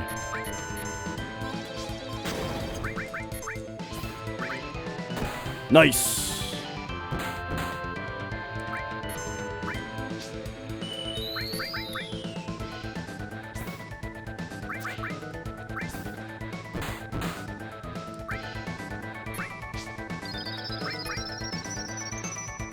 Death blow number 3. Nice. Okay. Great. Good fight.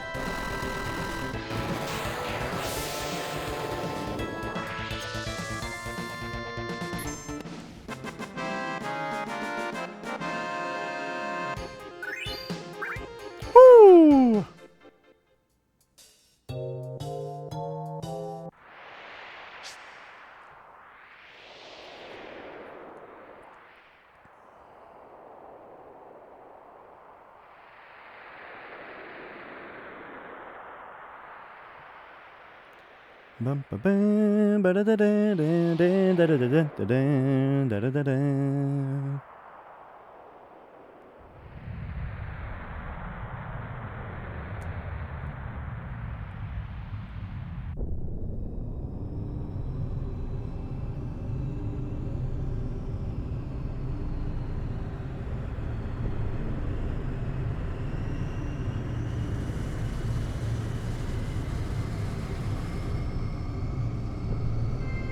What would second choice be if not calzone? I don't know.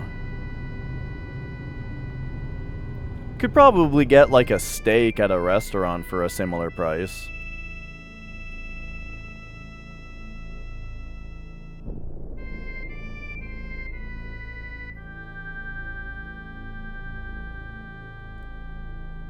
Alright, here we go. Grenades? 10 steps after this. And I think you have to take the steps immediately, if I'm not mistaken.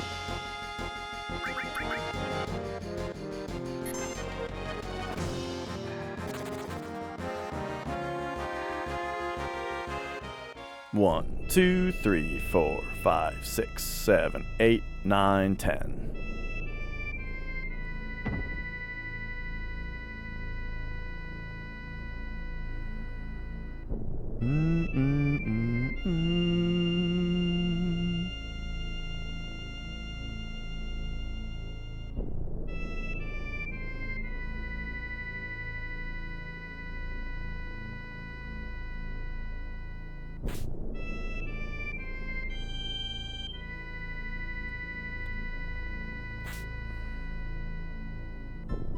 Alright, so by the way, every field has a numerical identifier, you know?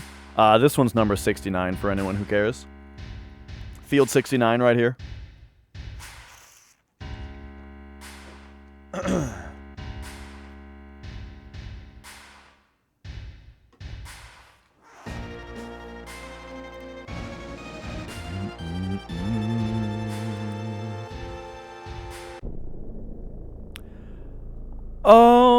I don't know about that one, Lou. Or like maybe Formation 69 is Yuffie? I'm not sure.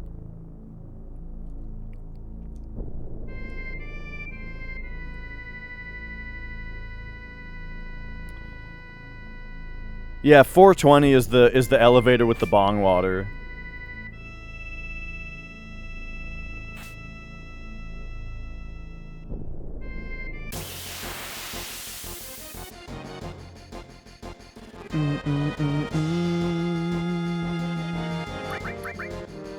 Ah, the Sleeple. Okay, it's not Formation 69.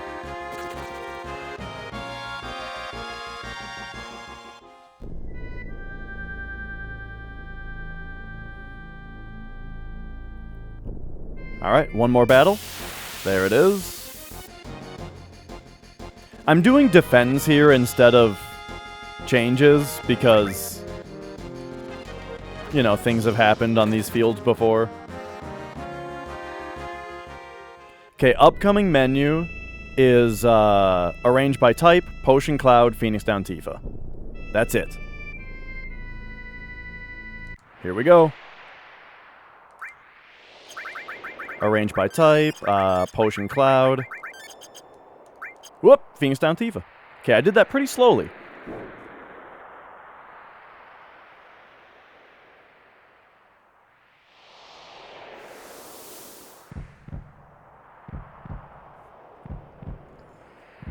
What's this, this X character you're using there, Ace? Is there an alt code for that? Or do you have some other way of getting that in there?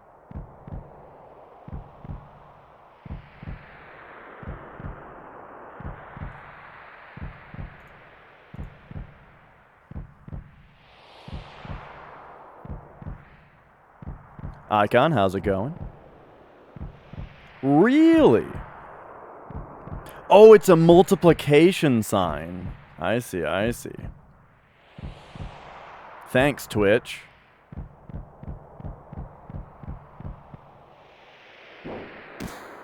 We should complain. I'll open a support ticket for you. In the partner portal.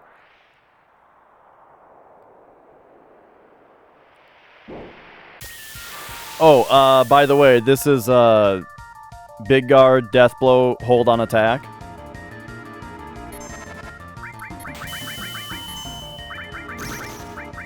By Death Blow, I meant Death Sentence. Up, up, circle, down, circle, circle.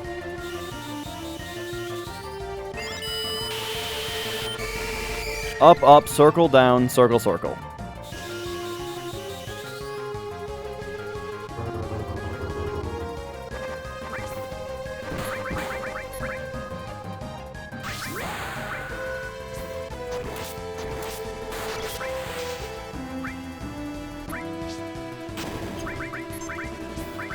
One death blow.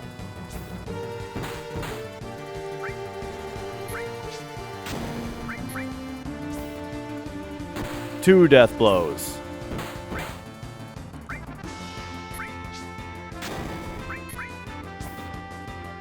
Three death blows. Four death blows.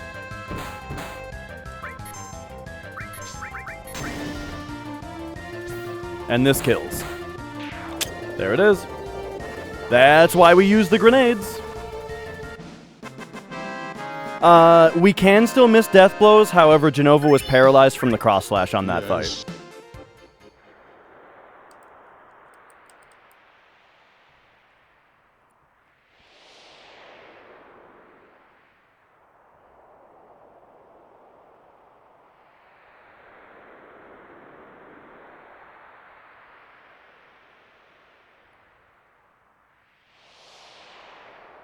Alright, here we go.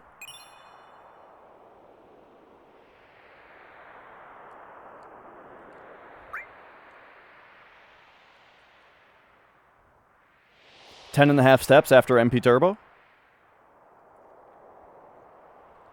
1, 2, 3, 4, 5, 6, 7, 8, 9, 10 and a half.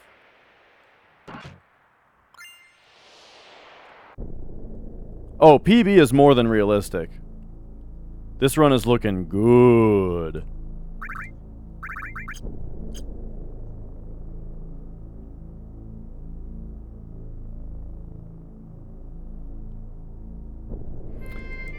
Alright. Biggest time save left? Diamond Weapon and Hojo.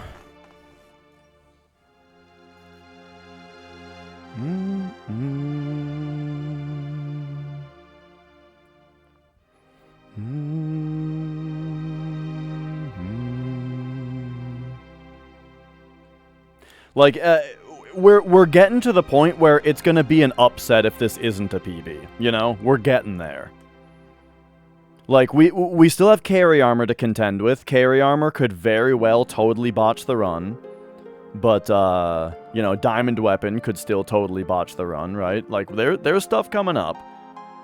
But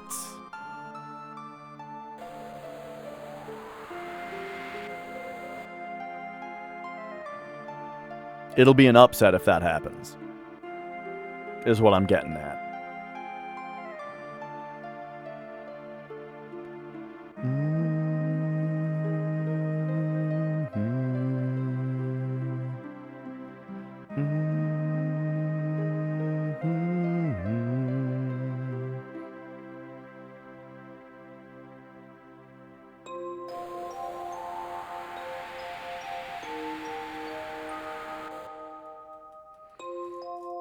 Yeah, the next part we have is the Sid part, which I do have to be super on my game to not lose time on. I played really well on my PB, and I mean, I just want to play it my best all the time anyway, but just saying, this part is pretty intense. But it's definitely a load off after what we just got through. We just got through, realistically, the hardest part of the run. Okay, I gotta run to the bathroom. Oh, I gotta go bad. Let's go. All right.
all right.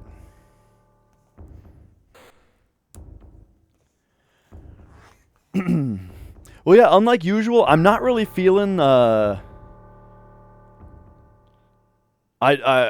not needing a number 2 today, so I guess I'm just here for this part. I'm usually not here for this part. But here we are.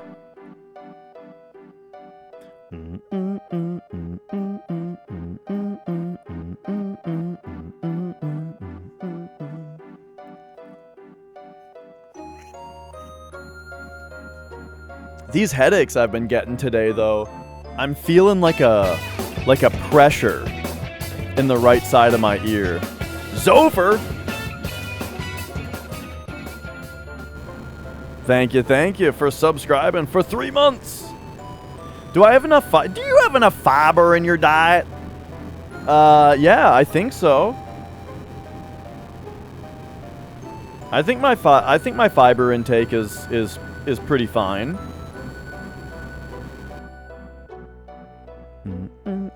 I don't like supplement it or anything though. But I mean, my let's see. These things is 11%.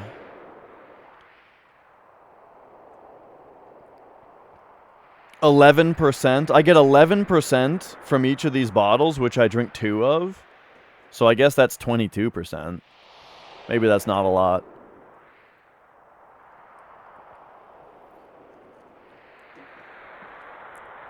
Yeah, maybe I should be taking a supplement or something. Who knows? Because I have heard many times that, you know, you need to get enough fiber.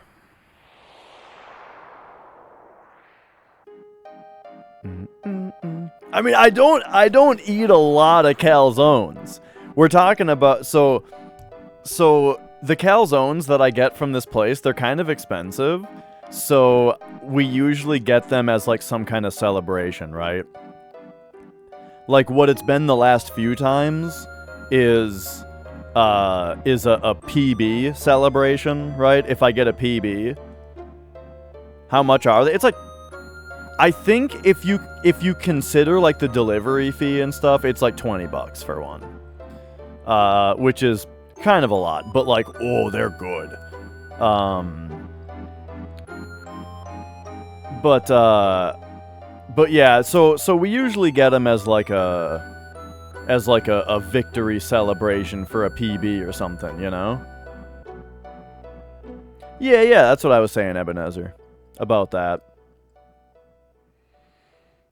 And so I'm kind of thinking this time, it's like if I get a PB today and we're looking for like a victory meal, I'm kind of thinking like $20. I could probably go get a steak at like a restaurant. Maybe not a filet mignon though. That's my favorite.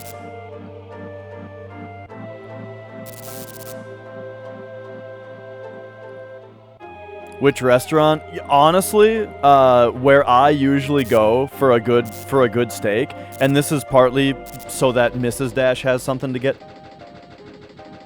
to. The fuck is this all about? Red Lobster. I love going to Red Lobster. Because I get a steak, Mrs. Dash can get some seafood.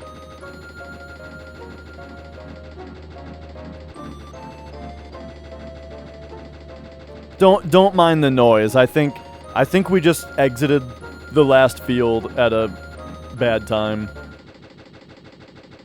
It should stop eventually, right?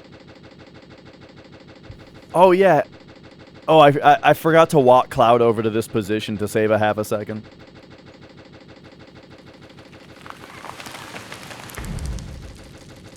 It's true. Usually I'm on the toilet and this is happening.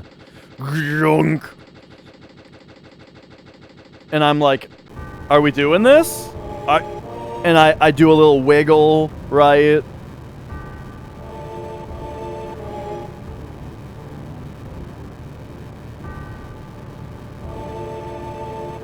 And then Hojo and Rufus come in for a minute. And I'm like, leave out of here. We're fine. And then here we go. We relax. Oh, sometimes you need a little bit of assistance. So here comes the suppository. All right, because we're backed up here. We're a little backed up here. There it is. There's the suppository.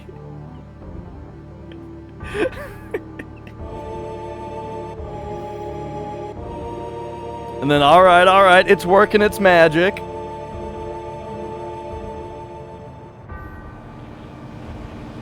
Oh, and here we go. Oh, there it goes.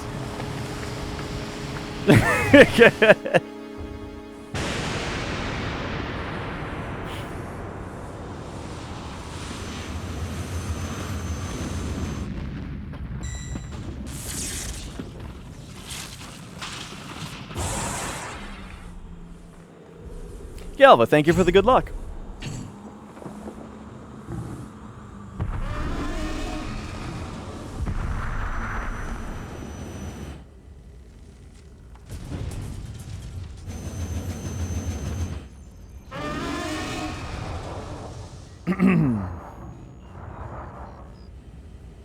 Hey, taking a dump is something that we can all relate to, you know? I guess except for people with colostomy bags. I'm sorry for the insensitivity.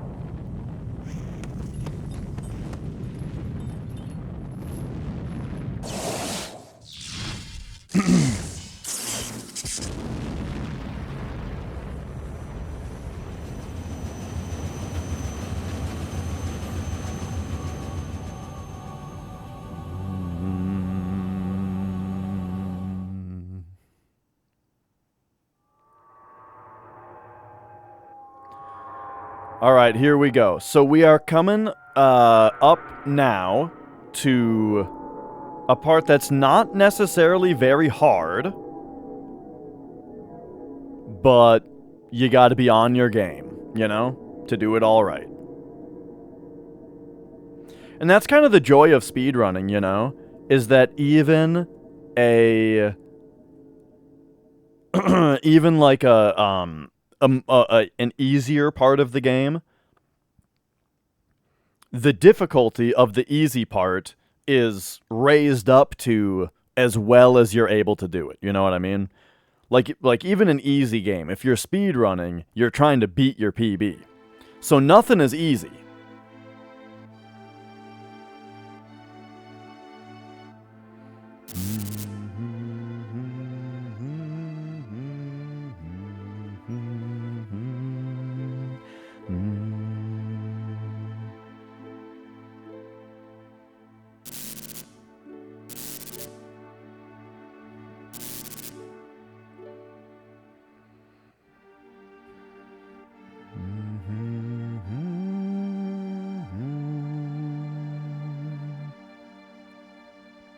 I tell you, we've been, like, it's been a long time since I've PB'd, and so I've gotten a lot better at the game, just not closed out a PB yet, you know what I mean?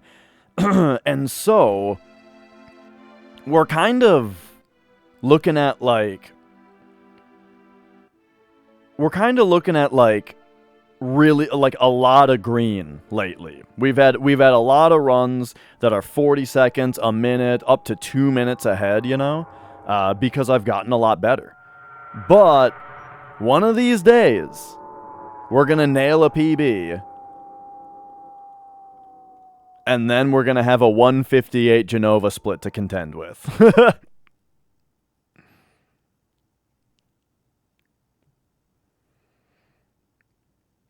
Just have people watch, play the same game, and hope for green time every day. I mean, I play the game and hope for green time every day, you know? It's fun.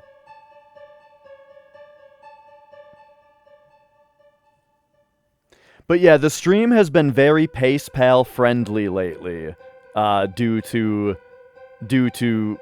you know, how much further I've come as a runner versus where my PB is sitting at right now.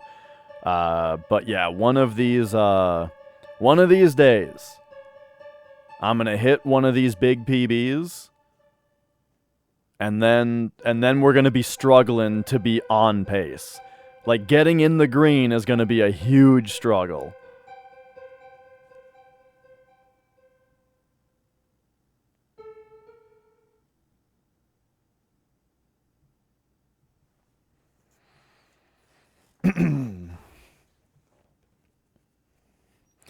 I mean, hell, I spend a lot of time watching runs also.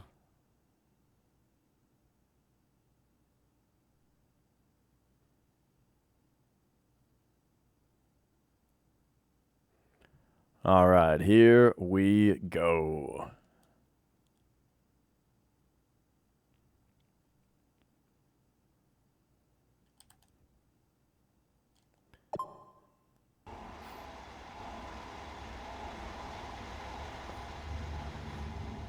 I don't think I have a singular favorite runner.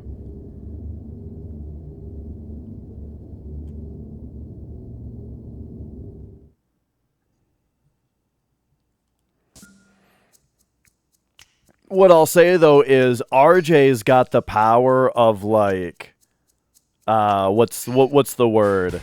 RJ leaves you wanting more, you know? He does runs so infrequently that if I ever see RJ running, I'm like 100% I'm in there, you know? It's like a treat. I'm running every damn day. But yeah, the runners that I actually watch the most are probably Caleb and Morningcraft.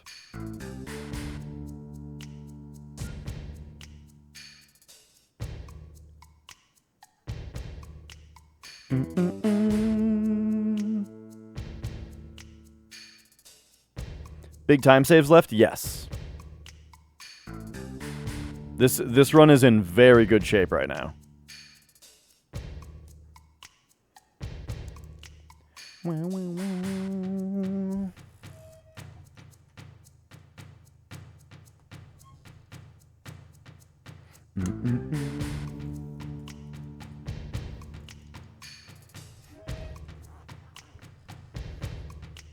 All right, all right.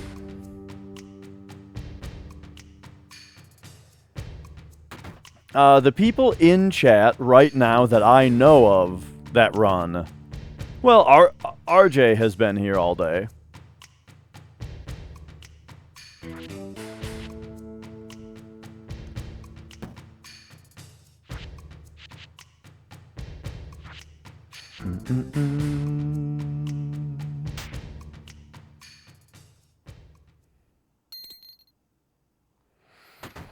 Okay, so we do definitely get a pretty long break here, but remember when I turned ATB to active after running through the wind chamber? The reason is because we're about to get into a battle, and we want to be here. We want to be able to escape this battle quickly. Which one is RJ? Oh yeah, there you go. He's Canadian, but he likes the Packers, the Green Bay Packers.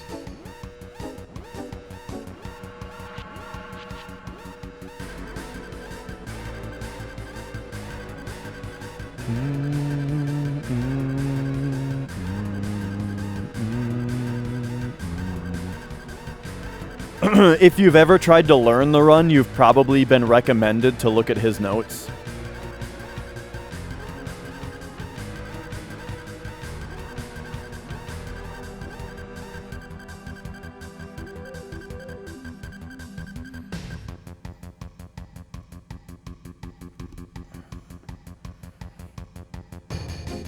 His Canadianity. So, I mean, like, look. I'm, you know how there's weebs? You guys are familiar with the concept of a weeb? So I'm like a weeb, except for Canada. Is there a name for that? Is there a name for an American who wishes that they were Canadian?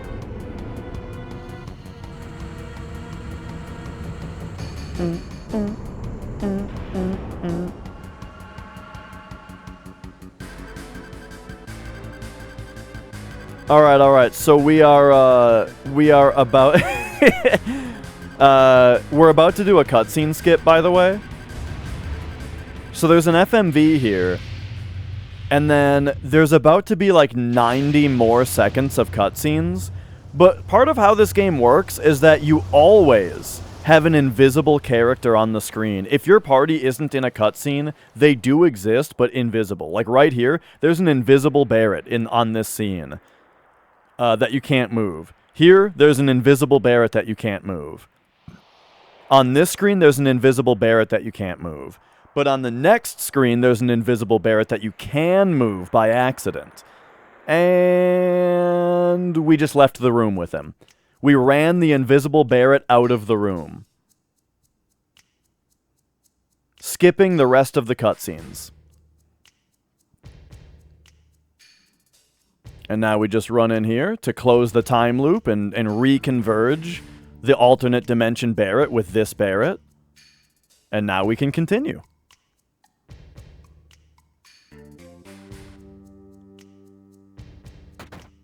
I agree, Dill. I mean, I've like, it doesn't super matter because, right, I don't run the category. But as far as my opinion goes, I've been pretty clear that I think that there is a very obvious 4 skips to be banned, and that's it, in my opinion.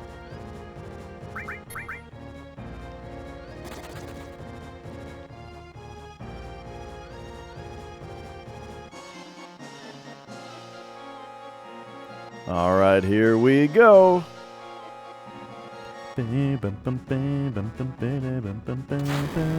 But yeah, not my category.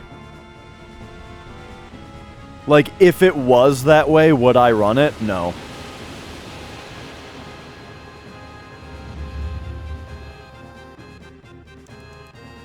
Damn, man.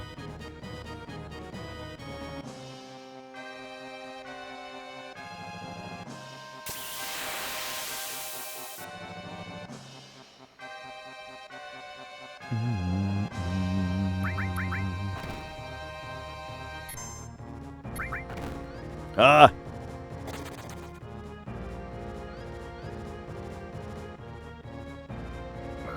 Yeah, I do love that scene when you have Yuffie in the party.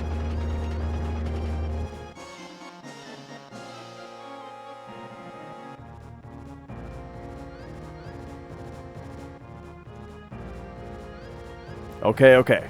I did all that as well as I could. I think I performed fine there. The battle escapes weren't super fast, but we did mostly fine. Alright, here's this part.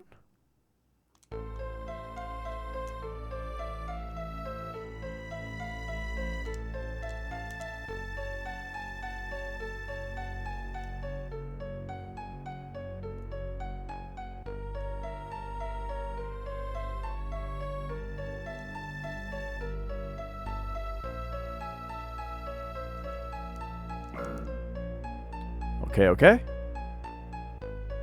I think I may have a different way of doing that part than I used to. I don't think you should hold the... I don't think you should buffer the inputs. I think it makes her struggle more.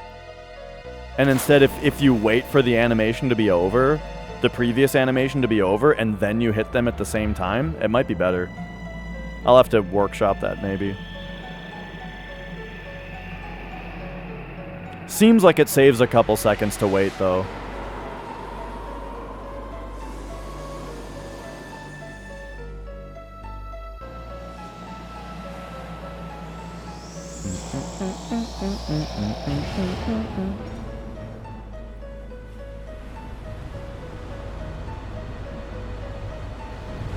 So remember not to sell the rocket punch.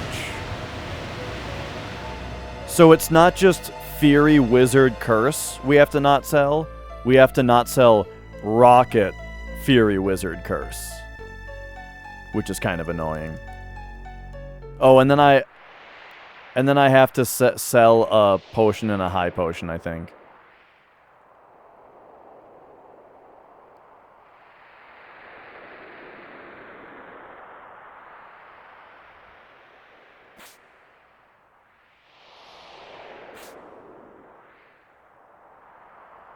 By the way, I think this run is on pace with the 635 that I had that one time. Being 57 seconds ahead after on the Schizo split, I'm pretty sure that is like right on pace with that with the Supernova 635 run.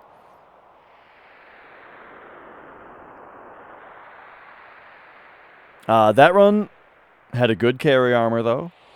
It had a good Rude. So like it's going to be tough to contend with that run.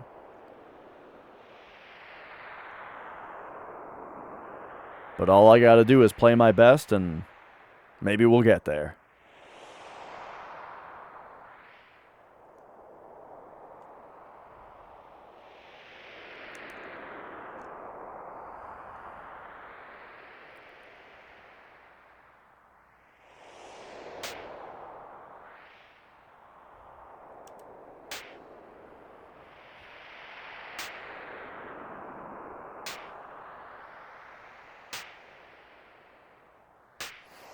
All right.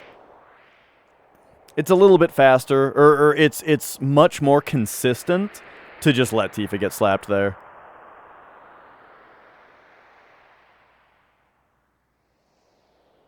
I suspect, I've not looked into it officially, but I suspect that you can gain a few frames by winning the fight, but that's only if your RNG is perfect to win the fight. If Tifa ever gets slapped, then you're losing time.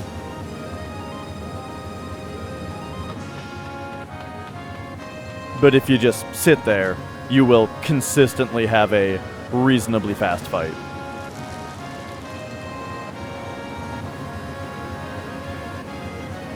You've never had a 5-0? I've had a few of them.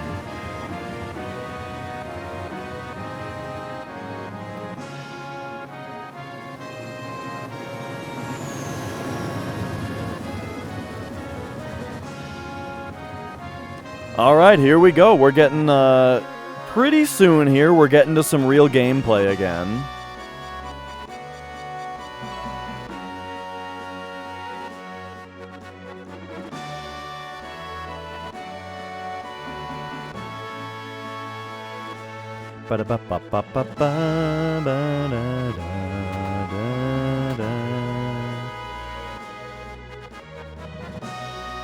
Did Zeal go for the slaps in the GDQ run?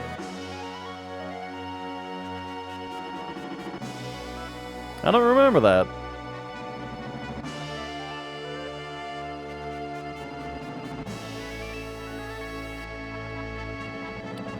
Yes, time saves remaining are mostly Diamond Weapon and Hojo. But I think I've got some time on the way as well.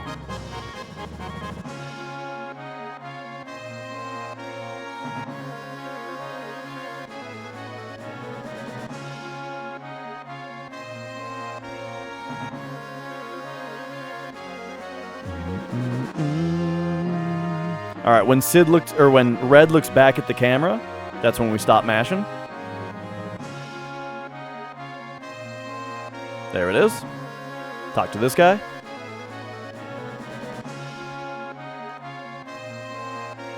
Whoop.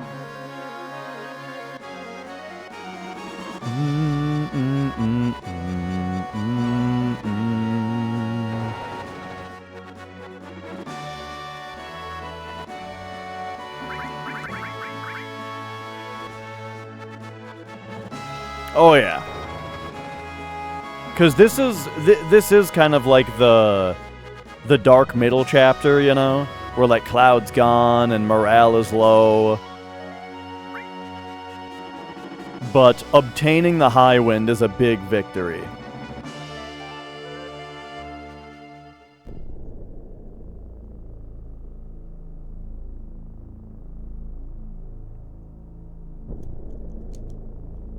Okay, here we go. Time to do some things that I have to not screw up. Rocket Wizard Fury Curse. But first, we're going to get the curse ring by running back here, knocking on the door. Yeah, those are the things we have to not sell in order to have the correct amount of money.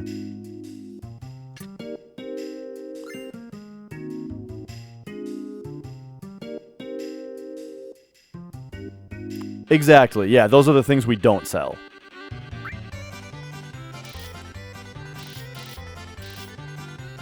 Okay, tell the truth.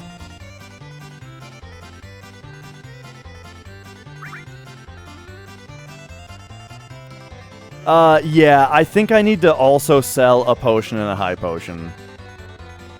Pretty sure that'll fix it.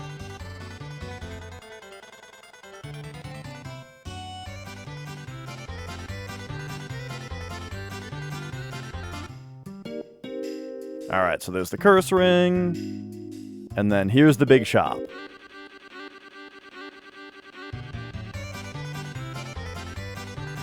So,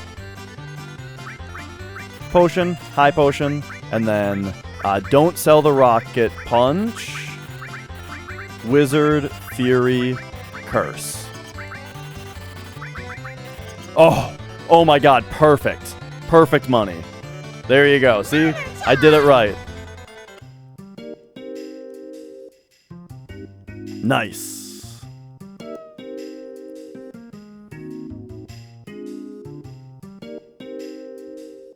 Meow, meow, meow, meow. Yes.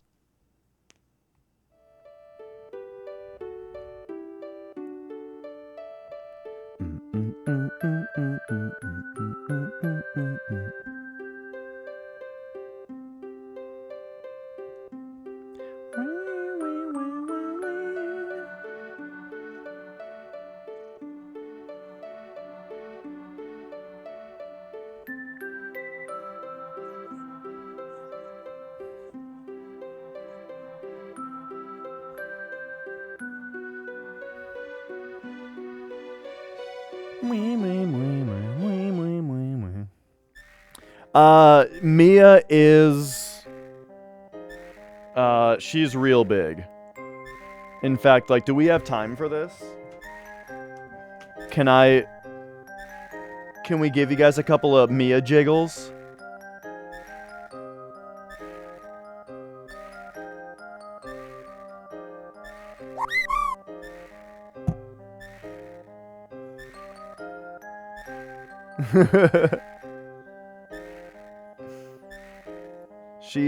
Yeah, she's pretty big.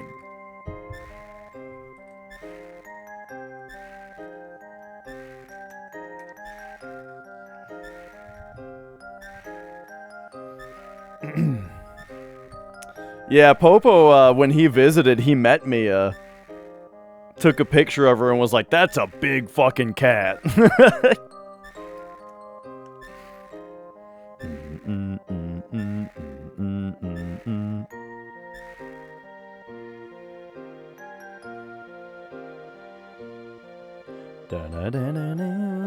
And he's from Texas.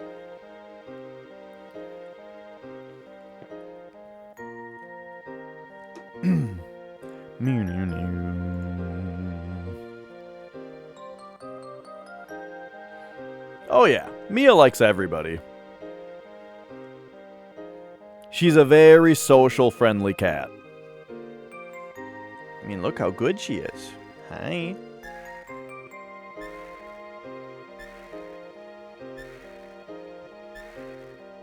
Want some scratches?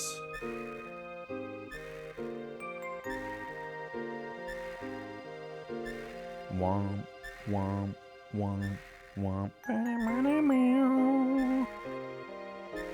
Chua! Good to see you. The run is going quite excellently.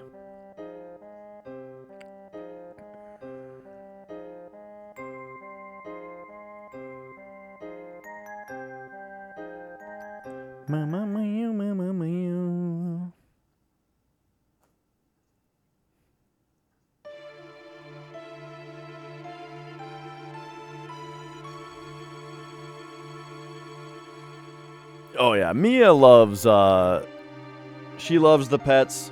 Not like Magic, though. Magic lives for the pets. It's like all he thinks about. You PB'd yesterday, 707? Very nice. Big ol' 8-minute PB. Sweet. Whoa! I wasn't expecting the lick there. Okay, I have to super concentrate for a bit, so any other show cat redemptions, I'm just going to tell you right now, they're going to be ignored for a minute, because we are about to get back into gameplay here, and I need to play well. So here we go. The next menu is an up menu. We go to ATB Wait. Then we go up to Equip, Wizard Bracelet, Curse Ring, Ribbon, and Enemy Skill, Enemy Skill, Enemy Skill.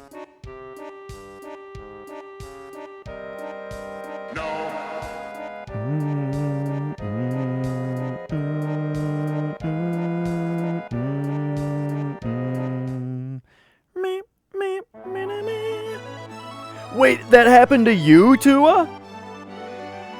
Are you aware that I recently had a 635 die to Supernova Pale Horse on Tifa?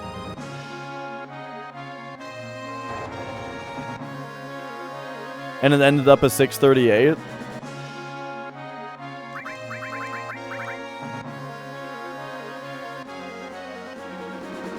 Yeah, I just finished him off with Magic Breaths and S-Mines. Oh, I got a menu. Wizard Bracelet, Curse Ring, Ribbon, Enemy Skill, Enemy Skill, Enemy Skill. There we go. Hello, hello. A few years ago, I think that was in January, wasn't it? But yeah, that was super fun. I'll be doing another event, except I'm actually running at Really Really Longathon. If you've heard of that, that's going to be on the 26th.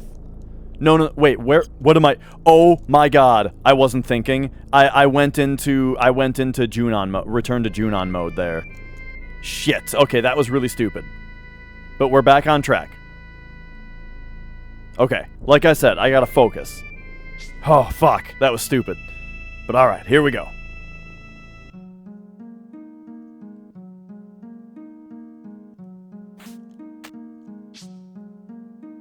Yeah, I was not commentating the one 6 years ago, exactly. Bum, bum, bum, bum, bum, bum, bum, bum, bum, bum, bum. Oh, no worries at all. But yeah, the 26th, starting at 9 a.m. Central, is where I am on the schedule. I kind of hope it's not any earlier, because 9 a.m. is, you know... You may be thinking of Dave Stereo. We're both long-haired. We both got hair. His hair is a lot more marvelous than mine, though.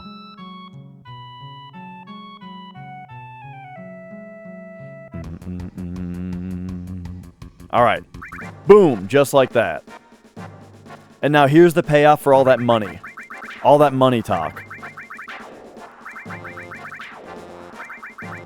Did you see how fast that was? There you go. We also both play the drums, Dave Stereo and I. So that's funny.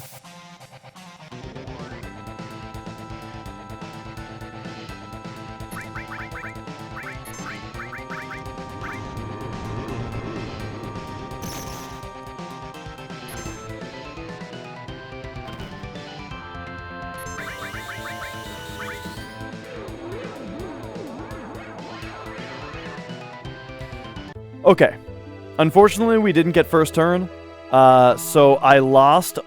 We're losing a little bit of time here to me just being very stupid. And just flying to the wrong place. Oh, it's fine, Humi. I don't mind.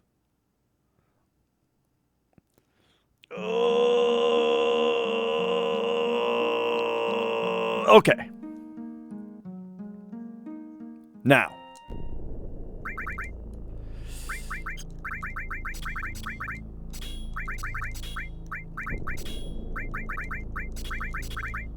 Comet, restore.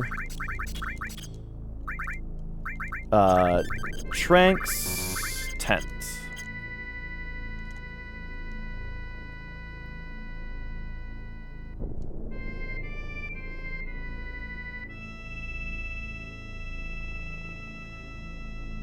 Alright, I started a little slow on that menu.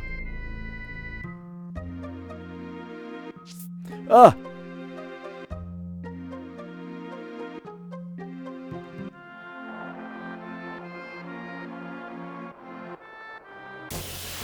Alright, 6 steps after this.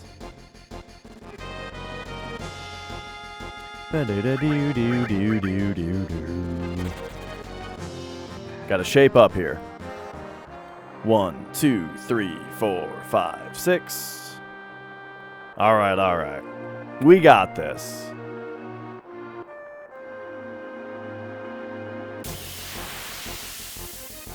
Mew, mew, mew.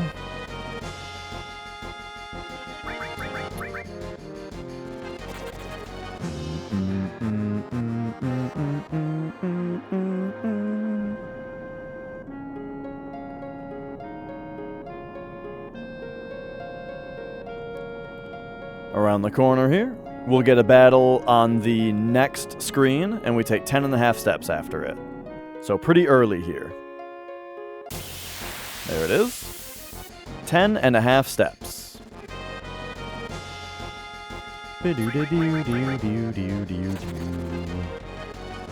Nice escape. 1, 2, 3, 4, 5, 6, 7, 8, 9, 10.5. Oh, Mia's interested in something outside. Careful, Mia, careful. Flat James, how's it going? We're having quite a run here.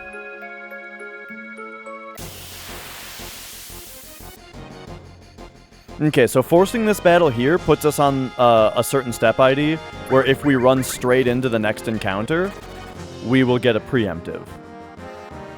So, that's straight left, straight up, and this scripted encounter will be a preemptive. Don't magic breath the party.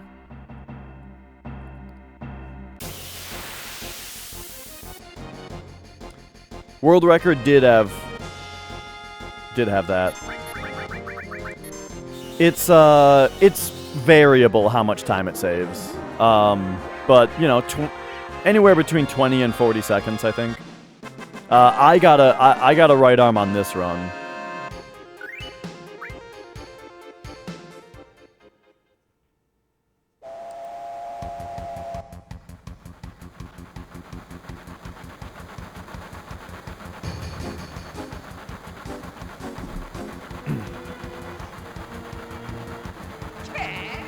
Okay.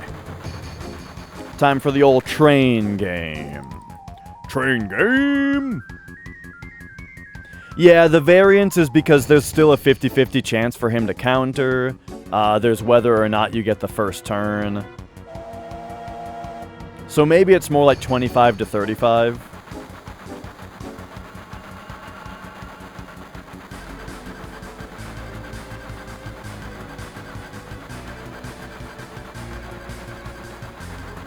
Alright, here we go. This minigame is a lot harder than it looks to do fast.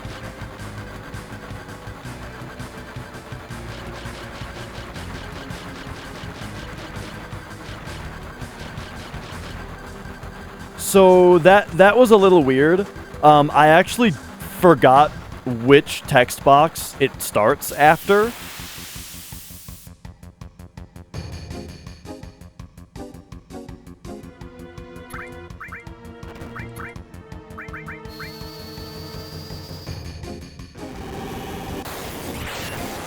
I forgot which text box it starts after, so I started late. And then I did really well, but then screwed up. So I ended up like 2 seconds late about.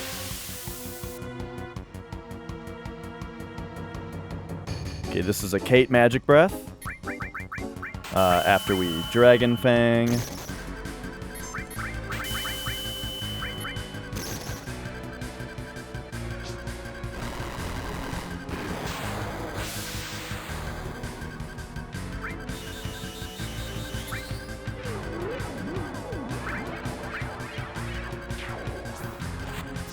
Oh, nice miss, idiot.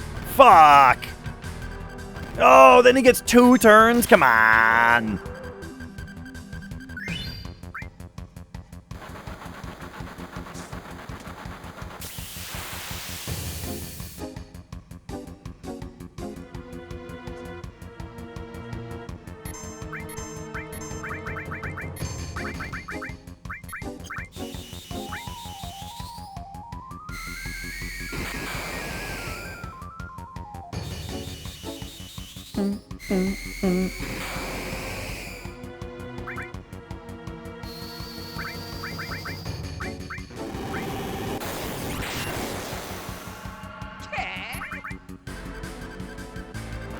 Okay, so this is going fine, but not particularly well. Cure the party turbo ether.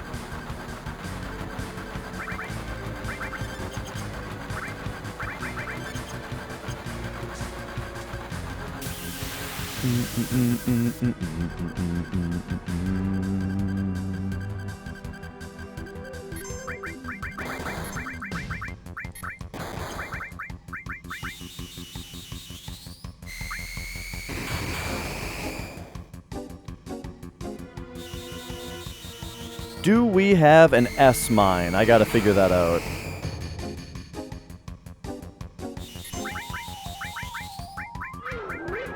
Nope.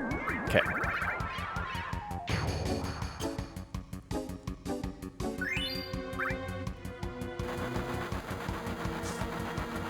And now remember, we need, yeah, contain is a weird name for what that one does. S-Mine kills this guy. Without it, we have to cast Comet on him, which means Sid has to be the one to do it. Oh, good, Sid got first turn, though. So that's good. Otherwise the other characters have to, or the other characters are able to use an S-Mine if they got the first turn instead. Wow, we actually saved time there. It's pretty surprising. Yes.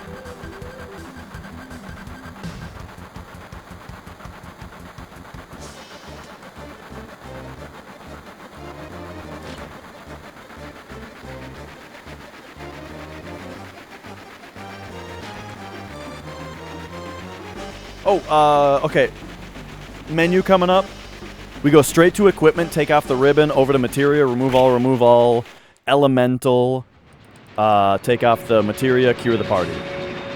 And then do shell, or then do coral skip.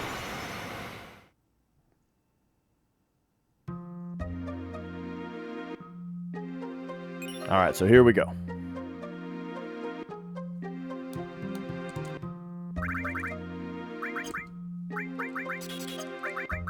Elemental.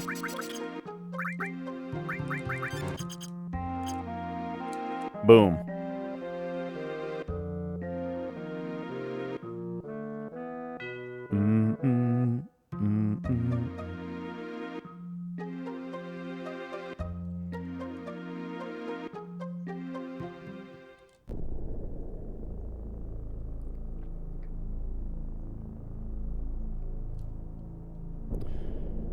Okay, okay. Oop, I was supposed to do more of a left turn there. Alright, there we go. Get us in there. Ba-da-ba-bow.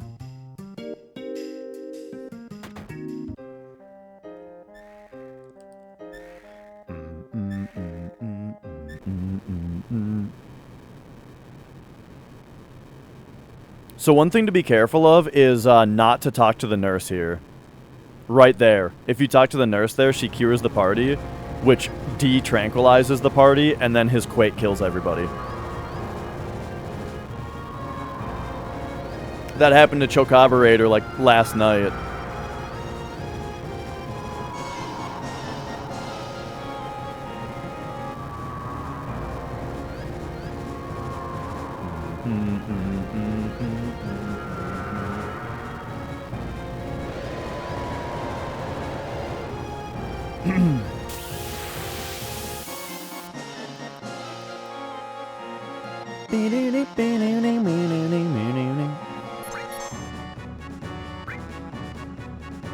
Alright, alright.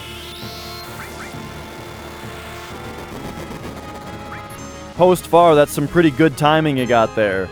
Since we have cutscene hell coming up. What console? What platform are we doing? Nice crit. Sega Genesis.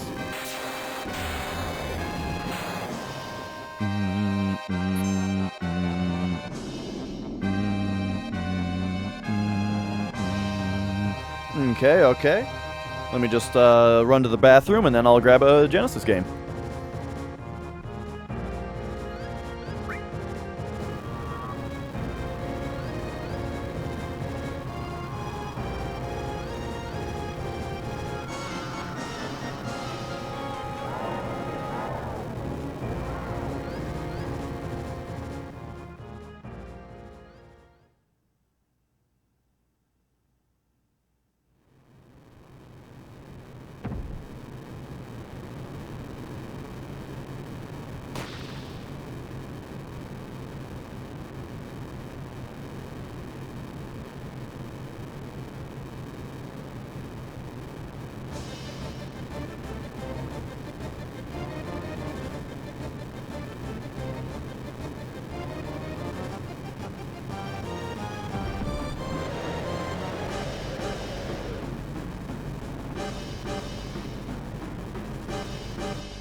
Alright.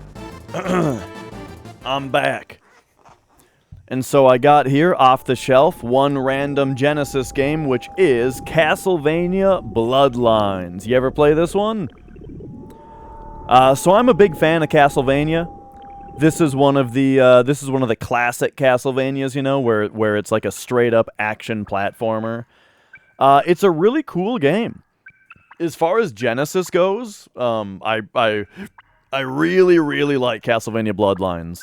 I think that the gameplay is good. The level design is for the most part pretty interesting. It's just a good action platformer Castlevania game. I feel like you know what all the positives are with a Castlevania game right away. You know, it's a good one.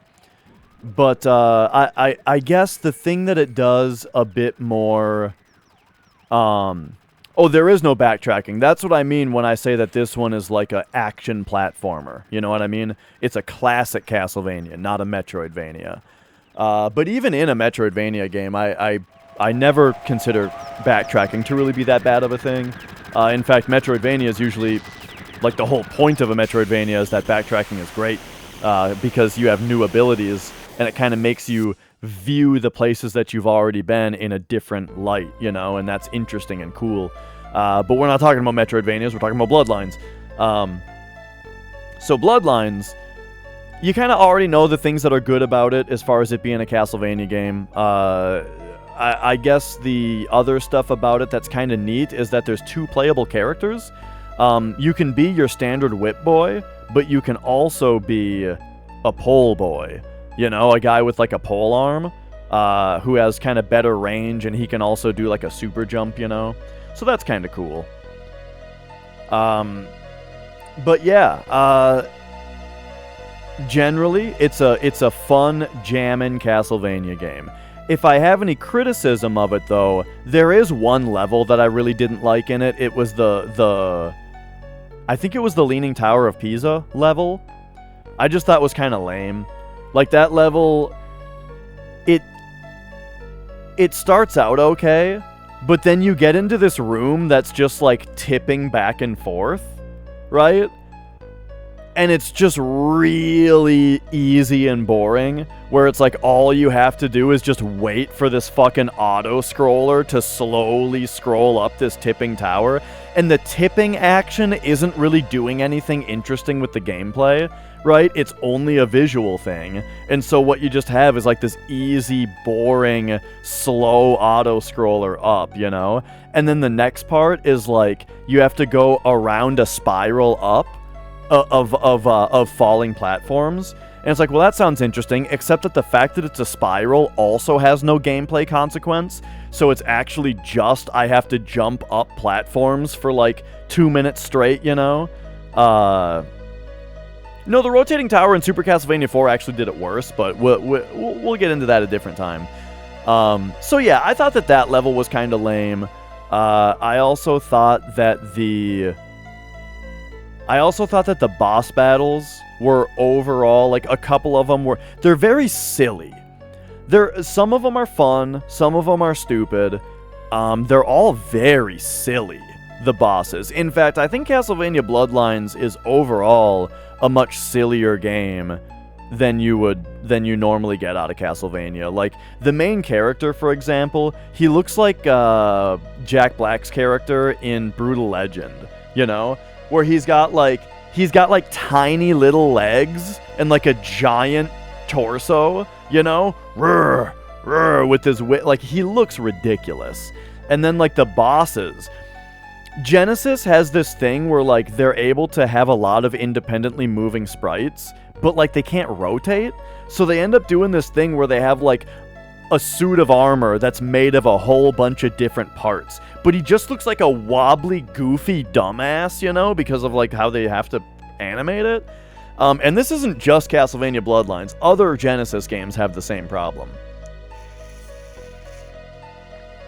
So the wobbly, goofy, dumbass boss is kind of stupid, but, like, there's another really goofy boss that's pretty great, which is the skull thing, or the gears. There's, like, the robot made out of gears. That boss is super fun, despite how stupid it is. And yeah, the unique challenges in Bloodlines get really interesting also. Like, in the last level, there's a room where it's like, you've got your screen, right? And then the middle third of the screen, so not the top, not the bottom, but the middle third is just, like, shifted right 16 or so pixels.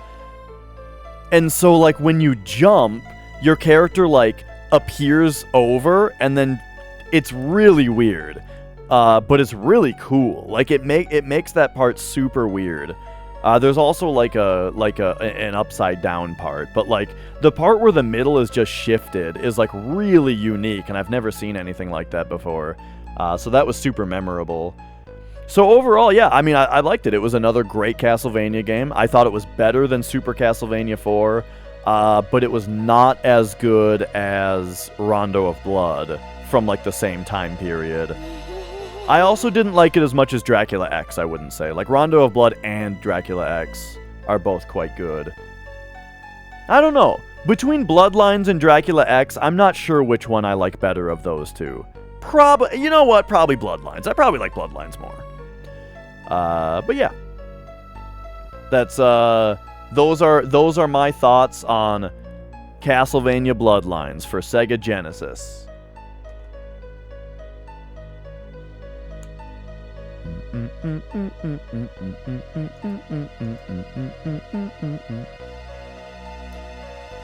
Top Konami games? I don't know. Like, real talk, the best three the best three Konami games are just Metal Gear Solid, Metal Gear Solid 2, and Metal Gear Solid 3. But I love Castlevania, alright? I do love Castlevania. But top three Konami games, I mean, that fucking Metal Gear Solid trilogy it's too good, you know? It's like, hey, Dash, what are the 5 best games ever made? And it's like, Demon Souls, Dark Souls, Bloodborne, Sekiro, and Elden Ring?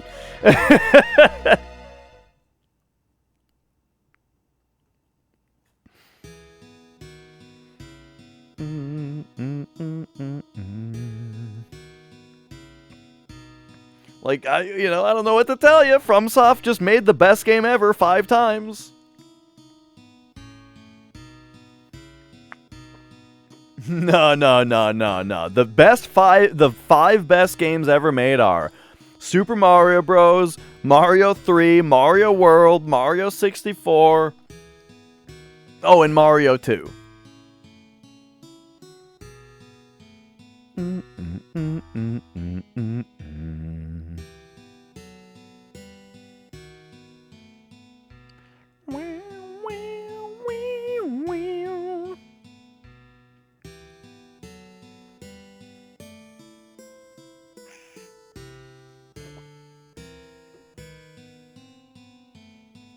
Are the chests here? I would be surprised if they were, but I've never, like, looked. I don't think the screen pans up to show them. But most chests and items and stuff in this game have, like, a conditional on their initialization script that, decides whether they should hide or not. And I can only imagine if you're on the game moment that is this cutscene, then they would disable themselves. Favorite Contra? It's pretty close between 1 and 3. I probably like 1 more. I'd just say Contra 1 probably. I don't know though, it's pretty close. Like Super C is awesome and Contra 3 is awesome. I should really get Contra 4 for DS. Bum bum bum bum bum.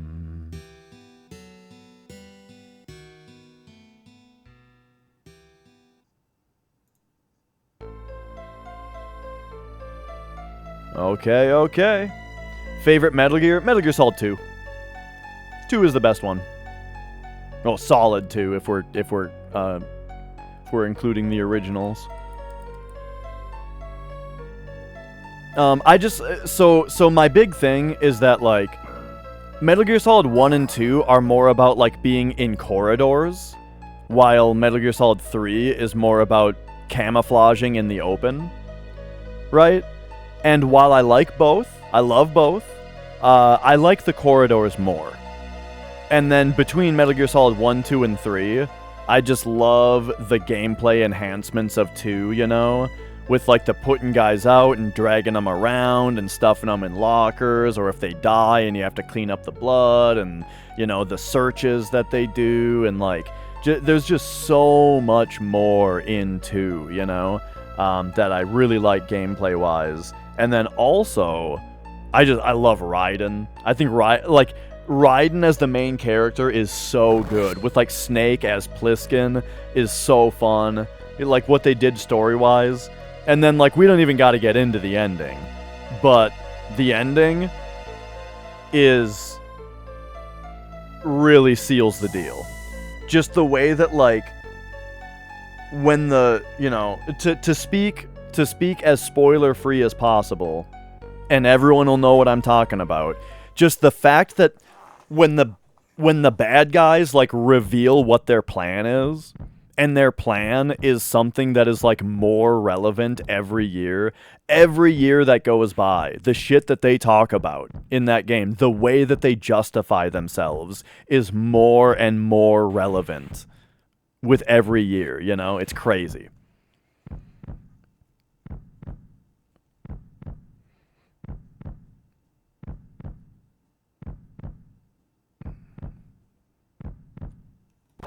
So yeah, love MGS2.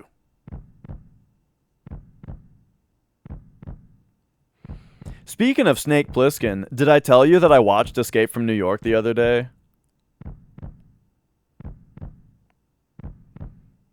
Jun.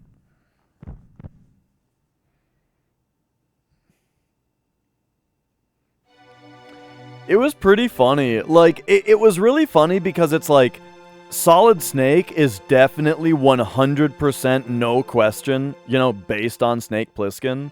I mean, it even goes down to, like, the name, and the fake name in MGS2 and all that. But what's funny about it is that Solid Snake is played pretty straight, you know? Like, he's played serious in the games.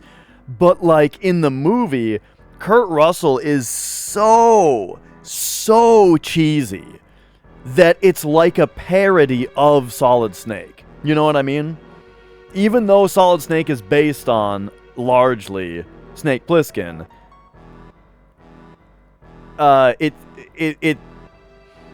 the movie has, like, the tone of being like a parody of Solid Snake, you know?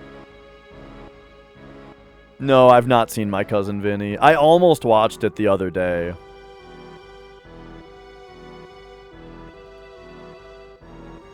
Right. It's more cheesy now than it was when it first released, but still. Dude, my favorite line in the whole movie, no question, was after he got the things out of his neck, and the guy that like puts him up to the mission is like, "So you're gonna kill me now?" And he goes, "I'm too tired. Maybe later." It's like, oh man, like it's like self-parody. It's so funny.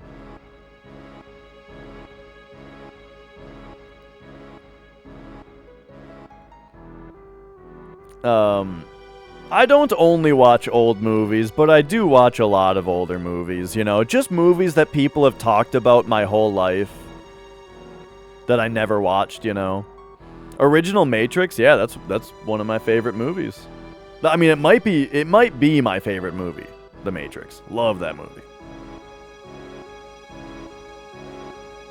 I watched Jurassic Park somewhat recently, yeah. We actually already talked about Jurassic Park earlier today, because last night I watched Close Encounters of the Third Kind, which was Steven Spielberg.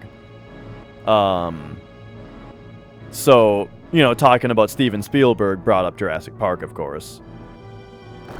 Close Encounters was weird. I didn't like the first half of it. But the second half was pretty great. Like, I feel like the movie just took way too long to, like, get going on the trip, you know?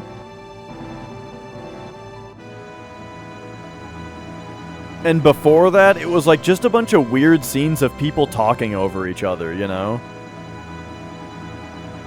And it was kind of confusing. It was like, am I supposed to be paying attention to this? Because there's two people talking at the same time right now. Am I supposed to be understanding either of them?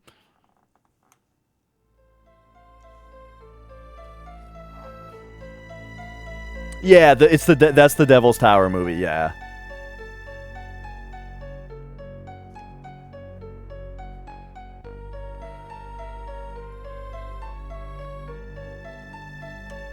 Okay.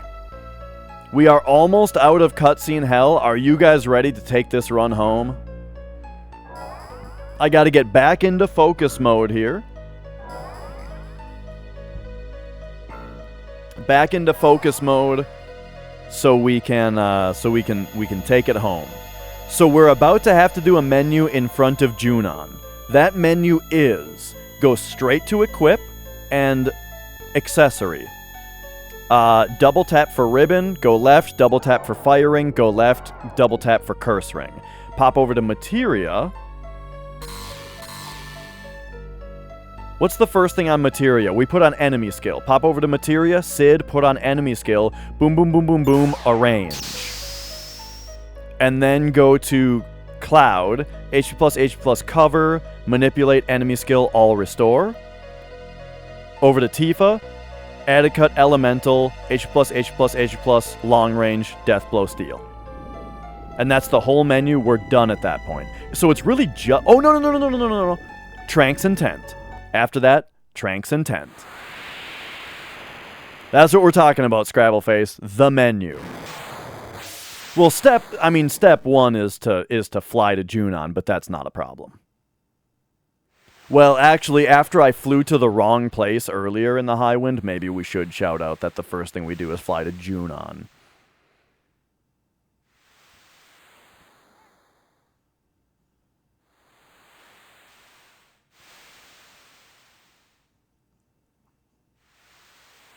Hi, Mia.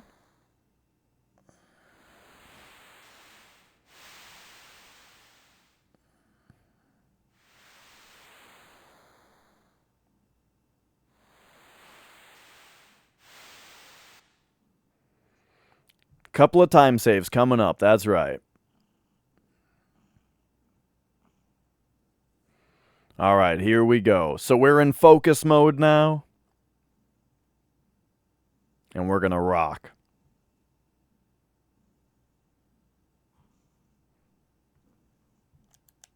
As long as nothing terrible happens, We're looking at a PB today.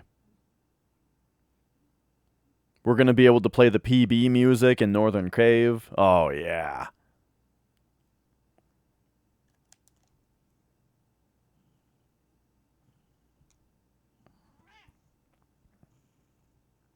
All right, here it comes. Let's go. Right side desk crew. Oh!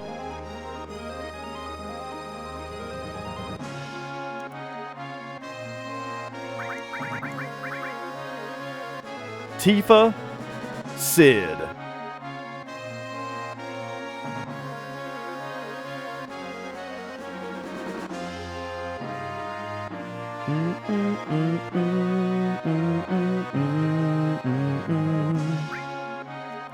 Okay, remember what I said? Straight to equipment, accessory.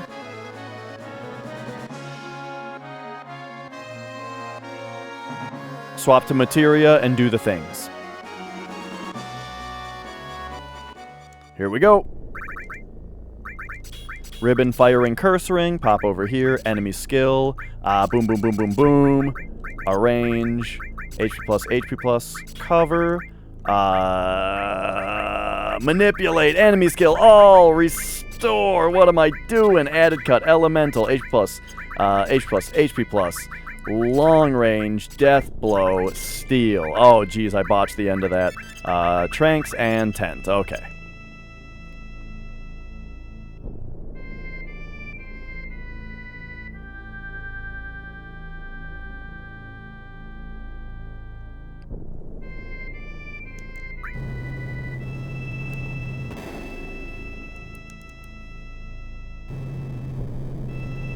That's one of the biggest menus in the run, yeah.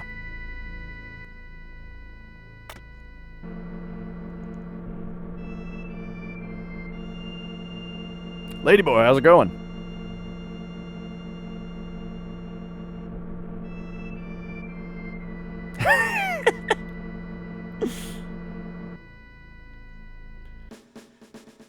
Hey, did you ever get that big wart on your dick looked at?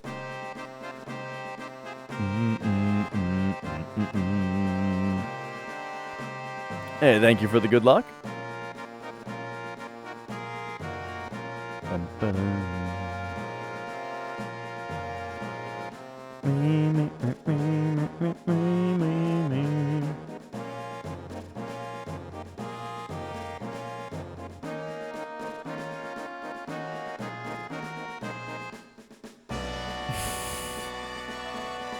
It's like that part in Dirty Work where his personal, like, his note to self personal recorder is left on, and they play the wrong part of it.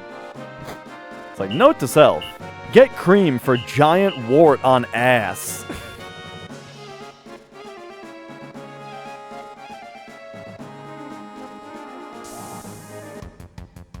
I think so, Who Dizzle. I mean, he's in that Black Mages group, right? Where they play, like, metal versions of all of the stuff. Alright, here we go. You guys ready for this? Tifa goes first. That's just what we want to see. Boom. Ah, Tifa!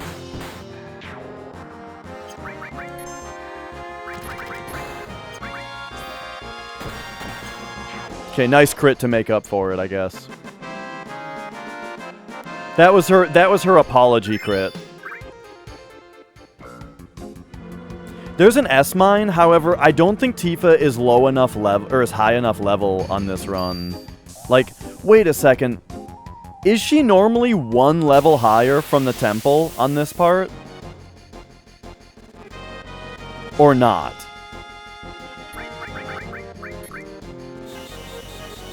She is one level higher usually. Just because, like, I'm not sure whether I trust an S mine. 1289 health. No, she's not going to level up before carry armor again. So 1289, I don't think I trust the S mine on this run. We're going to doink her.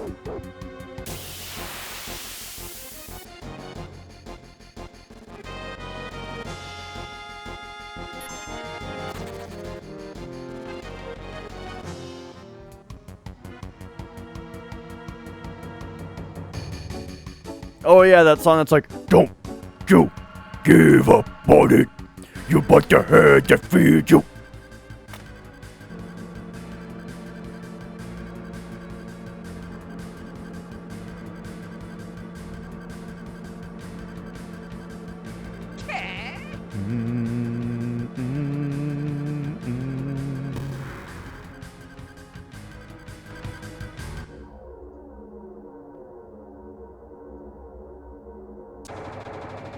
Alright. I think S-Mine did 1242. It seems so risky. It might not matter. Field 420, by the way. It might not matter because we might get single lapis opener. I've been punished by S-Mine opener too many times, but like, the thing is, double laser is so slow that I think maybe we do chance the S-Mine. Actually, when I was punished by the S-Mine, I think I might have doinked her on those runs. I think that's what it was that actually got her killed. Even though that means that a punch would get her killed. I don't know, 1289 is so little. We might have to like potion her after the S-Mine or something to be sure. So I don't want her to get a knuckle sandwich, you know.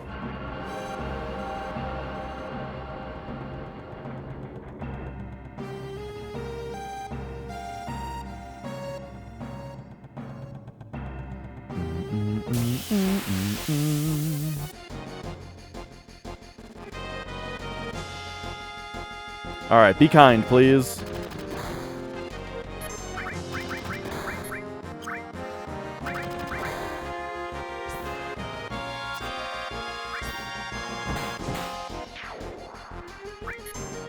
Oh wait, I didn't have to wait on that at all.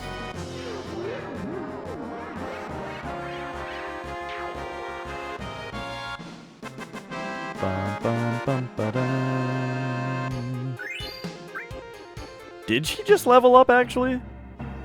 She was at 1289 before? Oh, 1380. Oh, never mind. She's looking fine.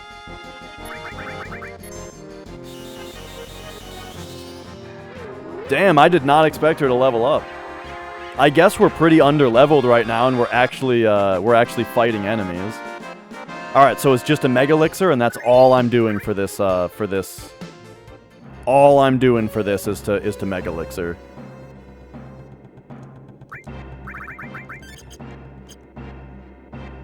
Boom. Yeah, I would not expect a world record on this run. There's been too many like little things. It's still a very good run that might this is potential 635, but not potential world record.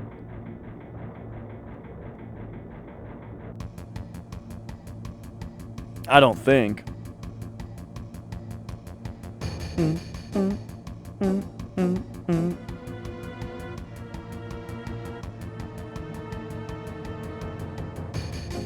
However, before we even talk about any of that, right?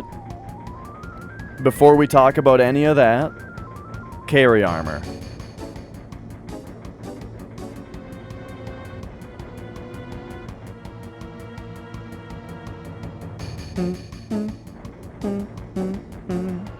So I usually take her to temple and then I don't kill bats. Yeah, great to hear, Legend Killer. If you got any questions, you know, I'm always open to answering. Except when we're fighting carry armor.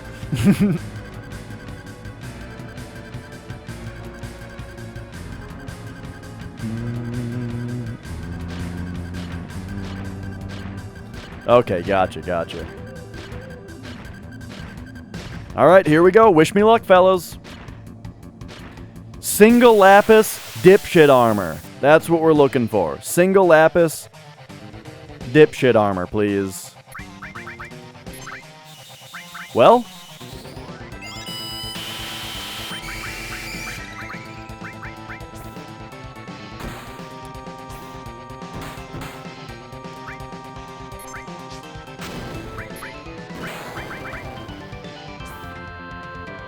Oh, baby!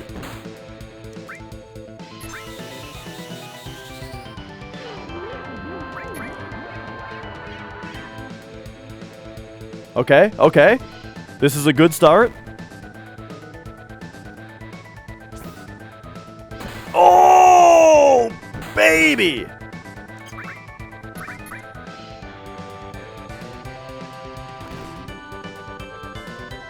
Come on, come on. Oh my god, dude. The god armor. The actual fucking god armor. Holy fuck.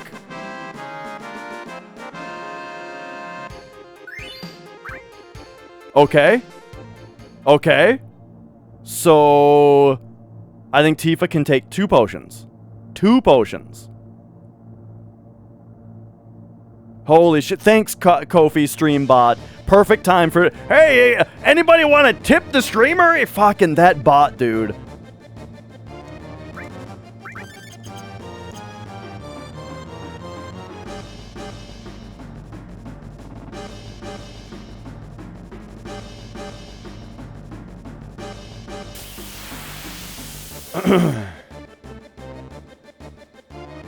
All right, here we go. Ah. Oh. Okay, nice.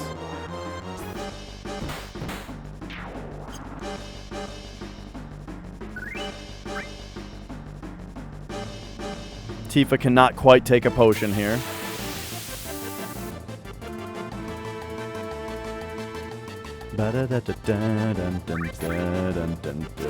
Ay, ay, ay.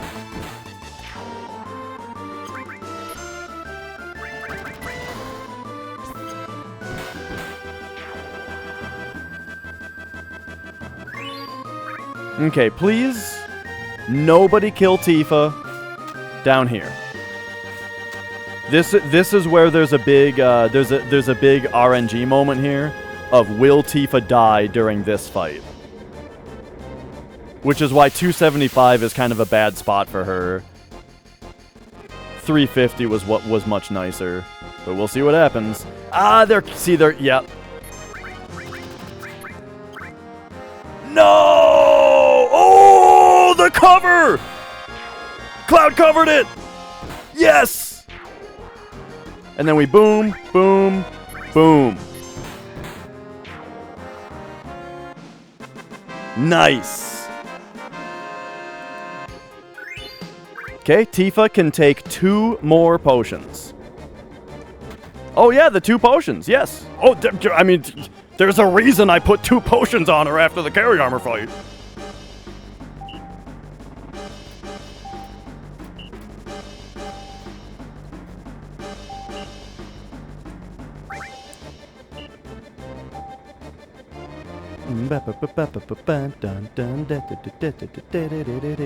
Alright, when Cloud scratches his head, it's the second option twice. It's better than that. I think it might be 40... It's either 20% or 40% at this point. I think it's 40%. But I'm not sure.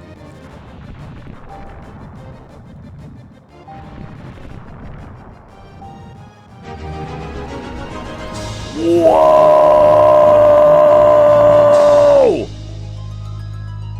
Holy shit, Zandon! Why, thank you for the 10 gift subs. Damn, dude. That's huge.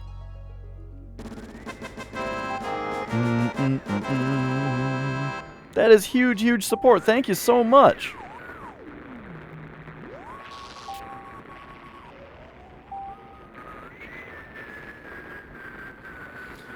Alright, so we got another really good carry armor.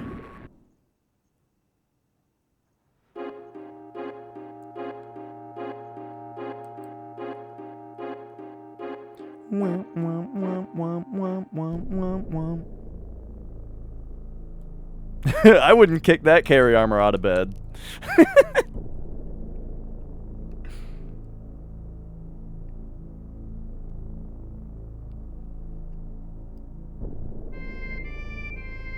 Alright, we're off to see the key. The wonderful key of the ancients.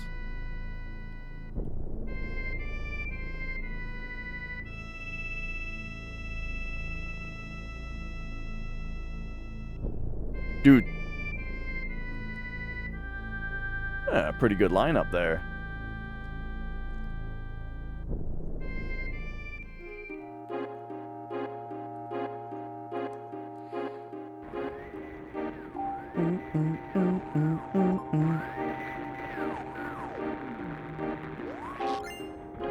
Yeah, my PB's carry armor was almost perfect as well.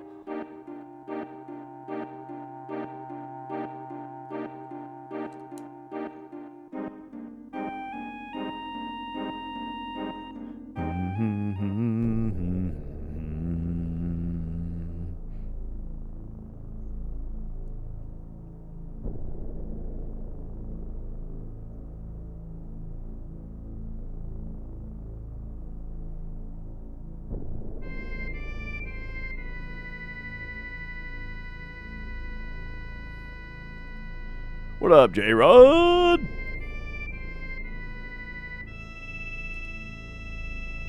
Yeah. I think the fight itself was also quite good.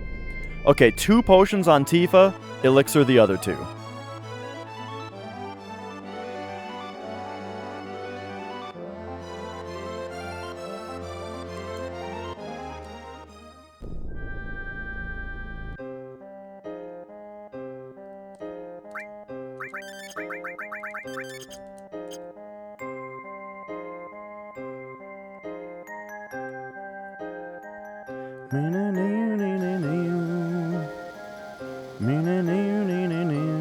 Lunar, how's it going?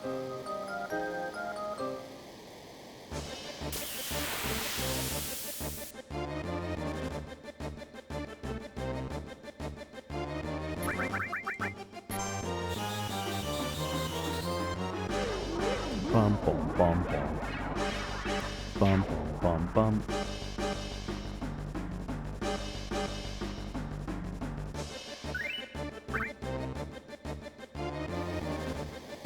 Nah, I think heart rate's doing fine right now. My hands are a little sweaty, though.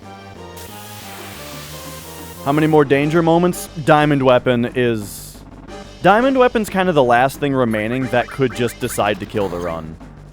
The last, like, actual full-on RNG check, you know what I mean? Can she take another... Yes, she can take one more potion. But I don't think she needs it.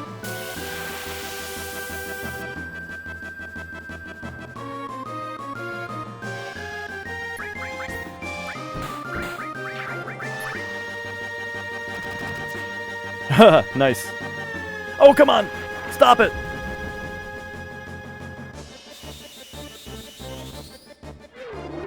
Okay, so here's how this next fight works. We go for the death blow. If it misses... Or no. No, I think we just daze her.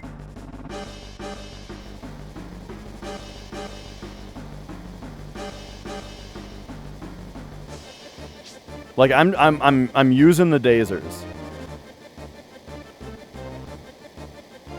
If Tifa gets put to sleep, it's very annoying.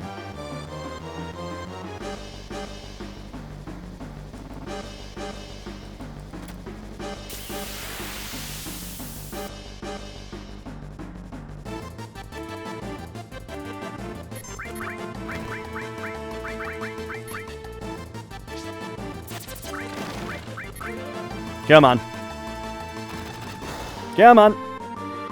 No! Oh, jeez. If I had just attacked with Tifa and she hit, it would have been great. That would have been way faster. But instead, I opted to go safe, and they unfortunately got as many turns as possible out of it. So that was as slow as possible with it being safe.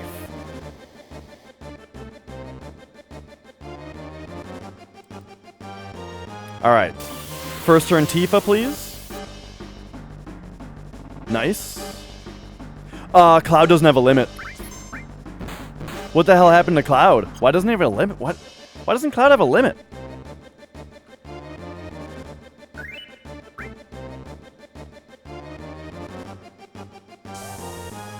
Yeah, carry armor was very good.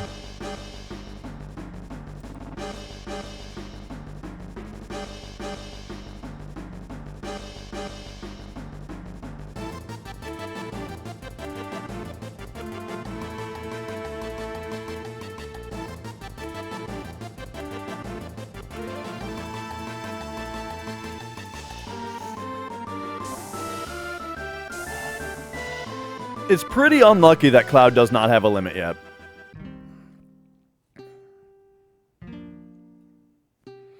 So for Diamond Weapon, we're going to have to use a summon, which unfortunately slows down the fight, and I don't think we're really going to be able to save time on it. So all the rest of our time save is going to depend on Hojo.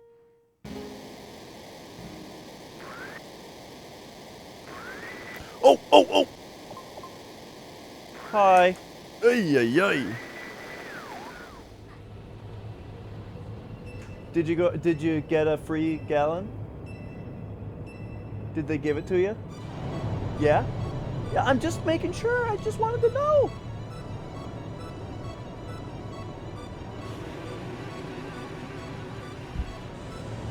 It's not free. You're right, you're right.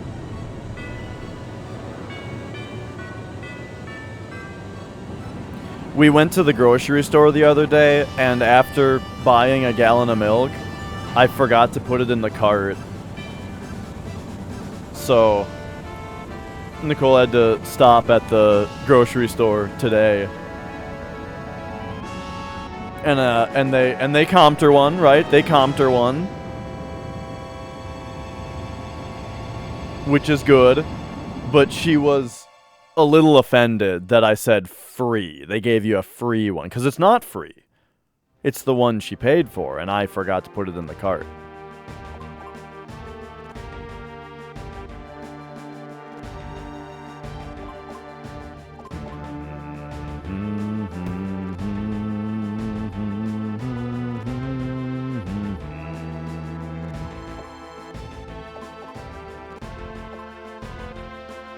Yeah, carry armor went very nice. Very, very well. Oh, by the way, Mrs. Dash, this is looking like another very potential PB over here.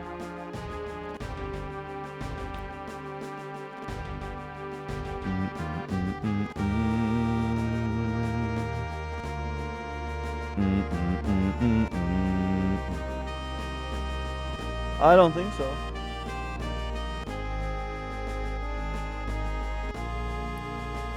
Da, da, da, da, da. Da, da. You survived an ATB active carry armor? That's actually insane.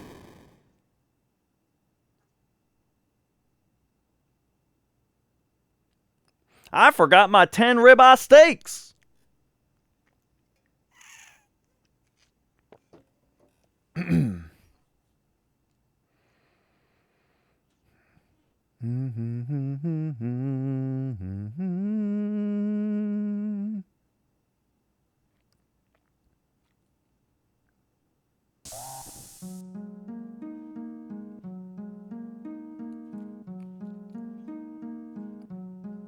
Yeah, we've got the whole final descent minute to do before Diamond actually shows up. Here actually, I can run to the bathroom. I'll be right back.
Oh, all right.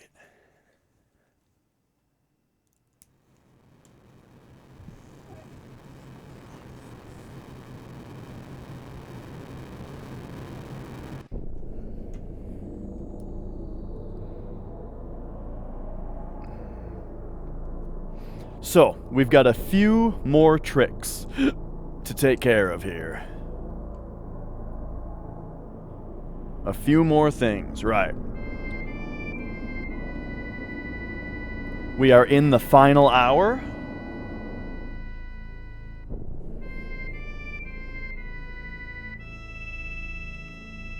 There's lots left to do, but it's gonna go by pretty quickly here.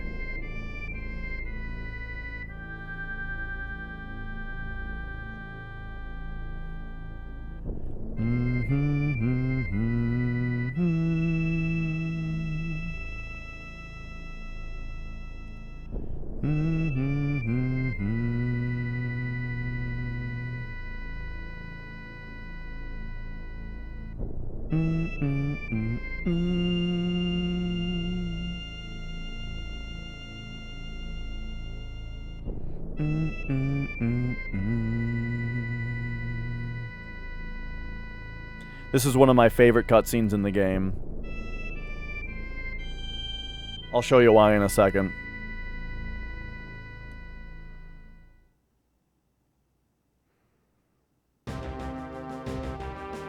Yeah, I'm gonna have to do that this run too. Cloud didn't die, but he doesn't have a limit break for some reason.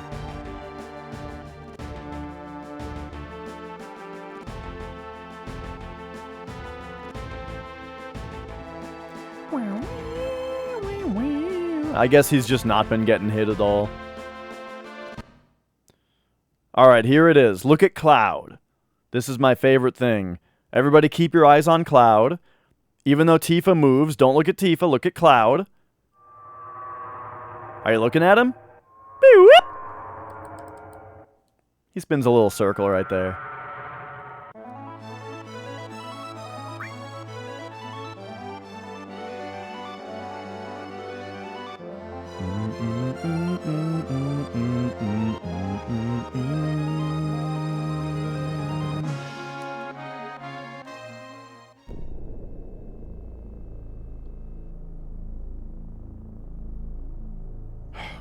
No battle. Okay, beautiful. That's really good. Now, it is time to begin final descent manipulation. I mean, we began it back at Bone Village by setting stone correctly. But now what we're about to do is we're going to use the weather. The weather vane in the next part behaves in a really weird way that kind of regulates RNG. And so we're going to regulate RNG to a spot that we can manipulate from. And so we do that by... Generally, it's 3 satellite spins you have to wait for, while it has to stay still for 3 satellite spins, but it can be different depending on other factors. But here we go. It's 1, 2... Okay, that was the 2.5. That means that now, instead of 3 spins, we only have to wait 1.25.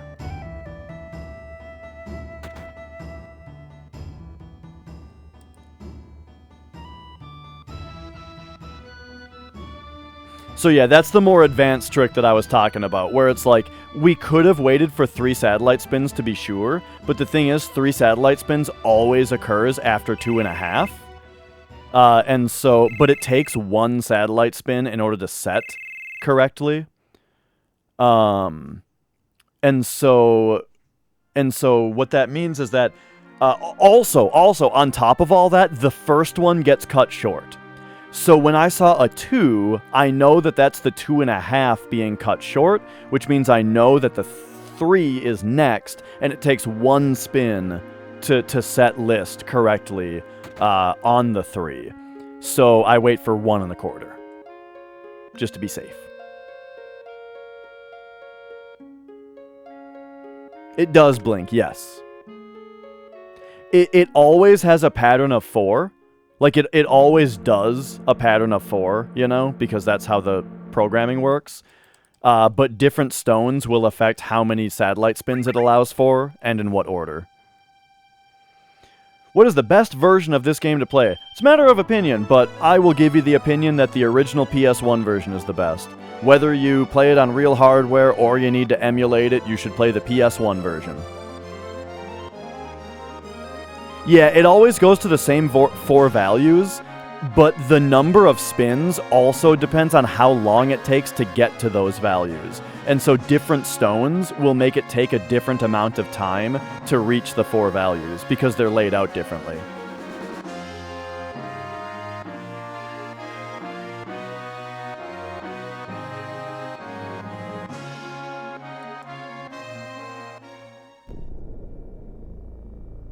Alright, so what that did, by the way, all this mumbo-jumbo that we're talking about, what that did is it put us on a specific spot on the RNG table. I think it's 154. I'm pretty sure we're on position 154 of the RNG table right now. And so now I just have to be super optimal, and we will land on a 0 encounter final descent. So part of being optimal actually means being slightly suboptimal right here. This is a manipulation. I'm going to do some specific movement here. Boom, there we go. So what that did, what that movement that I just did, is it spent a specific number of frames on the screen out there, which allowed RNG to tick a very specific number of times, which should have landed us on value 1. It doesn't matter that it's 1. Like, the number for your understanding doesn't matter. What matters is that it's correct. You know what I mean? So we are now once again on the correct RNG value, as far as that goes. Because if you guys don't know, the way that RNG works in this game is there is a table that is every number from 0 to 255 shuffled up into, like, it's hard-coded, but it's in a shuffled order. You know what I mean? And the game keeps a bookmark where you are on the table, and every time that a script wants a random number, it moves your position on the table and gives the new number. The amount that it moves every time, we call that your stone value. And the last time that stone was affected by anything was way back when we dug for the lunar harp in Bone Village. So, if you noticed, before I entered Bone Village, I waited for my IGT to have 28 on the seconds digit. That is a healthy that is the correct offset to close the menu, run into Bone Village, talk to the guy, and get through his dialogue, so that then it will initiate the digging game on the correct IGT that will set stone to the correct value. So stone is the correct value. That means that so long story short, that means the order of the RNG table is correct. And so now we're also on the correct position of the RNG table.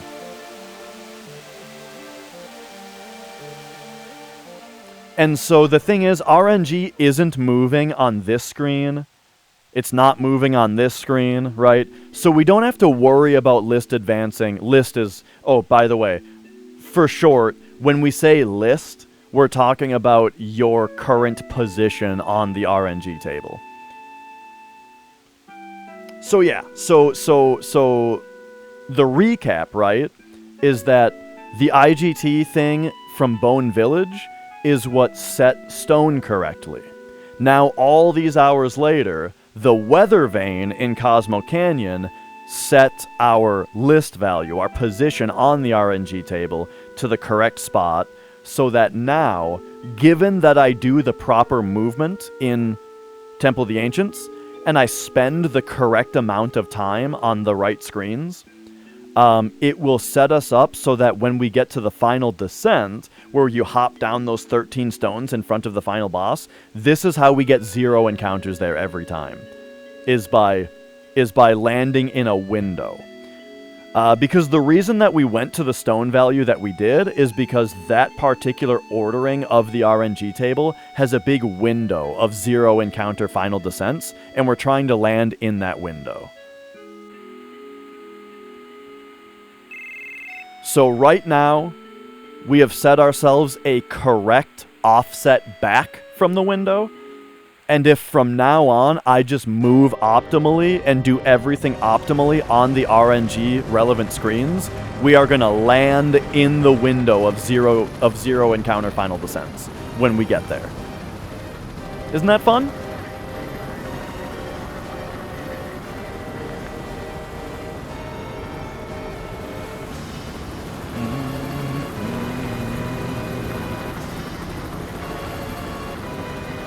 So, like, for example, our RNG is actually moving right now. It just doesn't matter because this is accounted for. This is an amount of RNG movement that we can't change. And so, it's accounted for, right?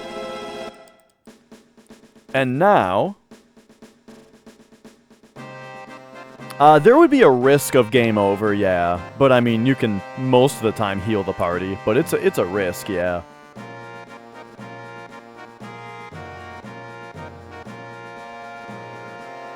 Alright, here we go. So now, for example, this right here, RNG is currently moving, and so I've got like a specific way that I do the movement that exits the screen optimally. There you go, we did it. This screen, RNG is not moving, so we're no longer worried about it.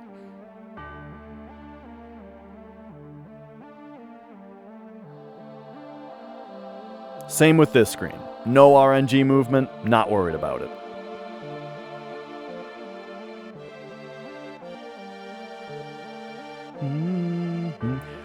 The way that you remember it is by understanding it, you know?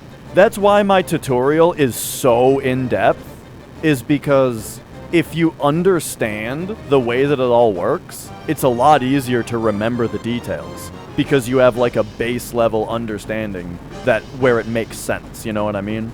It's not just memorization, it makes sense.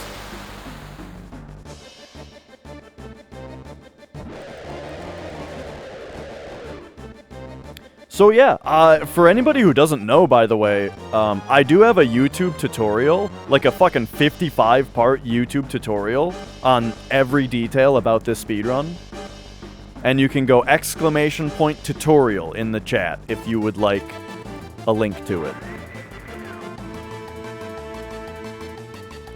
Where we go over that and more.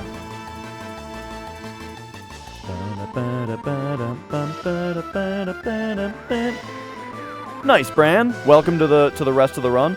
Okay, so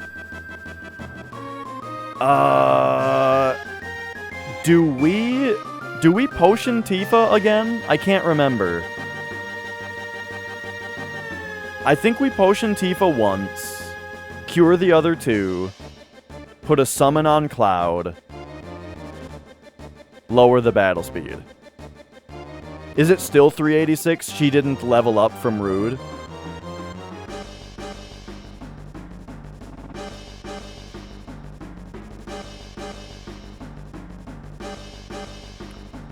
I think at this point she usually has 1600 health.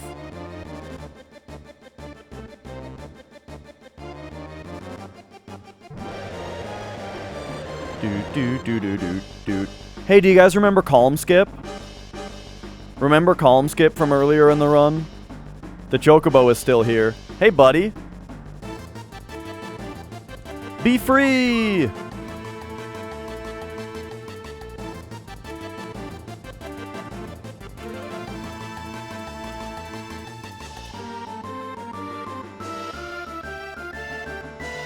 Okay. Tifa has 3xx health, use an ether, cures, summon, battle speed. So Tifa gets 1. Cures. I should have ethered Sid here. Summon.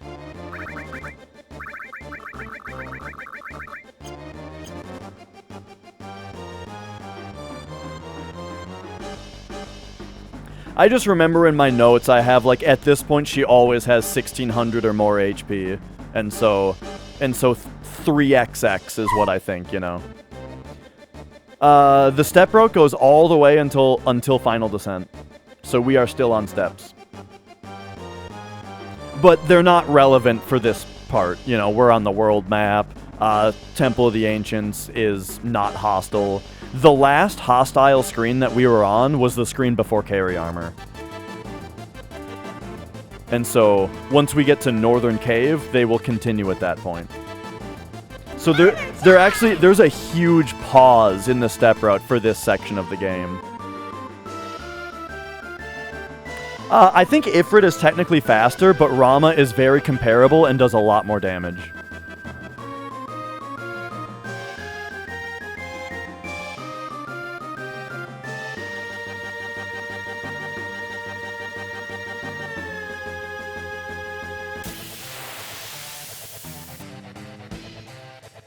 Okay, here we go.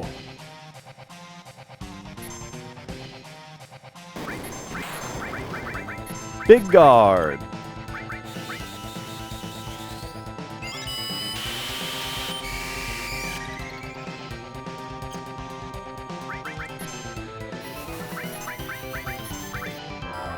I released time there for a minute, so that for a second, to make sure that I could queue up the boost rush here, the boost jump here. I didn't want the non-targetable spot of the summon to start before I was able to get the boost jump in.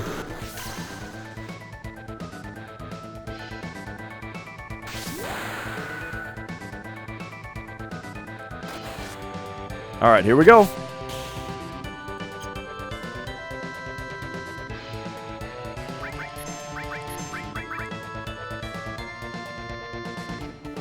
Bah! Yikes. Nice!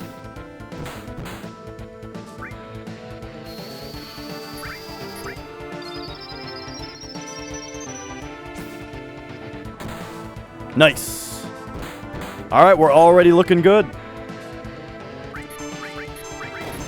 This is pretty much a guaranteed victory now. Oh, Tifa! Holy, whoops, holy shit. Oh, oh. Okay. Even with a summon, that was a really good fight. Oh my god. Yes.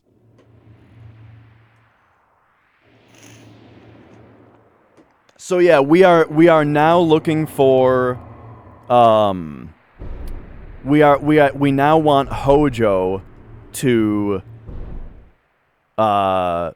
be good. Hojo is the last time we have to rely on death blows. No. Reduce battle speed on diamond weapon. Yeah, it's because when you wait trick where you defend and then you hold circle to queue up her death blow as quickly as possible, depending on your rolls, Tifa's dexterity and diamond weapons can be so tight that the amount of time that it takes for the game to automatically queue up that death blow might be too slow, and diamond weapon gets a turn. But if you reduce the battle speed, then that widens the gap. You know what I mean?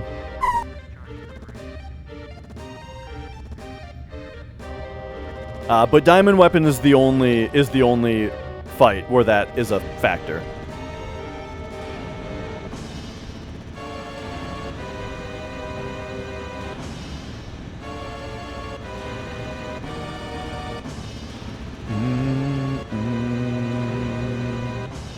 Now, as far as whether it's a requirement, I think Kuma tested and said that if you do advanced ATB tricks, then you don't need to reduce the battle speed.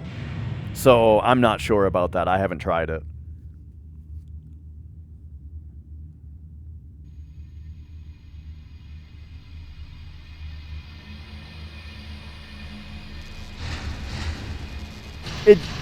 I don't really understand why it would make a difference.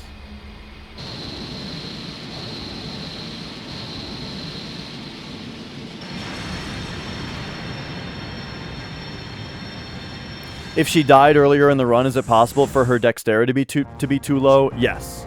I think so. if you don't have steel equipped on her, then she might just be too slow even if she didn't die.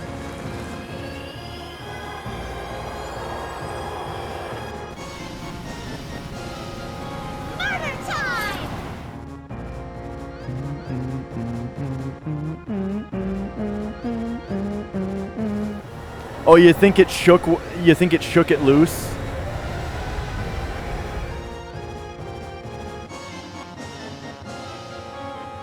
Okay, so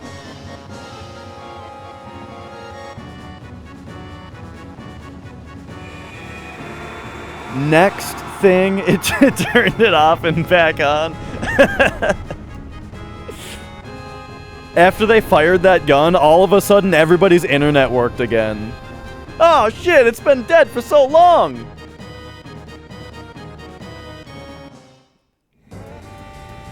Okay, we have to think here though. I need to... Oh, sorry, Zandon. Hang on. I need to think about the next menu right now.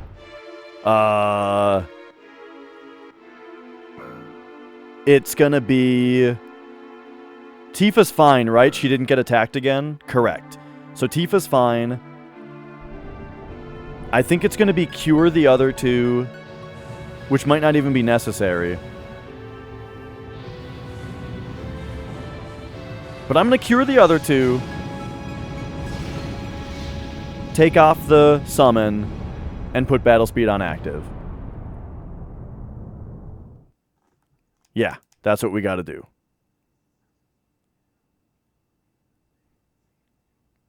Oh yeah, it's go time.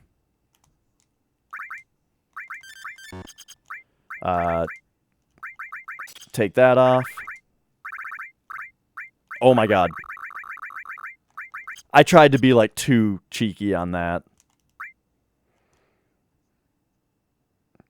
Okay, are you guys ready for the easiest major skip in video game history? There is a major skip coming up where we are going to skip the entire Return to Midgar sequence.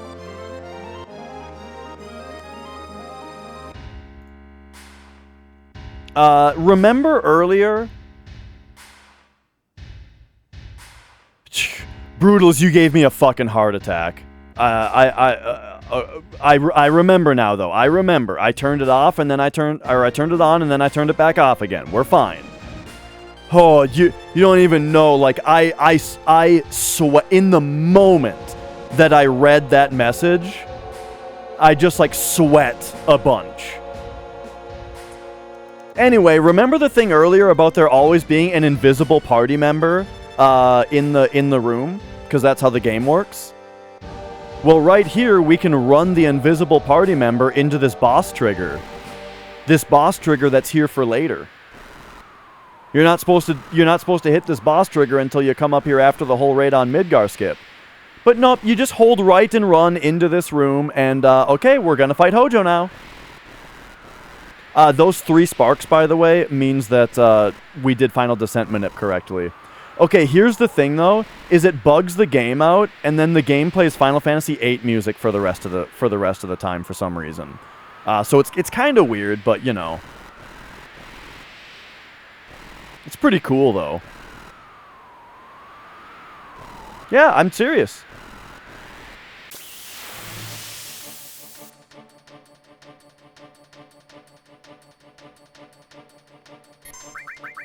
Okay, big guard, death blow.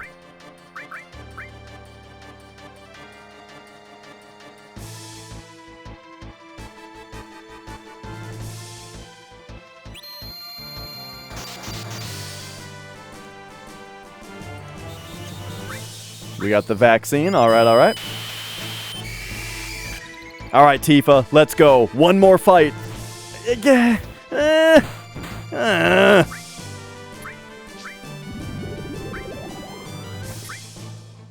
Yeah, okay, that's more like it.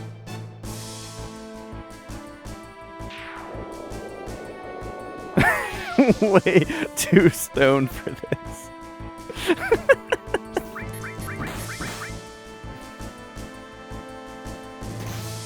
All right, let's go.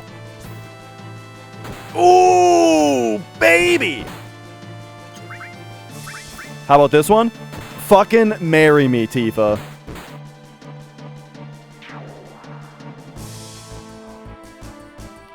Okay, okay.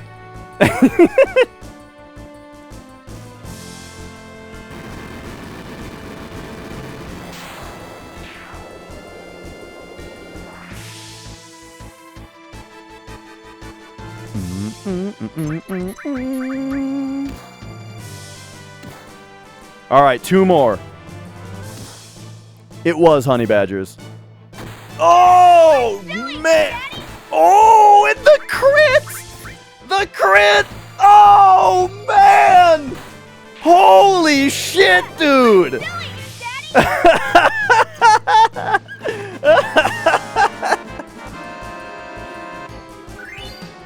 Holy fuck! Bro!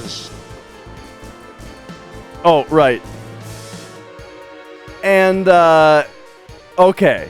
And just like that, we're back. We're right back to where we were a week ago. Remember a week ago when I was on this exact same pace and I got fucking supernova'd? And it was like, wow, that was the run of a lifetime, guys. But unfortunately supernova'd. Well, we can talk about it. Because the only reason not to talk about it is that it's like, that was the run of a lifetime. We'll never get back there. We are back right now. We're back, baby. We are going into Northern Crater 2 minutes ahead again.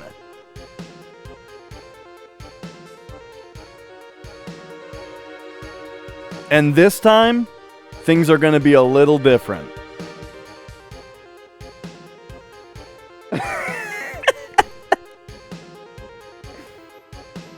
I think my final descent split has like a little bit of time save to where 634 is on the table.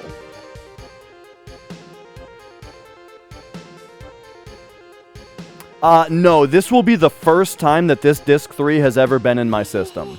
So, you know, there is that.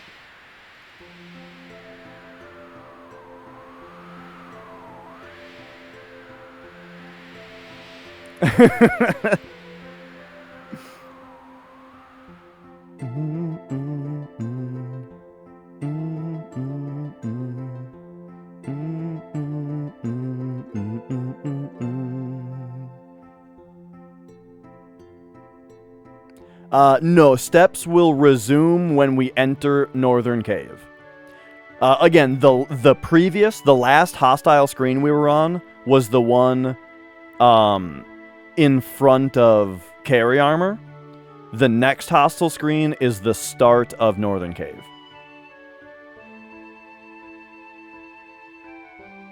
And so the step route will resume as we enter Northern Cave, and it will conclude.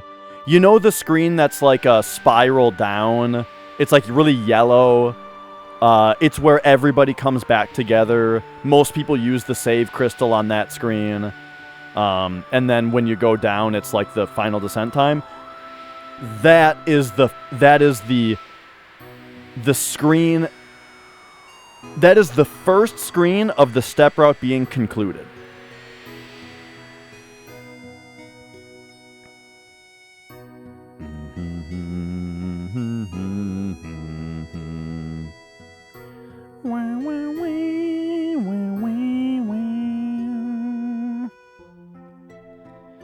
All right, let's take it home, fellas.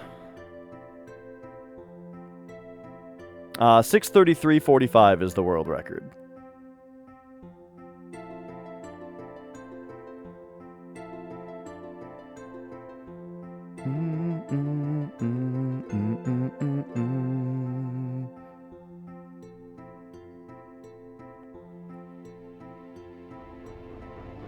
That's without turbo, correct.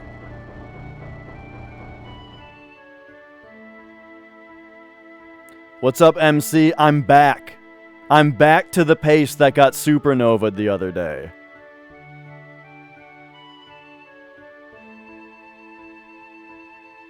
This time, I'm going to be calm and cool. Yeah, the turbo and non-turbo records are separated. And so Zeal has the overall category record, you know? Like, I have the number 1 slot on turbo, but that's because, you know, it's turbo, right? But if you were to combine them, then Zeal has the record. And that's what's important, I think, right? Is the combined.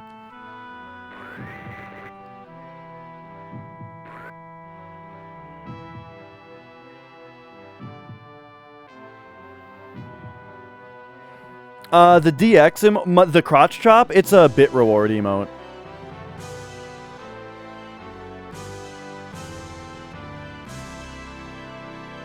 Combined as in, like, for some games, they don't care whether you play turbo.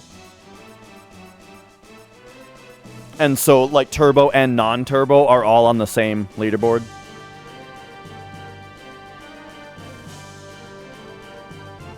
Yeah, Final Fantasy IX and Final Fantasy XIII recently combined turbo boards. Or I don't know if Final Fantasy XIII combined boards or if they just added a rule that you can do turbo and there wasn't a turbo before at all. Yeah, SMRPG is combined, yep.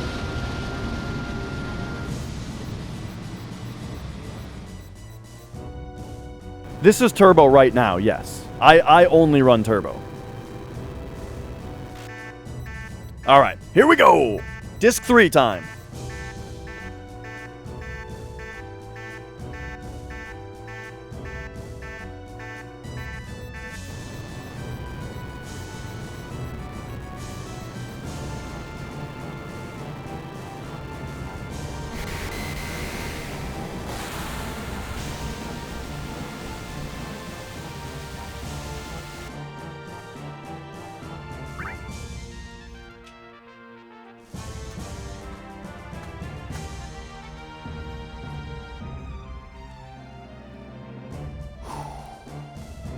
We go. Yeah, my non-turbo entry is super outdated. It's like years old.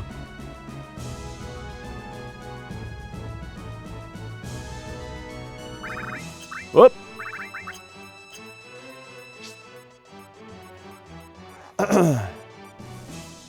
Here we go.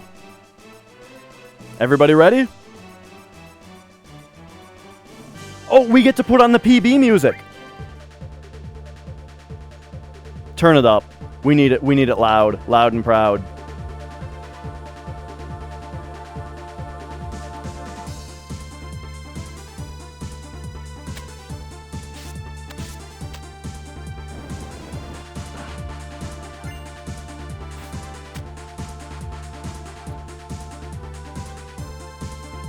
Here comes a dragon.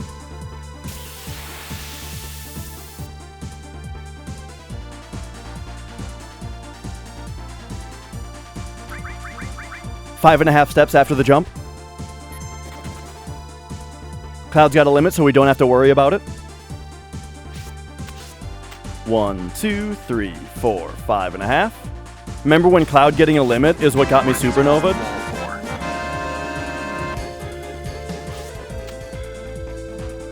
Pan Glacial Worm, thank you for resubscribing.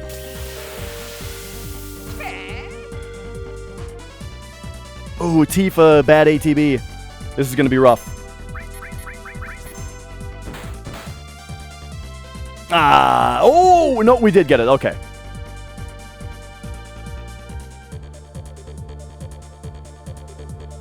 That's to set Tifa's HP up for later.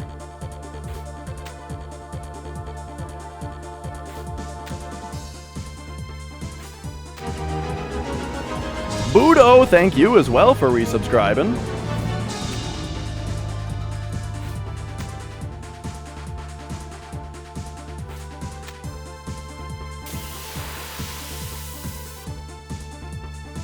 Alright, here's the Jub Jubs.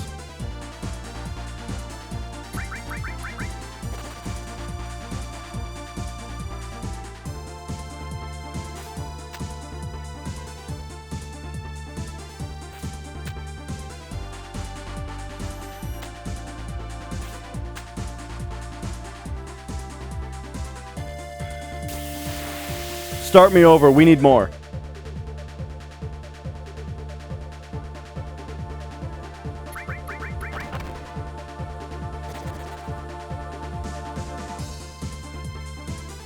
Oop.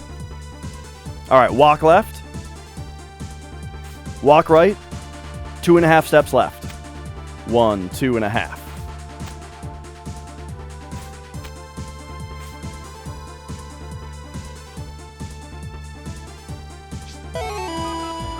Oh, Zandon!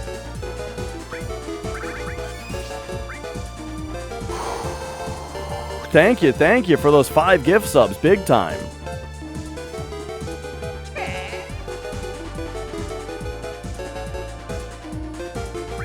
Left. Right. Right. Right. Right. Left. Did you see me almost accidentally go right there? Down. Down. I was thinking about the fact that on disc 2, right is the top option and left is the bottom.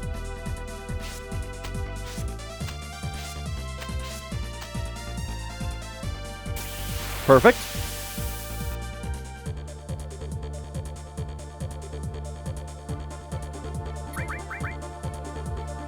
All right, are you guys ready for the final steps of the step route? Ah, this is a bad escape, dude. Okay, there we go. Here's the last steps of the whole step route.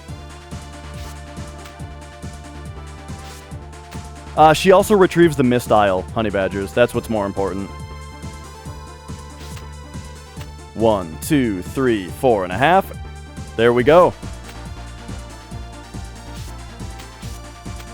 Steps are done. Now we just need to go optimally through the rest, and we will not get another fight.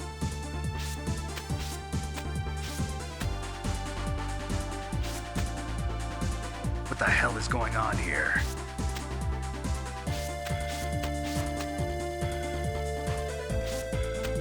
Boom, step route is done.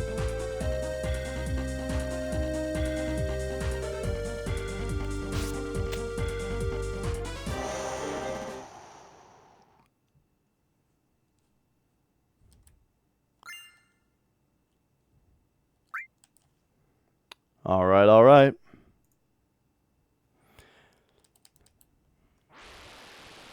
I got to think about the upcoming menu here. As we go down the stairs. It's an up menu for ATB weight.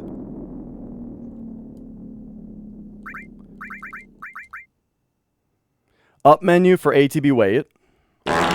Whoa! Thank you for those 500 bits. ATB weight, mistile curse ring, pop over. You arrange first. Yes, arrange first. Destruct, take off, manipulate. Do Tifa's shit. Which is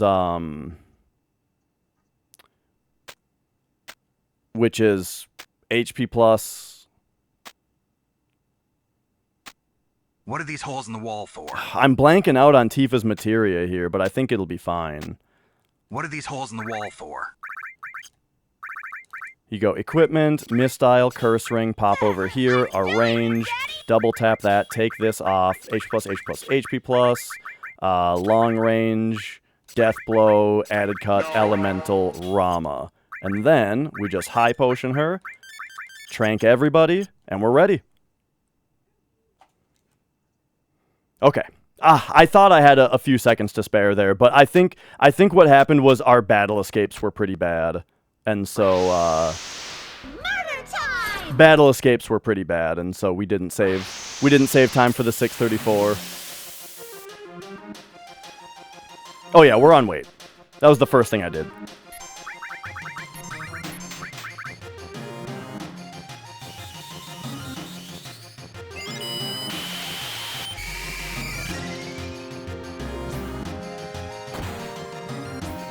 What the hell is going on here?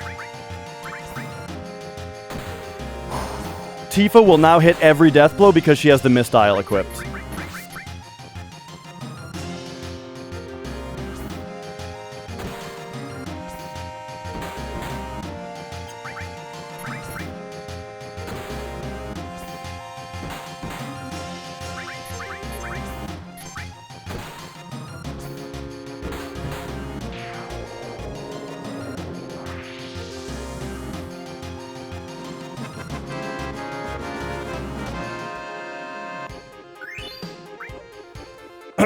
Okay.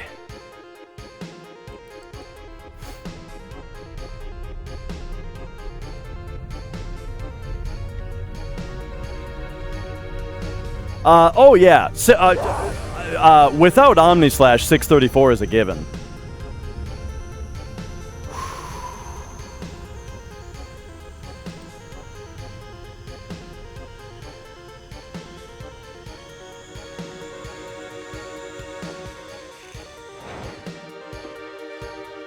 All right, everybody.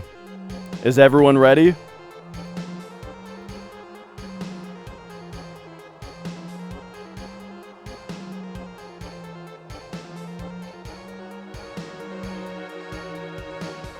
Yes. Yes. Yes. I just heard thunder outside. Yes. Yes. I sure hope the power doesn't go out. Yes. Yes. Yes. Yes. Yes. Yes. All right. If I may request it, Yes. maybe let's settle down on the maybe let's settle down on the redemptions. No? Yes. Yes. All right. What the hell is going on here? All right. Everyone get it out of your system. Yes. What are these holes in the wall for? What the hell is going on here? Lick my asshole. Asshole.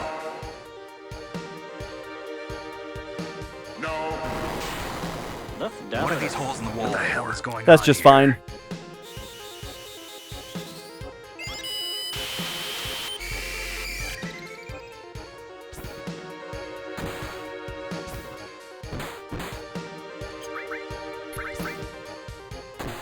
Hey.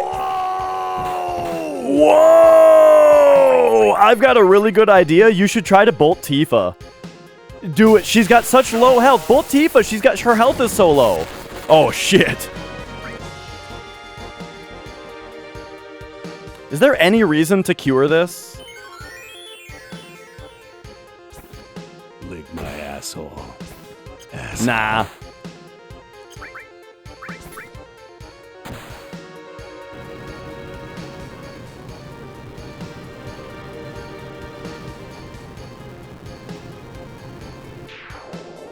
Oh. I think I split, like... Yeah, but it doesn't matter if Safer kills him. Alright, everybody. This is it. Remember when I got supernova'd? Here we go. Safer can only kill him with Shadow Flare, and that doesn't matter.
Okay, now my heart's going. Now my heart's pounding. Let's see this Shadow Flare dipshit.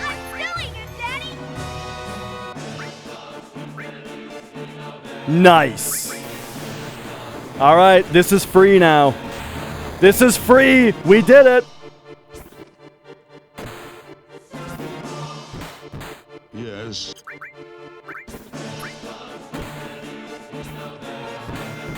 Now he physically attacks Cloud, which doesn't matter. Yes. Yes. Oh, nice miss, idiot. It's super unlucky. Yes. It's really unlucky what you're doing Lick right my now. asshole. It's really unlucky. Oh, Asshole. and there it is. Yes. What the hell is going on here? Yes. I'm doing it, Daddy! Yes. Without Omni Slash, it's a 634. Yeah! Yeah! Oh man, dude. I'm doing it, Daddy! Woo! What a hell of a PB, dude. Hell of a run. Hell of a PB. Oh man, this was good stuff. Good stuff. I'm doing it, Daddy!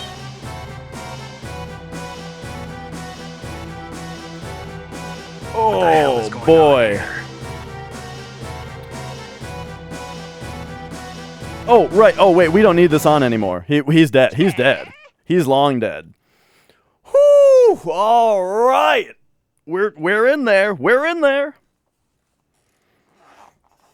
Lick my asshole. Asshole. Yeah, this was a huge PB. Long time coming, this one. And boy, oh boy, is it going to be hard to run What the hell against. is going on here? Lick my asshole. It's very tough to Asshole. run against a. Murder time! Oh, okay. I've got. We're good. We're good. Whew. Okay. are these holes in the Materia wall for? Keeper and Palmer were quite bad. Blink. That would be where a minute would come from. Also, my calm skip could have been better. So this is Turbo, which is the same category, except I'm allowed to use a controller that mashes circle for me. Cause I got the carpal tunnel, right? So like it is and it isn't. It's the same category but a different leaderboard, you know?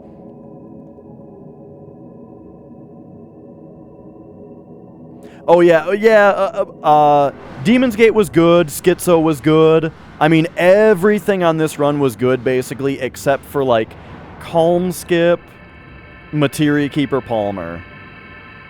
Oh, and I don't have Zeal loading times.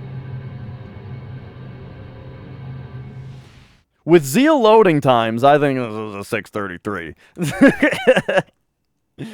But alright. And here we go. At the very end. This is it. And... whoa! We don't skip Omni Slash here. Fuck 634. You know. We don't skip Omni Slash. Or are you guys crazy? Yeah! Get him! Get him! Yeah, baby! Whew. Let's gather this. Whoa! Ifrit, why thank you so much. For 10 gifted subs. Thank you. Oh, man. What a run, dude. After, yesterday was a pretty low point. Like, yesterday, runs were going terribly. But other than yesterday, runs have been quite good lately, you know? And so this was kind of a... This was kind of a long time coming. This particular PB. But yeah, so now really, if we... Previous PB was 637.18. So yeah, there it is. 635.05, the low 05. Which means... if I were to save one more minute... and not Omni Slash... Whoa! Oh, $50 for Omni Slashing. Well, $50 from Omni Slash on Ko-fi. Holy shit, dude. That's huge. Damn. Is that for a steak dinner tonight? Grats on the PB, baby. And that's it. That's all it is. Thank you for the congrats. Thank you for the big fitty. And yeah. I've told you guys a million times. The day that I get world record is the day I skip Omni Slash. Yes. When the run is going to be world record, that is when we cash in the 15 seconds for Omni Slash.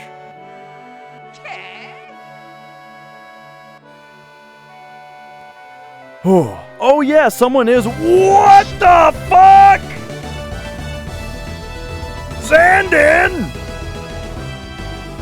Gifting 25 gift subs. Holy shit! Whoa! Brother! That is fucking massive. Thank you so much. And yeah, we'll have to do a little analysis. We can also it's also slightly tradition with the riff outs. Let's do the really long riff out. Right. We do the long one. Here you guys go. In fact, we can even do it full screen. Here you go.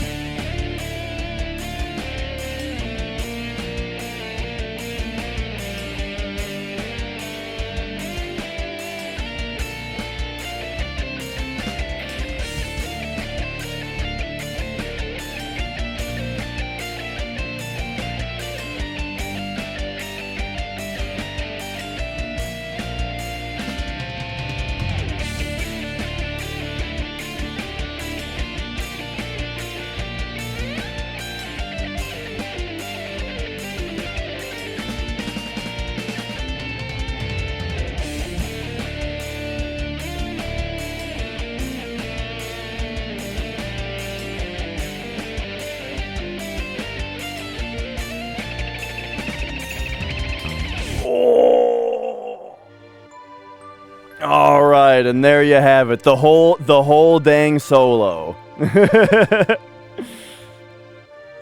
All right.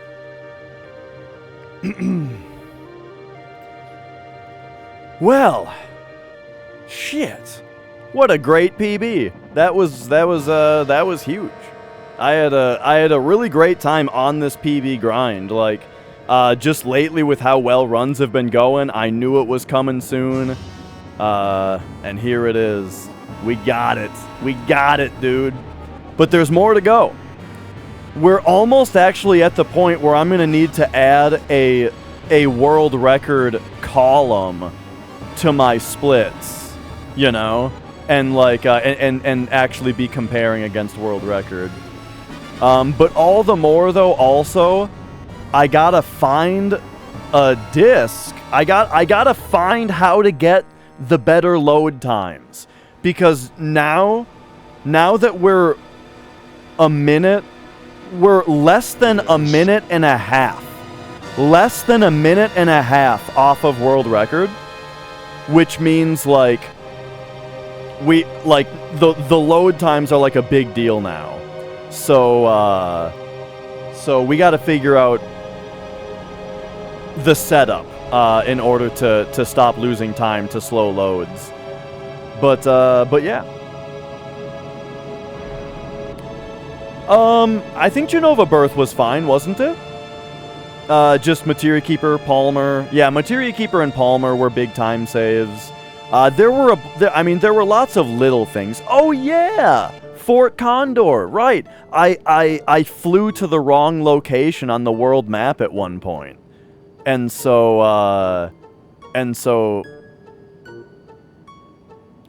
yeah, we need to do that.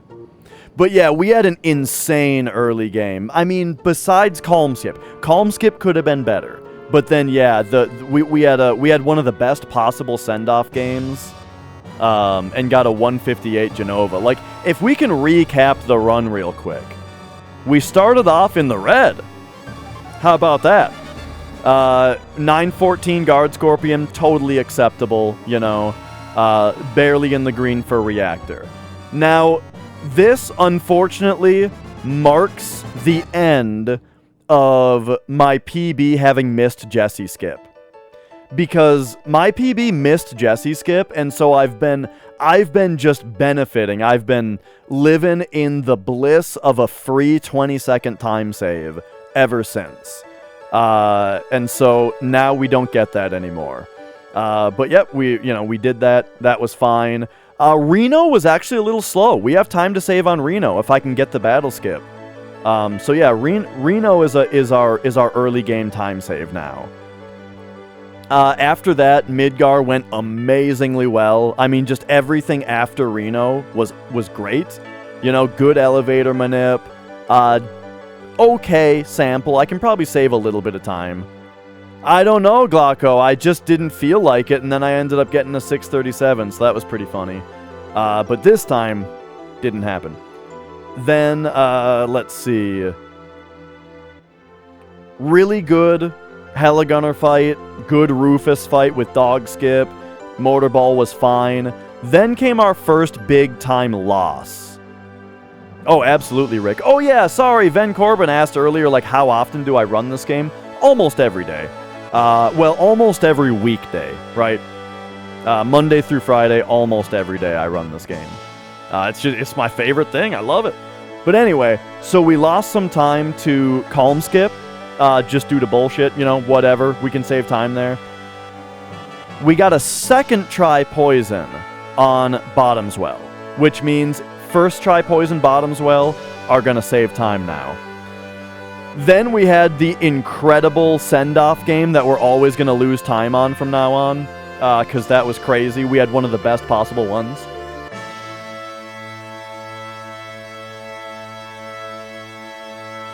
And then Genova.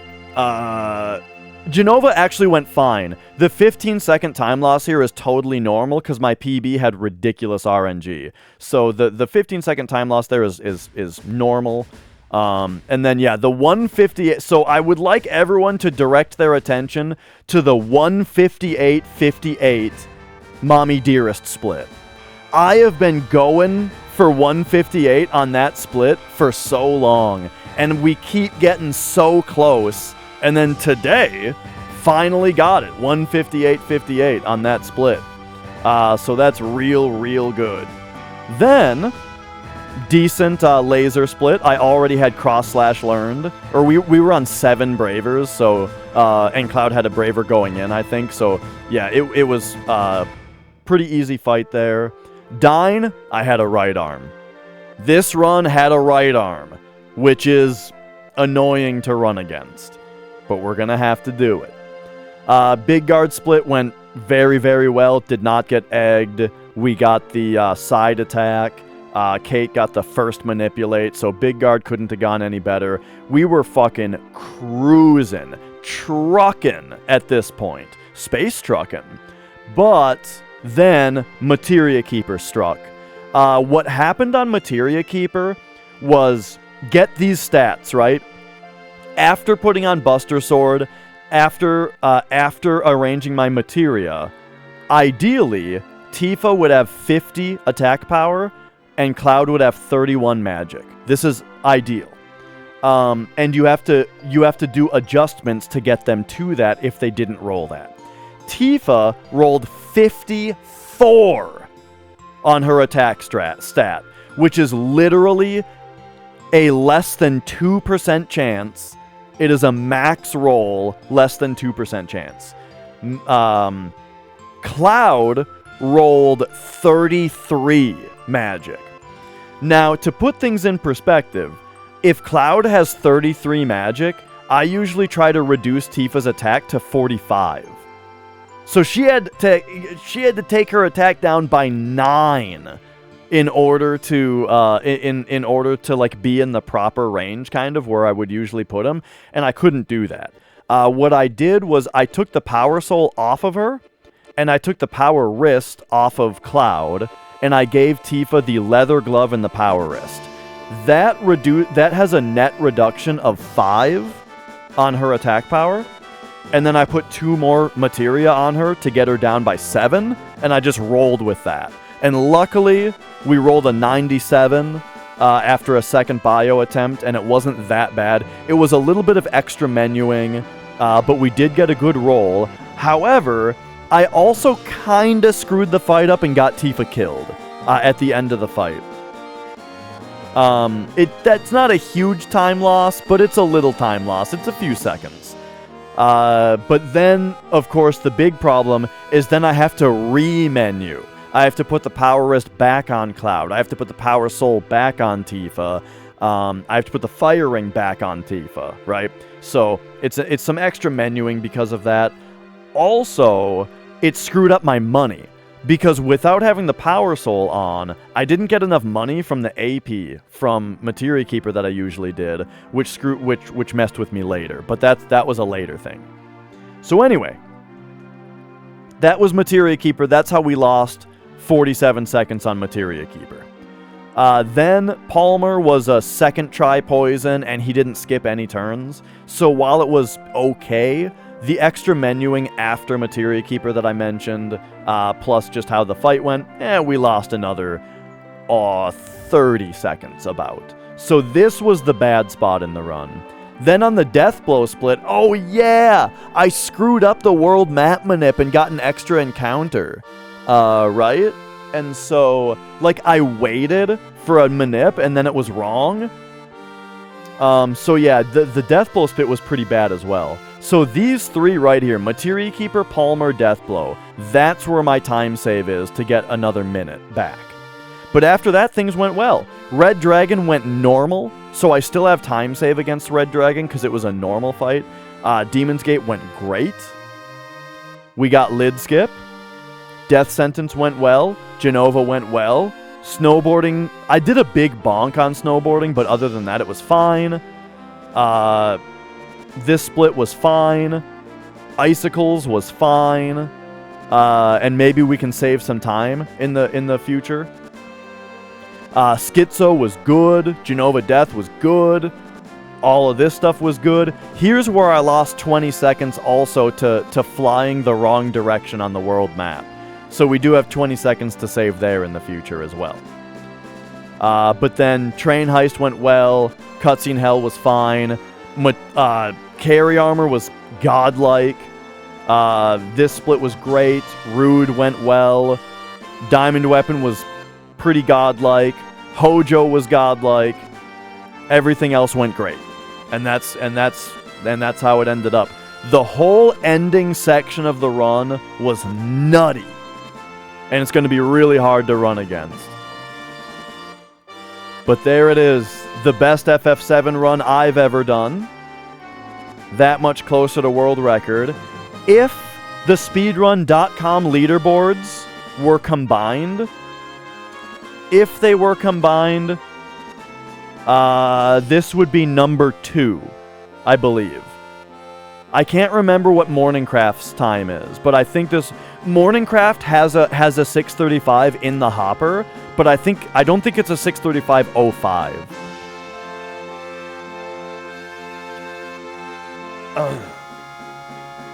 Oh yeah, Aaron, thank you.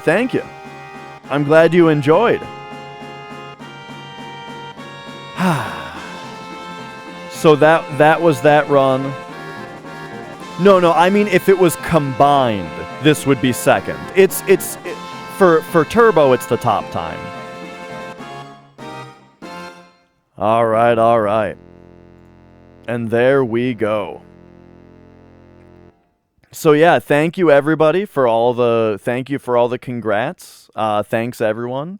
This was really, really fun. Yeah, maybe tomorrow we'll just play some Mario RPG. What do you guys think? But yeah, so thanks everybody once again for watching. And I think that's gonna do it for tonight. I'm gonna invite the missus out for a steak, perhaps. We'll see what she has to say about that. But yes, thanks again. There were a lot of new people in here also. Like it was, I'm so glad so many people were here too. So it's nice to meet everybody. Remember also July 26th, 9 a.m. Central Time. I will be on Really Really Longathon doing FF7. All right. Thanks for watching, everybody. Let's find someone to raid.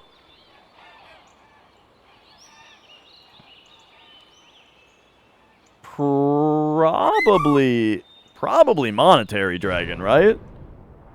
Because he's doing the... Oh, but MC is on, though, doing this category? MC is, like, just starting, and he's doing this category, and I just PB'd. We gotta just go say hi to Morningcraft, right? Tim! Thank you for the gift sub. And alright, here we go. So I said that this is number 2. If you were to combine the categories, this is number 2. And who we just bopped was Morningcraft. So go say hi to him and have yourselves a great night. Bye-bye!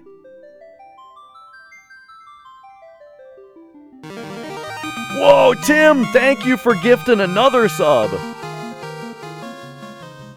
Thank you.